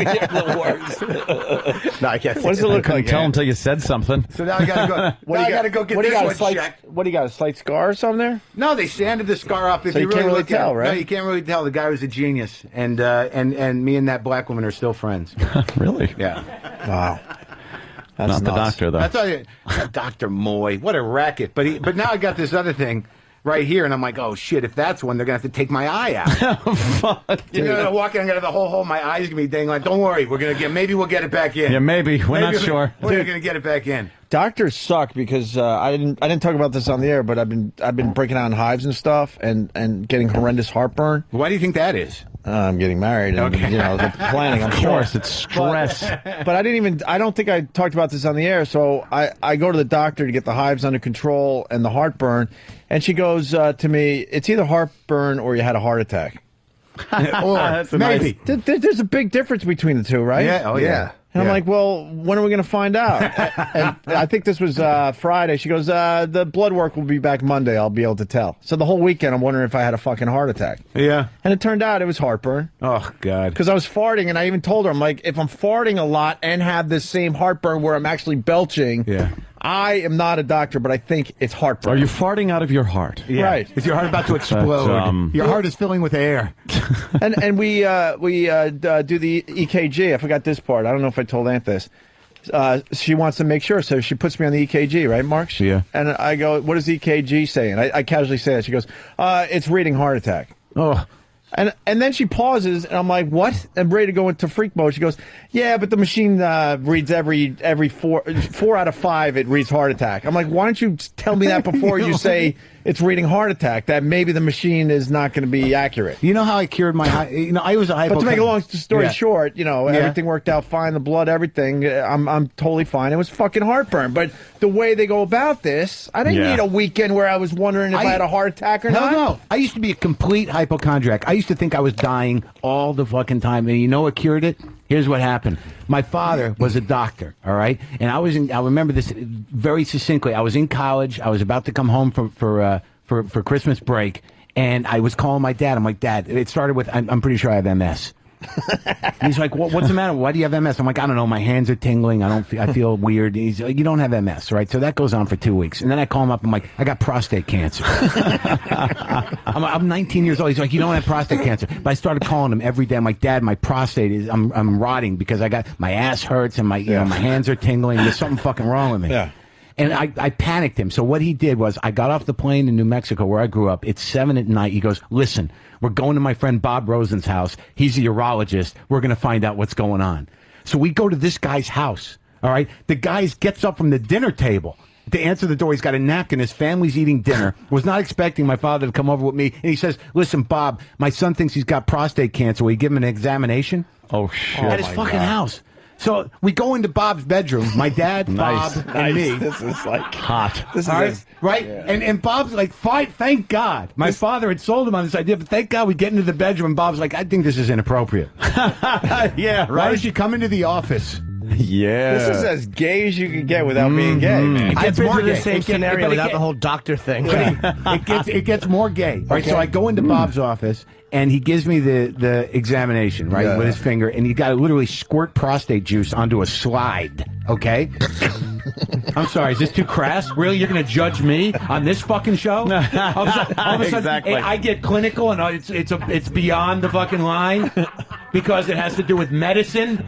I'm the asshole. All right, so let's get back to the story, you judgmental fucks. I'm squirting prostate juice onto a slide, and it turns out I have some sort of prostate thing. It's like a prostatitis, just a stress-related thing. Yeah. So I go. He gives me the antibiotics, okay, for 2 weeks. All right. And after 2 weeks of the antibiotics, I say, like, I think I still got it. So I go back to fucking Bob Rosen, gives me another examination, says, you don't have it, you're fine. All right? 3 days before I go back to school, I'm looking at my dick, and I'm like, holy shit, I have herpes. All right? So I thought I had herpes, and I hadn't even had sex, okay? And I thought I had herpes. That's some paranoia. Where'd you think you got it? I didn't. It didn't matter. All right. So I go back to Bob Rosen. All right. This guy, after seeing me 4 fucking times, Stick his finger in your ass banging and- me twice. Now you got to show him your dick. I go back to his office. I'm like, I got herpes, and the guy is on his knees. He's got my dick in his hand, and he's looking at it. He goes, Mark, there's nothing here. Let me ask you a question. Do you like coming to see me? And that was the end of my hypochondria. That was the end of it. Right. All right. Hey, there's a guy, people are relating, some guy went through the whole Christmas holiday, whatever, thinking he had testicular cancer, and it turned out, just like I said, it was heartburn. That's an easy mistake to make. But these My doctors- balls are burning. It must be my heart. And for the people that linger longer, I finally bailed on the doctor that's been sticking fingers up my ass way too many times. So this is a new doctor. So I thought the new doctor would be much better than the old. I had an old doctor. I went in for his strep throat, and next thing I know, I'm getting my ass checked. I don't know how that happened. The last time I got my ass checked, I got a new doctor, this little Asian guy on my health plan. Yeah. This was embarrassing because it's an awkward moment to be in. He sticks his finger in my ass and actually says, ooh, smooth. And I'm like, really? Is that what you just said? Mark, So could you take it out? They're probably sick of hearing this, but I had an old doctor out on Long Island, and he had a lab coat on, and he stuck his finger in. Now he has to smear it on the slide in another room, so he has my shit finger up in the air like this, and he's trying to leave the examination room, and I'm like, my pants are down or whatever, and his lab coat gets stuck on the door, so he can't move, and he's got a shitty finger in the air. And I had to actually get up and, like, nude and hop across to let the fucking doctor out, so he could smear the shit onto his slide. How humiliating is that moment where they give you the tissue to wipe the KY? Here you go. Clean up. Thank you. Thank you. And then you feel squishy for the rest of the day, no matter what you do to try to clean up. I'll leave your prescription on the night table. Is this bad? Yeah, right. Thanks, Doc. What's in the bag? Granola. Yeah, that stuff's delicious. If I get a prostate exam, this will freak the doctor out. Like, after he does it, I just grab his arm and I put the finger in my mouth. Oh, God. Shut your eyes and go, Yeah, I suck his finger sexily. And then you say, I'm good. Everything's okay. Can I have a little bit of that? horrible. Little granola. Jimmy's eating his yogurt and granola. You guys are so healthy. I've been on the road for 2 weeks. I had like a rack of ribs the other night, and it's disgusting. Makes you feel like shit. It's so hard to like eat good. We were talking about this yesterday with Kevin Because it Smith. doesn't feel as good as you want. Like, no. And there's nothing they can make that isn't... everything that is good is bad for you. It's just what the fucking way it is. It's so great to plow through a pint of ice cream and cry afterwards. You know what? I can down an entire bag of like Tostitos and salsa. Oh, a nice cold beer or something. Yeah. Or 12 of them. But it's like those things are so good. It's like, no, have some Triscuits.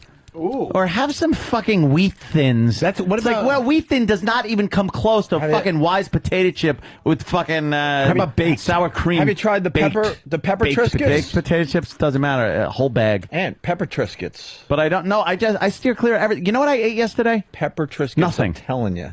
I had watermelon in the morning, and I had nothing I had pornography for dinner. That's pretty much what I did. Dude, I didn't even stop to eat last night. I was just perusing porn and went, got to shower and go to bed. And that was it. And I barely, showered. If I wasn't covered in pre-cum, I probably wouldn't have. I never shower before bed. I shower before massage. I literally come in here sometimes, and I still got fucking gunk in my belly button from the night before. I wipe it out with a towel. All my fucking bath towels have fucking loads on them. There have been a couple of times I've gone in to take a leak and gotten a nice bouquet of a lovely evening. How the hell do hotels keep their towels white? I don't understand that. I don't know. Mark, by the way, when the doctor said smooth, that meant no tumors. That meant that your prostate's no tumors. it's not got the cancer in it. It's not tumors. Apparently, I went to a woman doctor, and she said, I don't know what the hell's going on up there. I just know it's okay. All right, we're gonna take a break. Whatever's going on up there. A break to eat. Where's your food today at? I wasn't going to eat today either. I'm on a I don't want to eat. I had a funny joke. Are you sad? No, I've just. Are you sad? Food to me is just a pain in the an ass. essential thing, like breathing and it's a pain whatever. in the ass after a while. I don't really get a lot of pleasure out unless I go to a really good restaurant and you're just like, holy shit, this is great. But on a day-to-day basis, my fucking my turkey, my dry turkey and American cheese on white toast is going to thrill me to death. You're going to be eating well tonight, my friend. Some nice steaks for the boys. Oh, really? Oh, yeah. Where are you guys going to be? Oh, well, you're not invited. Why wasn't Jimmy invited? Well, I wasn't. I don't want a gig, him. I'm sure. I don't want to invite him to anything. Really? No. No? Why? Not Jimmy? I love the invitations. You know, the lovable cherubish Jimmy? No, he knows why. Why? No, but I love invitations. I love opening them and saying yes, thank you. I'll be there with bells on early. I'll RSVP. We're gonna do some steak tonight. Where are you going for steak? Somewhere. Uh-oh. You know, has a good steak, that Marcello Ria place down right by Comics. Yeah. Oh, double porterhouse. I don't even want to say, just in case. Where are we going? Somewhere. Mouth it out. The only place I like. Is it somewhere where I used to live? Oh, okay. Because you know what's really good? That fucking Oldfields on Broadway and Greenlawn. Oh, that's amazing. That steak place. Actually, the best steak place really good. Where's that? The best in Greenlawn out on Long Island, like by Huntington and shit. And the best steak place in Huntington. This is why are we going so fucking local? It's okay because just think of your hometown and your best steak place and put that name in. Abe Conklin is the best. Oh, Abe Conklin, right there in the heart of Huntington Village. It's pretty much it's very close to F.H. Riley's. Yes. If you come to town and you're just going to F.H. Riley's to drink, go to Abe Conklin's first for a nice steak. So you go to the, you park in the Dewey parking lot. Yeah. That giant parking lot where the cops should just sit there They just and laugh. pick off every car that leaves after midnight. They just laugh. They look at each other. Which car you want to just take it away. Because if you're leaving after midnight and you're leaving Huntington from that parking lot, you are drunk. The only problem with Abe Conklin, I think they still allow smoking, so it's steak, smoke, it's just as awful the way it as should can get. be. Yeah, right. If you can eat steak, you might as well You're going to kill yourself. Do have it. a pack of cigarettes, too. All right, more of Mark Maron Comics tonight here in New York City, COMIXNY.com. Go to that website. Get your tickets for Mark Maron. You're definitely not going to be disappointed. And also, people are asking about CDs. Mark, you got a CD out there? Yeah, if you go to markmaron.com, MARCMARON.com, I got 2 CDs available. I got a new one coming out. It's called Final Engagement. Jesus, that's an optimistic look at your career. You got some tech stuff we could talk about after the break? Some which? You like talking about tech and, the people with their dumb phones and iPhones. And... I'll figure out something. All right, we'll talk about something. Whatever. Fucking iPhone. I hate it. You hate a phone you've I do. I do have a story. Since it came out. The other one. All right, I know. We're going to talk about Jimmy and why he hates iPhones. Mark's got something. Ant's thoughts when he's walking around his mansion by himself. What are you doing? What are you doing? What are you doing? All right, that's all. We're hanging with Mark Maron, who makes it very easy. He's riding the bus today. What's wrong? Nothing. Comics. I feel good. COMIX. Yeah, we had to deal with the sad Mark, and now we get the other side, which is nice. The other side of the misery you were in for the last year or so. After I talked to him, if I talked to Anthony for a while, I'm grateful. I got it easy. I got it easy. Lump sum, baby. Lump sum. I'm done. Gotta love that. That's the way to go, right? Now, if I can just figure out who the fuck she's living with. Still getting to you, huh? It's, I don't know. What difference does it make? What if he's just some dirtbag that isn't even fucking like, That'd be great. close to saying I'm that. hoping for a dirtbag. Hope for a dirtbag. Come on, dirtbag. If you were fucking her, I'd be in trouble. No. How old is she? It's a good gauge as to whether I'm fucking anybody. 34. Oh, shit. 33. I don't know. Wow. I used to have to lie about it, and I don't even remember. So you were in a car with Andy Kindler. Oh, that's what happened. Oh, you went to, you know Andy, you know his work? I like Andy a lot, actually. Here's We've what never it had was. him on the show, but I don't know if he would work on our radio show, but he's a great comic. I tell you why I think he would, because he's such a fucking, he's very opinionated. He would get people listening to him, and people would love him or hate him, but I think that he would be very compelling. Fun. I'm traveling cross country in a car on tour with Eugene Merman and Andy Kindler. And I don't know if you know Andy, but traveling with Andy Kindler is like traveling with the history of the Jewish people. All right? So here's what happens. We get to Cincinnati. Him and I fly into Cincinnati. Eugene flies in later. And we've got to go get a screen. We got to go to Target to get a shower curtain so Eugene can project his act onto the curtain. I don't know if you know Eugene. He does a lot of visual stuff. So here's what happens. This is about, I guess, technology. We go to the woman at the counter at the hotel. We go, where's the nearest Target? She goes, I have written directions. It's 12 miles away. Nice. Okay? So we get into a car. I've got a GPS. We've got written directions, and Andy's got a new cell phone. He's like, oh, maybe I can do it. He's like, that's the kind of Jew he is. He's like, do pa pow pow boo pow. And Eugene's like, ba ba ba ba ba ba. And I'm like, what the fuck? All right, so that's the three kinds of Jews. If they didn't know what a Jew was in Lexington, Kentucky, after our third trip to the Waffle House, they knew that we traveled in packs of 3. We were initially charming, but became very irritating when it came to ordering food. So we get into the car, iPhone, GPS, and directions. Within 3 minutes, we don't know whether we fucking miss the exit, all right? Because Andy and I got one of those. We got in one of those conversations. Like, all right, what is comedy and who sabotaged your career? Who burned more bridges in than me or him, right? Yeah. So meanwhile, we don't know if we missed a place. So Eugene goes, punch it into your GPS. Just push Target in. I didn't know you could do that. So I'm like, all right. So I put Target in, but the Target that comes up on the GPS is 35 miles away. It's an old GPS. I'm like, that can't be fucking it. And Andy's like, maybe I can put it on my iPhone and we can find it. Like, why don't I call him? I don't know what the hell happens. But we get off the highway, and within seconds, we're in the woods of Appalachia, driving through the countryside. I don't know where the fuck we are. The GPS is going, turn right now. I put it on the English lady because it's passive-aggressive. It makes me feel a little intimidated. They should actually have a Jewish voice that goes, I think you missed it. I think you, wait. So we're driving through Appalachia. All right, men with beards are coming out of shacks going, what is that? So we're driving down through here, and the GPS is still going, turn now, another 3 miles. And I'm like, where the fuck are we? This has been going on for 45 minutes. And I swear to God, they're getting uncomfortable. Eugene's like, I don't like it when Daddy yells. And Andy's like, boop, boop, boop. So here's what happens. After about 40 minutes in the woods, the GPS goes, turn right now. And I turn right. There's dirt and a lake. They just wanted you. That GPS wanted you dead. The GPS says board ferry now. No. Yes. No. Yes. Why would I make that up? There's no fucking boat. There's no ferry. But I tell you what, it relieved the tension. So I drove my car into the water, and we all had a good laugh. Board ferry. I swear to God. Wow. What happened? You Jews. That's it. That's the whole story. What's wrong with your iPhone, Jim? Jimmy has perpetual problems with the iPhone. I don't know why. It's a piece of shit, that's why. You know really? Problem solved. They gave problem solved. They gave us an iPhone. It's still sitting in the box on my desk. I haven't even opened it. I have no desire. You want me to take it? Really? I'll give it to you. Really? I don't want it. I broke my last one. Maybe I shouldn't have one. I can't wait. I'll bring it in and give it to a listener next week. I don't want it. This is a piece of garbage. Because everyone tells me I got to get one, and I'm just sticking with this beat up BlackBerry, and it works fine for me. What do I need to do?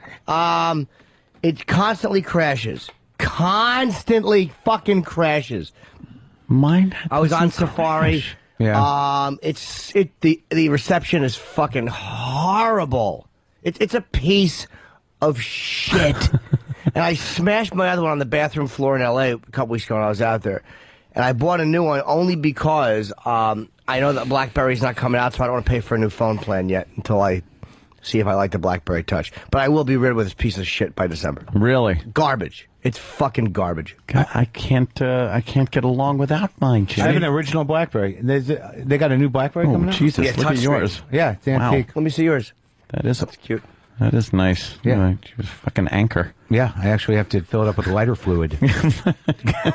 Oh, look, now it's frozen. It won't do anything. What? Because garbage. But look, mine isn't. I do this. I flip it. It comes on. I hit that. Look at all my apps. I have plenty of apps, so it's not that. Look, I could put on liquid, and look. All I do is do this. Uh-oh. No, I got to turn the volume up. Uh-oh, what happened? I put on liquid. Yeah, I know. It's the liquid app. What is liquid? It makes liquid. It should be a flushing sound because it's a piece of shit. See, watch.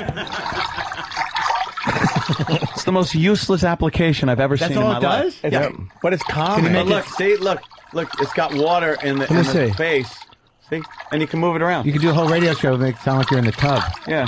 Oh, this is so nice. Yeah. It's so warm. Yeah, cool. Oh. Better sound quality than the fucking phone. Does it splash? Come here, Cindy. Yeah, try to splash Come it. here, Cindy. Yeah, Time for your bath. Hey, time for your bath. Get in here. Let me show you where the duck likes to be kissed. Oh, Uncle Paul. Come on, get that the- Anthony ripped off. Yeah, give the duck a kiss. Does it splash? Pretty It good doesn't version splash. of it. No, No splash. Kinda. Yay. a little bit. That's fun. Dude, that's calming though. I could use It's that. liquid. Yeah. See, it's that. I got a lot of applications. Do my banking. Everything. It's a fucking miracle. How did yours suck so bad? Everyone Poor I've had- Jimmy, this is- every single one you've gotten has sucked. This is my fourth phone. Because at first I brought a couple back because they weren't working. And then I finally smashed the other one, the first three. This might be my fifth iPhone. I'm telling you, it's a They see you coming and go, give him the broken one again. This is hysterical. It's such shit technology. Jimmy's a comedian. No, he'll appreciate the funny when we finally tell him we always only give him the broken phones. Hey, As he fucking goes punching everyone in the face. we got three things here. We could do. Yes. We, Mark likes the political stuff, so we could rehash the McCain slip up. Which one were the one? I couldn't agree with you more. That one. Oh my God, Isn't that is so fantastic? much fun for us. That is so funny. Oh, look at the old guy. It is hysterical. He fucking could not get out of that no matter He what. kept making it worse, spinning It around. would have just been, if he just would have said, whoa, now that was an error. Yeah. I'm sorry. You know, what I meant to say was, but him trying to get out of it was like It's beautiful. watching a doddering old fool trying to get out of something. It Well, I even guess woke, that's exactly woke what it was. Cindy up out of her Vicodin haze for a second. What did I do? Get me to a drugstore. I'm attracted to that old broad, and I don't even That know. one? I don't even know why. Like her? It's probably a big meaty I don't pussy. know. It probably dangles. Yeah. Nice dangler. Oh, you know gravity is taking its toll on that thing. Yeah, it's probably like a long, thin, Hanging down. We got thin, old Mr. Ed Lips. brown. we got Life on Mars. Oh, yeah. You know something? Episode 3, my friend. Hold on. We got 3 choices. Oh, all right, well, what were we going to say, Ed? I'm sorry. I'm just saying, I'm now growing To hate it? to hate that show. Good. It's about time. And That's it's what we only have to hear. it's only been a couple episodes, few episodes. We have what to it do is. it. What And is now it? I hate it. I don't even know it's, what I'm- it's this show. It moron? came from England. Yeah. Show's originally from England, and of course, they Americanize it and fuck it all up. And it's this guy who was in 2008, Yeah. and he's a cop. Right. He gets into an accident, a car hits him, and he's just kind of ends up, poof, he's in 1973 as a cop. And they in his station house, they think he was transferred, and he's got to figure out how to get back. He's got to solve this murder of his girlfriend, who was murdered right before, or supposedly murdered right before he had this accident, got sent back to 73. It sort of sounded like a compelling little thing, and I kind of like the idea of looking at a gritty, nasty 1973 New York. Back when it was fun. Yeah, and the cops are all just beating the shit out of the perps and everything. They don't care. But it's so, they try so hard to remind you that, hey, it's 1973 with these references that just, it's not necessary. I get the premise. Stop with the fucking references. A lot of the mustaches. writing is horrible. Lot of yeah, a mustaches, lot of big mustaches. yeah, Well, yeah. they got Michael Imperioli from the Oh, is that Sopranos is in show? it, and he's Yeah. got the big mustache and the sideburns and the long hair.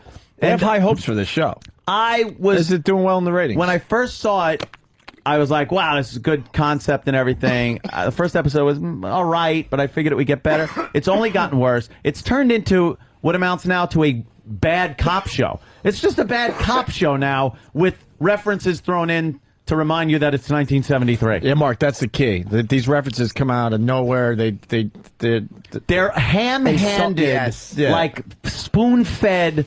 Hey, look, remember people out there in TV land, because you're much too stupid. Don't forget. It's 1973. That's an actual line from the show. Yes. Yeah. Well, we got slang and shit, like like to the max and Foxy and they've thrown those in, and that isn't even the shit that gets me. It's more ham-handed than that. We got examples. Let's get right into this. Here's the first one from Life on Mars. Is this last night's episode? Yes. Yeah. Okay. Travis said these are really bad. Well, I just because wanna, we barely got the bit going last time. Yeah. Let's be honest. We almost failed miserably. No, last time I think there was some great examples. The first few clips, the first couple of clips we were were a losing little people iffy. left and right, and then we brought it back in the end. Let me set the first clip up. Right. Because this morning, Ant was talking about how now another thing that they're doing, which I definitely noticed, is he's telling people about the future now. Yeah. Like how things are going to be. Yeah, that's another thing that is that's the first annoying clip. me. He's got to be like, well, let me tell you, where I'm from, Right. we don't use paper. That's the first one. Yeah. Oh, this is going to be good. Well, the future may be uncertain, but one thing's for sure. Things will happen a lot faster there. You know, someday even paper will be obsolete. I think that's sad. Oh. The acting's horrible. The writing bad. is terrible. That's really bad. And the fact that he's like, paper's obsolete. No, wait, look at how much paper's laying around here. So he even knows that he's back in 73. Oh, he absolutely knows. So he's got complete recollection of 2008. Okay. I love how everybody reacts. The reactions, the writings for the reactions is so fucking terrible. Awful. Because it's built on getting the point across instead of being realistic. It's fucking horrid. Point getting across. It's being screamed in your face. Quick call. Haven't taken one in a couple hours. Matt in Boston. Matt. Guys, you made the show better for me and my wife. I want to thank you. Oh, thanks. Because now it's a funny show. Because now they're just waiting for these references. My wife was watching, and she's like, what the hell is this? This is stupid. And I said, no, wait. I paused it, and I go, here's the thing. Listen for when they're saying, but it's 1973. Yes. Cool. And then she started watching it. She was rolling. She was crying. It is. It's a ridiculous comedy now. It's like a drinking game. We're helping the show. Yeah. We didn't mean to, but we're helping it. Yep. Here's another one. Apparently you stayed up calling people. I was researching. Ooh, researching what? Cop stuff. I have the teeniest crush on Steve McGarrett. Do you know him? Yeah, I know who he is. Hawaii 5-0. Book him, Dano. Do you ever say that? Book him, Dano? I would if I worked with a guy named Dano. You should hire one. How cool would that be? Is she retarded? She's supposed to be a hippie She's chick. a writer for the show. She's supposed to be this hippie chick. Yeah. And she lives in the same apartment building there. But the idea that, all right, remember our shows. Let's get some shows in there, some references. How about Hawaii 5-0? That was a big show. How could we subtly throw in, and maybe him walking past a TV and it maybe being on the TV, or even the sound of it in the background and you hear it. No, she's got to out of nowhere bring up Hawaii 5-0. So the show is so bad, what they're doing is that they want to make sure if and when they get new viewers, that the viewers understand the premise of the show. Of the program. Not you wouldn't miss it that, there's hippie chicks and all the cars are from the 70s and New York looks a little different. Like they kind of, did a good job as far as that goes, the dress and everything. That's it. I understand where we are. Okay, enough. But every fucking episode just pumping it into you. I'll tell you what's annoying. It's the fact that they don't speak. The writing is so horrible. Like the way it would be with a chick is she like, I get so turned on by cops. I'm in love with McGarrett. Everyone at that time knew who the fuck McGarrett was. Yeah. No one. Like for instance, would you say like if you were fucking a chick now, like let's just say I was fucking a girl and she's like, oh, you're kind of sarcastic. I like that. It reminds me of Simon Cowell. Do you know who he is? Yes, from American Idol. Who the fuck would have that conversation? I don't like him. But that's people our age would know the reference. But some people in their 20s, they don't. That's exactly it. So they're over-explaining. They're over-explaining. And ruining the fucking moment for everybody else. Every episode. Nick in South Jersey. Stains. Nick. Yes. Hi, Nick. I was just saying that the acting is like, and this is like a porno, like Julianne Moore and Boogie Nights. Just like, Now that's a large tax. Yeah, that's right. Doc. It's horrible. The acting is worse than porn acting? Is that what you're trying to say? Yeah, the acting is I've never seen it. It's really bad. Like, even Harvey Keitel's in the fucking thing, and he comes off as a bad actor and just like... We got a Harvey Keitel doing the 70s thing. Oh, right. Good. Cuff him. Dano. Yeah, he's in the military. Unbelievable. What next? They're going to want to get married? Get it? Because they do in the 70s, now. that wasn't even a possibility. Oh, no, My gays God. in the military? What next? Oh, that's so fucking horrendous. Right. Do you guys watch Mad Men? Do you like that show? Everyone talks about Mad Men. I We haven't like seen it. it. Never What? seen it. No, I haven't Fucking seen that Roland, one. He keeps telling us, what's wrong with you guys? Watch Mad Men. They It's a say great one of the looking best show. shows Watch a Mad in Man every years. time Roland walks in the fucking room. Lunatic. I like it. Yeah, Roland. Fucking Mad Men. That's Oh no, I was thinking of something else. It's one of the Sopranos right. guys wrote it. Nah, but it's supposedly it was on. I wasn't sure. Was it midnight on Fridays on HBO? Oh, wait, No, that that's was Down and Dirty, starring Jim Norton. Oh, Jim. shit. How could you confuse It that, Jim? happens, though. I got confused. No, that's The your whole theme show. tonight is 1973 too. Yes. With Patrice because he says it's the last time he could see his toes. Was when he was 10. I'm pleased with myself. We got to help Jimmy out. Everyone's got to take a peek tonight. Let's get those numbers up so HBO does the right thing and get more. Do they episodes. actually care about numbers over there? Not really. No. It does mean something, but they care more about critics. Yeah. Which scares me. Here's one more. It's like you got some gay bashers around here. Gay bashing? What's that? Throwing a party for a queer? I don't know. I'm thinking of taking the old lady to see Soylent Green. What do you think? It's supposed to be good.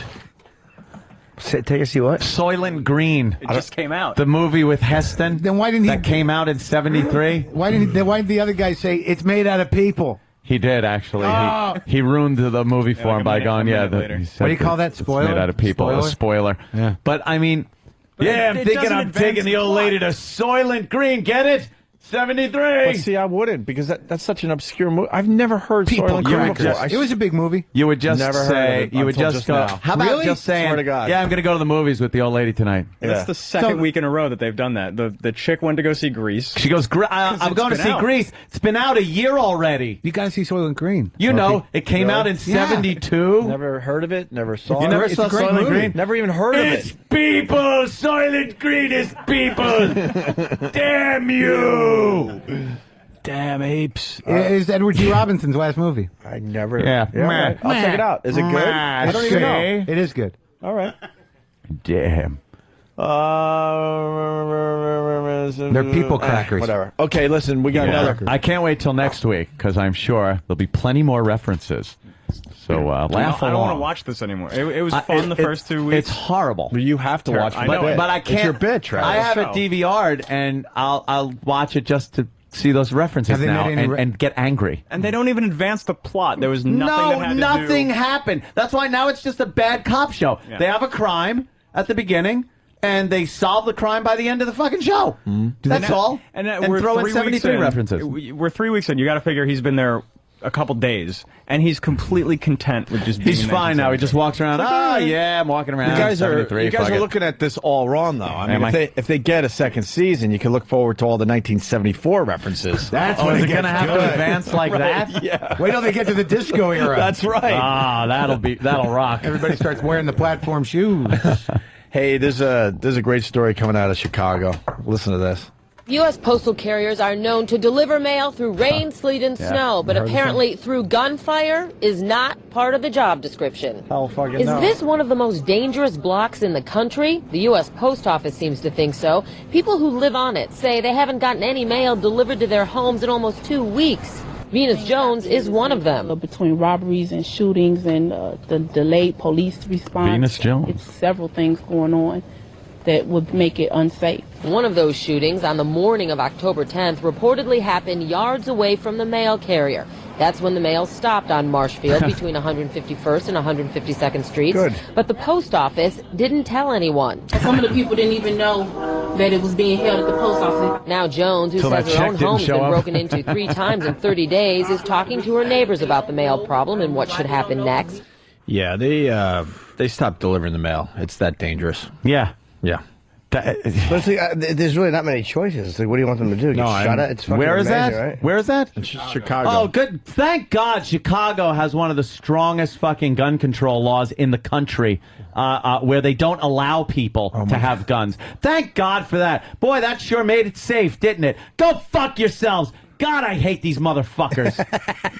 We almost made it. We almost made it. Dude, We almost made it. Yes. My incessant fucking harping on this is proof that there's a problem. We almost It's made proof that there's a problem. Yeah, boy, it sure kept the bad guys from getting guns. Go fuck you. It's ridiculous. Arm everybody. Well, you know what? There's in the second track, you'll realize that there is kind of an ironic twist to what you're saying. Yeah. Oh.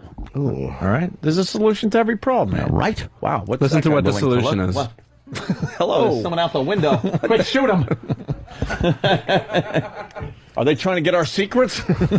Yes. They've got guns. They've got guns. Oh my God! What are we gonna do? Isn't that like every dumb movie from the 80s? They're trying to get our secrets. Yeah, they come up in The a window washer and they're barely washing the window. Right. They're looking in very suspiciously. Also, the Yeah, whatever has a little camera. what was it? The microfilm and all Holy that. shit! He knows what's on instant replay template 4. Right. Microfiche. Microfiche. Here's the solution to the problem. Jones says someone from the post office told her they were going to put a cluster box for mail right here at the corner of 152nd and Marshfield. But she says that's not a good idea. We have a lot of elderly people, a lot of older people that's working, and then for us to have to go to that corner to pick up our mail, that's unsafe for us. But Harvey spokesperson Sandra Alvarado says just today the Postal Service requested a police officer meet a mail carrier tomorrow. But lots of residents say the bigger issue here is a lax police department. It's something that we will look into. We take every complaint very seriously, and it's something we want to make sure that our residents feel safe. And Alvarado says anyone with policing concerns should feel free to call the chief's office. Meanwhile, a spokesperson for the U.S. Post Office blames a miscommunication for turning what was supposed to be a one-day mail suspension into one that lasted almost 2 weeks. So what's going to make the neighborhood safe to get their mail? Yeah. Guns. Guns. By bringing police in. Cops. Armed guards to escort the mail carriers. And that'll only make a problem because the second something happens and the cops respond to it, they're motherfuckers, get out of our neighborhood. You know, go fucking... And you know what? How often do you hear a mailman say, "Cover me"? Yeah, I'm going in. Cover me! Low crawl, serpentine! But something that's so obnoxious about that story is that, like, because the neighborhood, the community can't behave like real people, now the taxpayers have to bear the brunt of paying a cop to escort a mail carrier. You know, the area is so dangerous. You know how they do those food drops? They just drop the mail by parachute. Yeah, that's how they should deliver the mail. Would that be fantastic? A U.S. postal plane just drops it on a pallet. Like ticker tape. We've all seen those food drops, and man, as soon as that helicopter takes off, all hell breaks loose. They're ripping at the packages. They might as well drop it with food. I am disgusted, and everyone knows why, so I'm not even going to say it again. But Why? Because you don't like blacks? I'm completely disgusted. What? I didn't say that this time. That's why it was a question. I don't know. Do you guys I'm disgusted with the way this fucking country works. I'm sick of it. Why the fuck do citizens in this country have to be brutalized and held hostage in their neighborhoods by thugs that can get guns whenever the fuck they want, and then some asswipe is telling you you're not allowed to exercise your Second Right Amendment and protect yourself. Some states you can get guns pretty easily. I grew up in New Mexico. Anyone can get a gun. Oh, I know. There's some states that allow you to exercise your Second Right Amendment. Well, the interesting Second thing, Amendment rights. the thing that's funny about the Second Amendment is that it was put in place so a militia could arm themselves against the government. But wait. Yeah. In my mind, if that's part of it even, they're going to have to be some much larger pieces of equipment. Well, rocket launchers, tanks. The initial thing, I understand, against the government, but the right to bear arms is not so much the condition of, all right, the government is here, we have to protect ourselves against the corrupt government and stuff. It's just to protect your property, period. It doesn't say what the fuck to protect with your gun in the Constitution. It says you have the right to bear arms. Whatever the fuck that's for, to hunt or to shoot some asshole's fucking head off that's coming in your window. Right. There's no thing that says you have the right to bear arms just for this. Fuck you. I'll bear my arms for everything. That's why you watch that show, Life on Mars, or whatever the fuck it's called, because you really want to go back to 1973. Oh, what a treat that would be. He wants to go back to 1873. Yeah. Oh, yeah. Well, a little further back. Oh, he still needs it. Oh, yeah. That's right. I don't know. Well, at least there was one good gun. You were off about 5 or 6 years. Well, 10. Yeah, 10. I don't have any problem with guns. No, I really think, especially in places like Chicago, D.C. just had the law overturned, and now they still have to fucking go to court because the way they worded the law that now you're able to buy a gun is ridiculous. You have to pretty much disassemble your gun, keep it in a locked box, unloaded. What's the point? With a lock, right? And that's how you're protecting yourself. I got a little problem with carry laws. I love a carry law. Yeah. I fucking love concealed carry. Fucking love it. It's a surprise in every box for the fucking guy that wants to rob you. What a surprise. He fucking shot me. I love when I get the NRA magazine and I read Armed Citizen. It's the section of the magazine where low-life cockbag motherfuckers get their faces shot off by somebody that they went, whoopsie, shouldn't have picked this fucking house. And you hear about some guy that heard a sound, he grabbed his gun, went downstairs, there's some asswipe trying to get out his window with a fucking flat screen TV, and oopsie, that's going to be hard to carry without a face. My wife harder to watch. My wife always wanted to get a gun because when I was away once, we were robbed. And she was in the house. Holy shit. Right. How scary is that? Right. So she wanted to get a gun, but you want to be, I'll be honest with you, and I ain't got no problem with guns, but knowing me and knowing her, there was no way I was going to get her a gun because there was no way I wasn't going to get shot with that gun. Okay. There was no way. I'll be honest with you. There are some people that just, they know, they're responsible enough to know, I can't have a gun in the house. Whether it's kids, your own personality. Blind rage, things like that. Blind rage. You don't know what the hell's going to happen. Yeah, but I mean, blind rage. What? You could throw someone down the fucking stairs in blind rage. Yeah, you could stab them. You could pick up a safe and throw it. Exactly. Guy that doesn't know a bad example when he says it. You could fucking it's the refrigerators. It doesn't No, it's not. You knock it over Stab onto him with a somebody. Nerf football. Fucking yeah. What are you gonna do? You no couches? Good contribution. We got Chicago calls. We're a national show, so now we get to see how the mail was delivered yesterday. James in Chicago. Chi-Town. Hello, The Windy boys. City. What do you got? What we got here is the mail was delivered yesterday in Harvey, the little town just on the south side, via police escort. Really? They did. They brought in a cop, huh? Yep. The neighborhood. You know something from the news? The neighborhood didn't look that bad. It is a bad area. That's where Tom Dreesen is originally from, that area. The comedian? Yep. Wow, what a reference. Tom Dreesen. Yeah, I know. What? Oh, my God. Tom Dreesen. I haven't heard that name or thought about that guy in 10 years. No one has. Yeah, except you. Maybe you should be writing for that show. Exactly. Exactly. Hey, I'm here in Chicago. That's right. Some over by fucking there. skills. Need Can't some deliver sausage? the meal. Need some sausage? Sausage. I'm glad you got your mail delivered. All right. Well, they to my house. Oh, God, had it. That's right. Keith from Jersey, going back a little ways to that stupid show, that stupid TV show. Keith from Jersey. Hey, first I have to say, Jimmy, I can't wait till the audiobook version of I Hate Your Guts comes out. Thank you. This is Keith, your Mac consultant from Jersey. So if you want to call me back, you can do that. Oh, hey, man, thanks. Right. Hey, listen, Anthony, you nailed it last week when you said that, what's next? Making a gay reference to Rock Hudson? Yeah. They did that last night. They did it last night. We made a joke. Remember when we were goofing about that stupid show, Life on Mars? And last week we made a goof about Rock Hudson being gay. They used it this week. I don't know how Travis missed that one. They're talking about people being gay, and he goes, you don't know, who's gay and who's not gay. And Keitel's like, yeah, right. He goes, hey, Rock Hudson. He goes, how about Rock Hudson? He goes, Rock, get out of here. Dude, we joked that there'd be a I Rock know. Hudson Do you think they reference. lifted it? And they did. You think they lifted it? Yes, I'm positive they listened to the show and they lifted it. They had it. They already possible. had the show in the can. Next week, I want a pet Rock reference. Yeah. All right. I was cracking up so loud about that. Thanks, Keith. Yeah, someone find point at that. a rock and go, All right. yeah, what are you going to do one day? Make these pets? It'll be that obvious and unfunny. Put them in a box. Sell it. Let someone walk by the Twin Towers. What, are they going to fall down someday? He made a reference to that last night, too. No, because he was talking about, because he's all upset, man, at the prejudice that's going on because the cops are talking about gays in a bad way. And he goes, that same type of prejudice is going to change the landscape of this city someday. And I mean literally. Ugh. Look out, man. Dude, yeah, I was sitting there going, what is it? Prejudice or what? What? Because, what? There's nothing worse. Prejudice of who? Than bad writing. Yeah. It's horrid. Nothing worse than shitty TV writing. Horrid! I want to take this phone call because I want to make Anthony happy. Shoot my TV. I want to take this phone call to make Anthony happy. Oh, okay. So you have a nice weekend. Thank you. This is for you, Anthony. Wade in Georgia. Guys? Yeah. Hey, Wade. Hey, boys. Hey, listen, I've actually had the experience of shooting an intruder in my home. Yeah.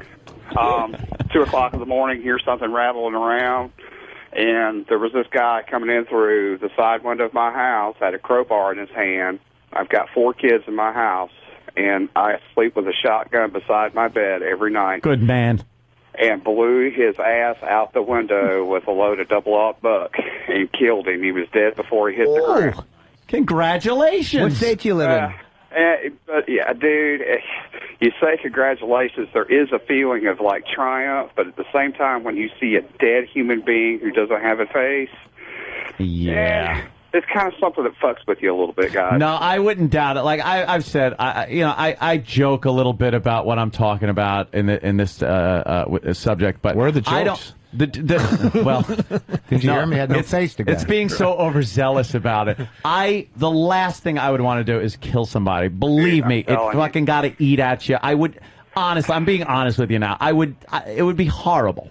I would never want to do that. But I sure as fuck don't want my family to have to go to my funeral because I didn't have myself protected. Fuck that. That was exactly what I was thinking, too. But at the same time, when I looked out the window and saw this poor fucker laying on the ground, literally with no face, he couldn't have been more than 22, 23 years old. What state do you live in? Georgia. Okay, so there's no, do people are okay with it? You didn't get in trouble? Yeah, it's, in fact, they just Grand jury? passed a law. It's the castle doctrine. Yes, I love the castle doctrine. Protect your fucking castle, man. Great. And if I had to do it again, I would, because like I said, I've got 4 kids here at the house. But, man, when you pull that fucking hammer on somebody, god damn, it changes your life forever. You didn't give him a little shout out like, hey, stop. No, there was no time for a shout out. Yeah. In a situation like that, it's time to you have to act. You didn't know. Also, you don't know what he's got. He's got a crowbar. Could be something. And you go to 2 o'clock in the fucking morning. It's dark in the house, but buddy, when that fucking flash goes off, it lights up the world. Did you find out who the guy was, or he had a history? Yeah, we found out who he was. Just some fucking kids, who's a burglar out in the house in the neighborhood. Anyhow, hey boys, right there with you. I love your show. Hi, man. It's too bad, man. That's heavy. You got to go Clint Eastwood though. You got to have some kind of line ready to go in your head. Oh, really? I think that's the mistake that people make. I mean, if you pull that thing out, you got to be ready to use it. There's no. You do. I know. There's no stop. I mean, that's one of the issues of it. That's why a lot of times guns get out on the streets is because they go like, stop, wait, and then they catch a bullet. The guy steals the gun. That's fucking it. Yeah. Just take care of business right there. Right. In New Mexico, where I grew up, they have that house. same thing. If they're on your property, they're in your house. Yeah. It's It's open season. Shoot 'em. I just bought a great fucking laser for my 45. That's I keep it on my night table. And that thing is it's scary. If there's a laser on you like that, a little red dot, what the fuck are you going to do? Hopefully you're at a fucking sporting event and it's all done in fun. Hey, Ant, when you sleep, do you lock your bedroom door or do you leave your bedroom door open? Can you sleep with your bedroom door wide open? I lock it. You do, right? Yeah, me too. You do too? Oh, yeah, I close... no, I can't lock my bedroom door. No, but I do close it. I have a double door, and one of it has one of those slide locks. Don't you have an alarm on your house, though? Yeah. And guns. I got alarms. The alarm will wake me up so I could shoot someone. Right, but that's what I'm just wondering about the locking. Or, of the no, bedroom. actually, to chase them away because you want to have an alarm in your house. Do you I don't leave windows open in the summer. It's such nice weather. I'm going to leave it open. Every fucking home invasion you hear, these idiots. Oh, he came in through an open fucking first floor window. Oh, it was hot. I left the window open. Good sleeping weather. Good sleeping weather. Turn on the air conditioner. No, good sleeping weather. Have you been get robbed? the windows open. Huh? Have you ever been robbed? Once in California, our place, when I was living out there with my dad and stuff, we came home and the place was opened up, robbed. I know what happened. What happened? Anthony was home when that happened. It was the same as the Prince of Tides. He's going to have memories flood back of his big brother looking in the window while he's being ass raped in the kitchen. Really, Jimmy? You remember that, Nick Nolte? I didn't see that coming. Lowenstein! And then he's crying to fucking awful Streisand, and he remembers his asshole being fucking pounded, and well, I might add. And well. And then his brother Buck or something looked through the window like his brother shot the killer or the intruder. Yeah. But he had to remember the shame of having his little Nick Nolte Heine fucking taught a lesson to. That's what you get for sashaying around the house. Being reamed out. Yeah. No, we were burglarized. Not robbed. Robbed would be something that I just don't want any part of, man. Yeah, when Misha, Holy shit. when they burglarized, but she was asleep in the house, and someone came in, went through her shit, her purse that was on the table, and left. And there was a string. Oh, in the room same with thing. her? No, but I mean, she in the house. Wow. I mean, and they just came in. Well, she left the door open. So the guy came in, went through her purse, took her cards and her IDs, and tried. You want to hear the fucked up thing? They tried to steal the car. Okay, because the keys were in her purse, and the car's got a club on it. Okay, the club, and the key. I don't know why it was my car, and I had the key. They in her car.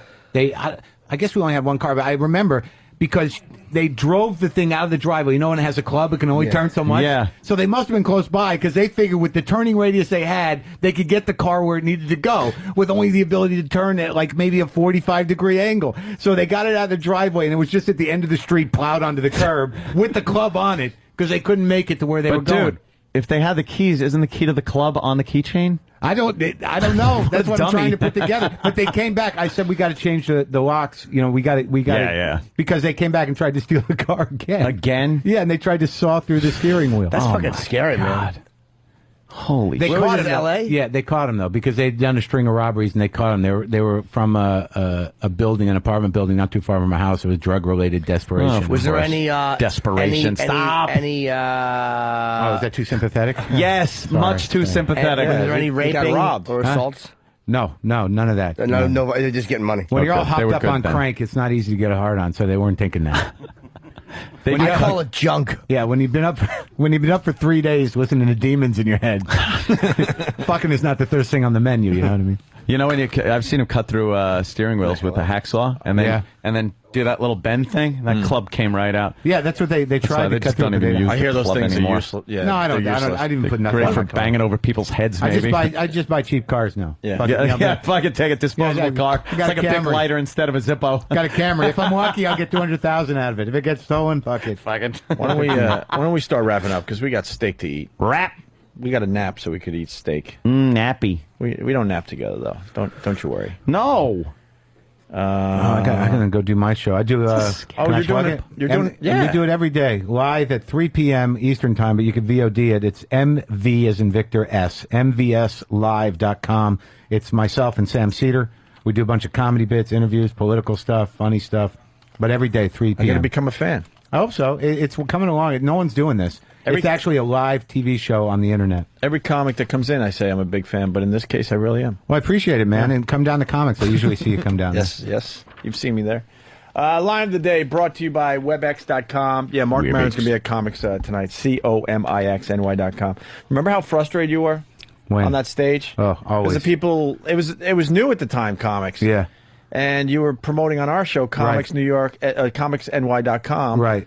And then you had a light crowd, which was unfortunate because you should be, Dude, you should have a full house wherever you go. Your stuff's really I'm good. good for half a house anywhere. And then you were like, you were looking at the big COMIX on the wall behind you, oh, that's why, because they were trying to get cute with the name. So now no You were one's gonna so fucking frustrated. WebX.com. Hold meetings, make presentations, do it from the comfort of your own home. and in between jerking off, you could do some like office stuff. Check it out at webex.com, right? They should have jerking off in this copy, and they'll get a lot more people. Maybe they don't want jerking off in the copy, Opie. Well, I'm just call me silly. They got an X in their name, so they're thinking about it. Webex.com. No, it's WEBEX. Look, hold meetings, jerk off. No. Then make presentations, jerk off some more. We loved having WebEx as a sponsor.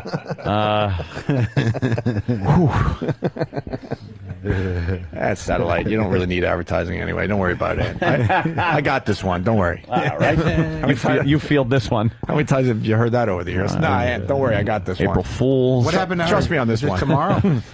We got that whore Marie McCormick on Monday. Oh, Cocor. The Cocor will be on our phone on Monday. Yeah.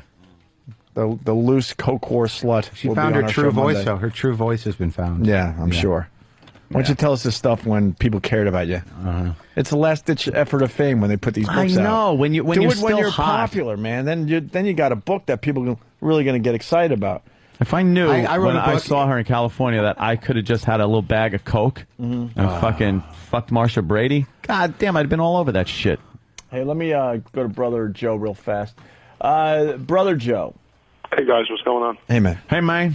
Hey, did you ever tell a story about when the old man caught that guy in the tack room? Caught that guy. That Again. guy. Yeah. Yeah. Well, I looked both ways before I was going to say. Anyway, the dude that he caught at gunpoint. Yeah. My okay, father. No, I think I did it at one point. Not recently though, but yeah, my father heard some shenanigans going on outside where he lived in the place where he kept all of his tools for his welding business, and went outside with his what did he have, a python? Yeah, that was his schlong. I'm talking about well, I don't know what kind of gun he had, but yeah, he had a 38 python. Wow. And went out 357 Magnum actually, and went out and confronted the guy, and did not shoot. The gentleman quickly he told him to get the fuck on the ground, and then might have used some derogatory term. Good old dad. Hog-tied him until the cops got him. Hog-tied him. What do you mean, might have? You weren't sure it was Christmas? Yeah, might have thrown him a bone. He hog-tied him, feet, ankles to hands, and waited for the cops to show up. I wonder how long it was before he even called the cops. He probably just sat there calling all his friends going, "You got to come over here and see what I did to this." Like Pulp Fiction. I think you let the guy squirm for a little while. But yeah, that's pretty much when I decided that I was going to apply for a license and have a gun. Yeah, Joe's got a license. Oh, nice. We're a family of gun lunatics. My dad used to drive around with a gun in his car. Yeah, so did mine, right? Yeah. That my father used to carry a little 32 that came from like Sicily or something. That was when he was an investigator. He used to go serve subpoenas in some pretty rough areas. Yeah, so he carried, and Earl called me a fucking racist yesterday. Hold on. I'm pleased that Earl finally got something right. Anthony in Philly. What up? How we doing, guys? What's up, man? Hey. And Yo. you hear Black Girl calling you racist yesterday on Ron and Sub. Yeah, I don't know what happened here. What was the context of that? Did you hear it? Somebody had asked him who he thought was racist, and apparently your name came up. He was the first one that he thought of. I was number one on the list? All right. Hey, he was really the only one that he named. Wow. I'm the only guy Earl thinks is racist. Well, racist. Well, that's good. It's nice to see Stepin Fetchit is naming me as a racist. Uncle fucking Tom Earl. Please. That fucking Oreo. All right. Whatever, Earl. What, is he here? He's hiding in the office. He's too busy on the phone to confront you. Drag him in here. Earl? Drag that in here. Drag that guy in here. Drag that. Oh. Me and Earl have known each other for many years. We're actually friends. I'm friends with Earl. Earl. You got a mic? Does it work and shit? Why are you calling Anthony racist? Hey, Earl, what happened? Tell me how this happened. First, Ron and Pheasant into 3. All right, very good. You plugged the show. Good. What? I believe there are times, and you have been openly racist. What's wrong? I am honest. I have opinions, but whether I'm racist or not is preposterous. And the fact that I take information and I process it in my head from various sources and then come out with an opinion does not make me racist. And I said you've been very. You have been honest, but you call me racist. Well, here's the problem we have. You openly called Anthony racist. We all just kind of hint that he might be a racist. There's a difference, you asshole. And I said, first of all, get it right. I'm a Nazi.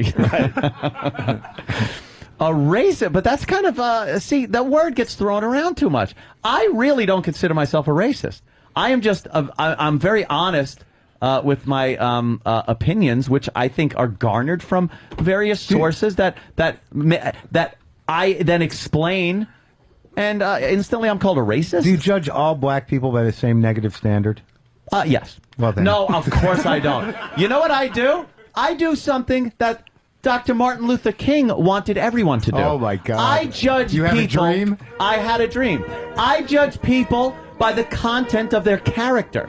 Now, why the fuck can't a black person with a shitty character be on my shit list? Why can't I talk about motherfuckers that I watch on surveillance tapes robbing a store? Why can't I call that guy a fucking savage asshole, scumbag motherfucker, like I would anyone else that would pummel someone and pistol whip them behind a counter? Why does that make me racist? Well, there have been more than one.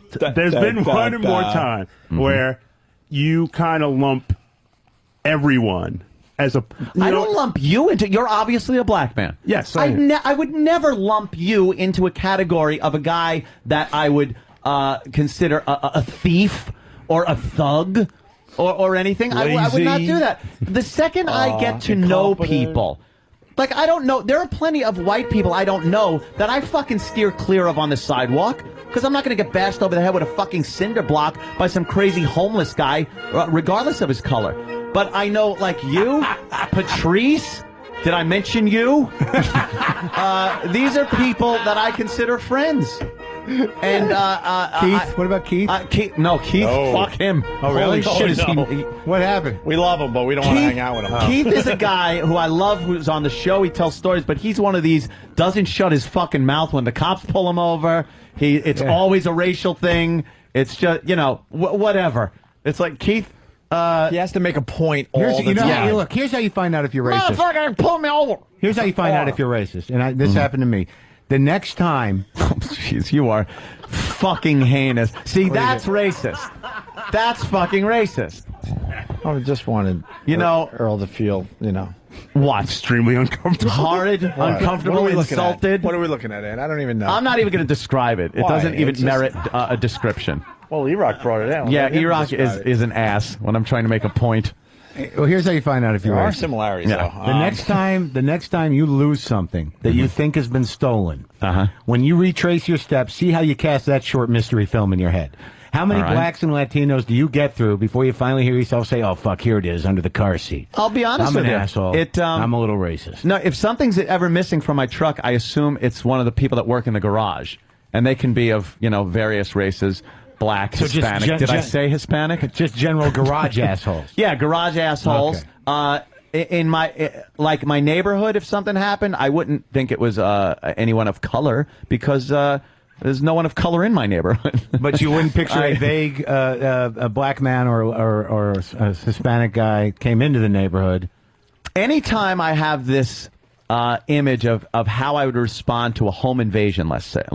Yeah. And it's not this fucking Rambo fantasy thing. It's pretty much, all right, what are you going to do if you're laying in bed and you hear something that is a break-in in your house? You got to have some kind of contingency plan. Who do you picture shooting? I picture shooting the people that commit home invasions 90% of the time that I see and read on in the news and on television. So you picture shooting a black guy? Yes. I don't picture shooting a black guy. I picture a black guy or guys committing a home invasion. Because when, especially in Long Island, where I live, when a home invasion is done, it is primarily done. Why wouldn't I go with the percentages? Right. And think. Okay. If I'm walking down the street and I see a pit bull or a collie, I might be more akin to trust that the collie will not bite my throat out. I might be wrong. Right. I'm saying that might be the most vicious collie ever. But usually when I see the news or read the paper, it's a pit bull that rips a child's head off or things like that. I play the percentages. Right. So if there is an instance of a crime being committed like that, there are certain crimes that white people commit.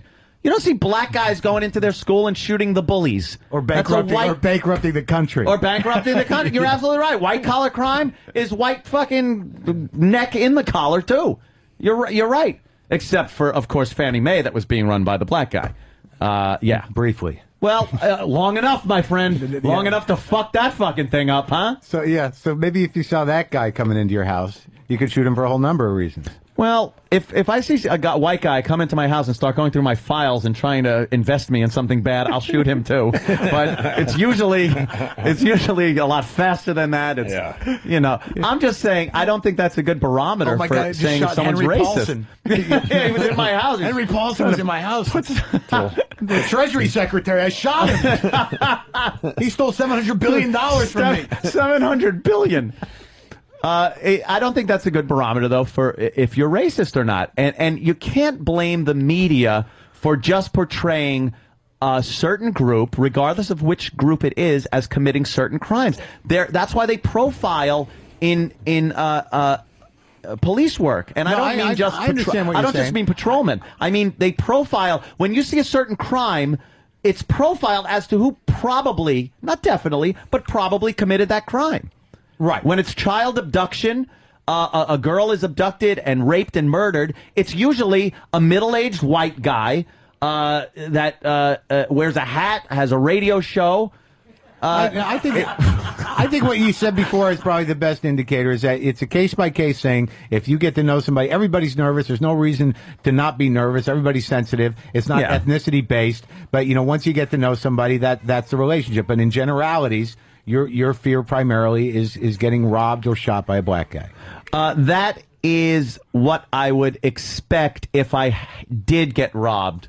I would more likely than not. Just based on numbers. Based on numbers. Based on the fact you don't like black people. No, right. It's not. You know what it is? Because that isn't even the case. Right. No, see, if. Did we solve this problem though? Am I still racist? No, well, I mean, let's go back to. I like Earl. I mean, and I like you. I wish you were white, but Really, I really think and I go through, and it's not just TV and the media. I look at crime statistics. It sounds fucking insane, but I do look at crime statistics put out by the FBI. By local police departments, and I see percentages. Is this one of your fun hobbies? It is a hobby. I get on the the web, and I go to a lot of .org sites, and I look at statistics, and I don't care I don't want to hear what they're based on or biased or this or that. I'm playing the percentages. It's the same way I play poker. He's a well-informed racist, Mark. Well-informed. Thank you, Opie. I'm a well-informed racist. That's what I like being. How's it going to be to have a black man with all of the guns? That's an interesting thing. A black man with atom bombs and hydrogen bombs and stuff. How's that fitting into the statistics? Actually, I'm fine with the color of Obama. I have no problem that he's a black man. I don't like his policies as far as my taxes go, and my Second Amendment rights are the biggest issues I have as far as that. Whether he'll do a good job for the country, better than McCain would do, I don't know. I don't know at this point. These clowns get in here every 4 years. You don't know what the fuck they're going to do. That's true. I thought Clinton was going to be a complete bust. He wound up being pretty good as far as the economy went and everything. Like I said earlier, I wish he was better on foreign affairs and would have flexed a little more muscle. But I think he did a good job, and I thought he was going to be a real a bozo. I thought Bush was going to be good, and he turned out to be one of the worst presidents ever in office. Unbelievable. I actually, when he was governor of Texas, I actually thought he might do a good job as president, but I was completely wrong. The guy's an ass. Took a while. Yeah, it did. Took a while for you to come around. It took a while. It's been on that for a while. When the big bamboozle came through. Yeah. When the reason for the war being the weapons of mass destruction all of a sudden turned to we need this to be a democracy, and it was like, wait, that isn't what we signed off on. That isn't what, And then they just shamelessly started to say we needed to be a money laundering operation. Or what, then even that is getting too far into what it's so simple. The fact that it's easy to keep things simple with people that just defend Bush constantly without, he can do no wrong by just saying, look, the initial thing was weapons of mass destruction. We never heard of we are here to make a democracy out of this until they weren't able to find any. Yeah. And then, and then you hear all the things, well, they moved it to Syria. They did, I do not want to hear that. We didn't fucking sign on to this. You had nothing to do with this, right? No, Earl had nothing to do with this. Earl had nothing to do with it. I'm talking more, international affairs instead of domestic. Earl, I believe, is racist because you want fucking reparations, motherfucker. No, let me take. I was never against reparations. Well, never against. Who would be if they come and toss you something? Yeah, you were. I remember talking to you once saying you were for reparations. You believe that black people deserve reparations. I believe that they should. Basically hold up the deal that was originally made. That was the deal that was originally 40 acres made. and a mule? 40 acres and a mule. So you want a mule? 40 acres. That was a deal. 40 Hold acres. up the That's deal. all. Just honor the deal that you made. There wasn't a deal. Here you go. Here's your paper. You're a free man. Scram. The deal, if Lincoln would have lived, the deal was actually like Liberia, my friend. That was Lincoln's second half of the emancipation. You guys were going back. The Indians got casinos. Yeah, that wasn't part of the deal. That wasn't part of the deal either. Hey, see what we did? Hey, we gave Jimmy's anthrax back. blankets first, and then we fucking That's why casinos. I only like to gamble at Indian casinos because when you lose, you feel like you're helping. Helping you. You're helping the Asian dealers is what you're helping for some reason. Why don't we wrap up? Because, I don't think... Earl, why don't we agree to disagree? Yeah. And what are you doing for Ron and Fez today? Oh, you have to listen to noon to three? Exactly. It's always a surprise. I love the Ron and Fez show. When it unfolds. Earl, and seriously, I do consider you a friend. Yes. I really do. Oh, and have you call me racist kind of hurt me a little bit. And I'll apologize. When did you call Anthony racist? On yesterday's Ron and Fez program. Why did you say that? Where were you? Because I'm a racist. Because of the way I come across. Some people like to believe that I am racist when I'm an honest person that voices my opinions, that I draw based on a lot of facts. I do a lot of reading. I do a lot of... He's statistically judgmental of I am black very people. statistically judgmental. Okay, I'll even agree with that. Yeah. I'm statistically judgmental, but I always, when I personally meet people, I base my like or dislike of them on the content of their character, as the good doctor said. And a lot of times I do not like the content. I heard he liked white women. I think something beautiful happened. Roy Abernathy would. I think, didn't we? Yeah, We've made some. good. If this piece is ever broken, let's get out of here. If anything happens to Earl, I think Earl wants you to give him at least 20 acres and a dog. All right. Are we doing line of the day? And a dog. Let's do some lines of the day. We got to get out of here. We're doing lines? I haven't done that in 9 years. We gave him a girl with a 40-inch fucking bra to touch his mule. No shit. There. Webex.com. Boo. A boo. Here's a booty booty boo. Here's a runner-up line of the day. Do it for Steve. Do it effeminately. How does Steve? It just rolls do it off. to lousy music. Yes. Thanks, Earl. Scram. Another runner-up line of the day. Because it's outright. If I wanted that type of Howard Stern radio. That's exactly what no a setup fucking, at all. That's exactly what a fucking complaint would sound like, though. That's Yes, what it would. say. Exactly. One more runner-up line of the day. I can't believe I got to get up soon, and I wasted so much time doing that. Now take that and do it for 6 years straight. Welcome to my life.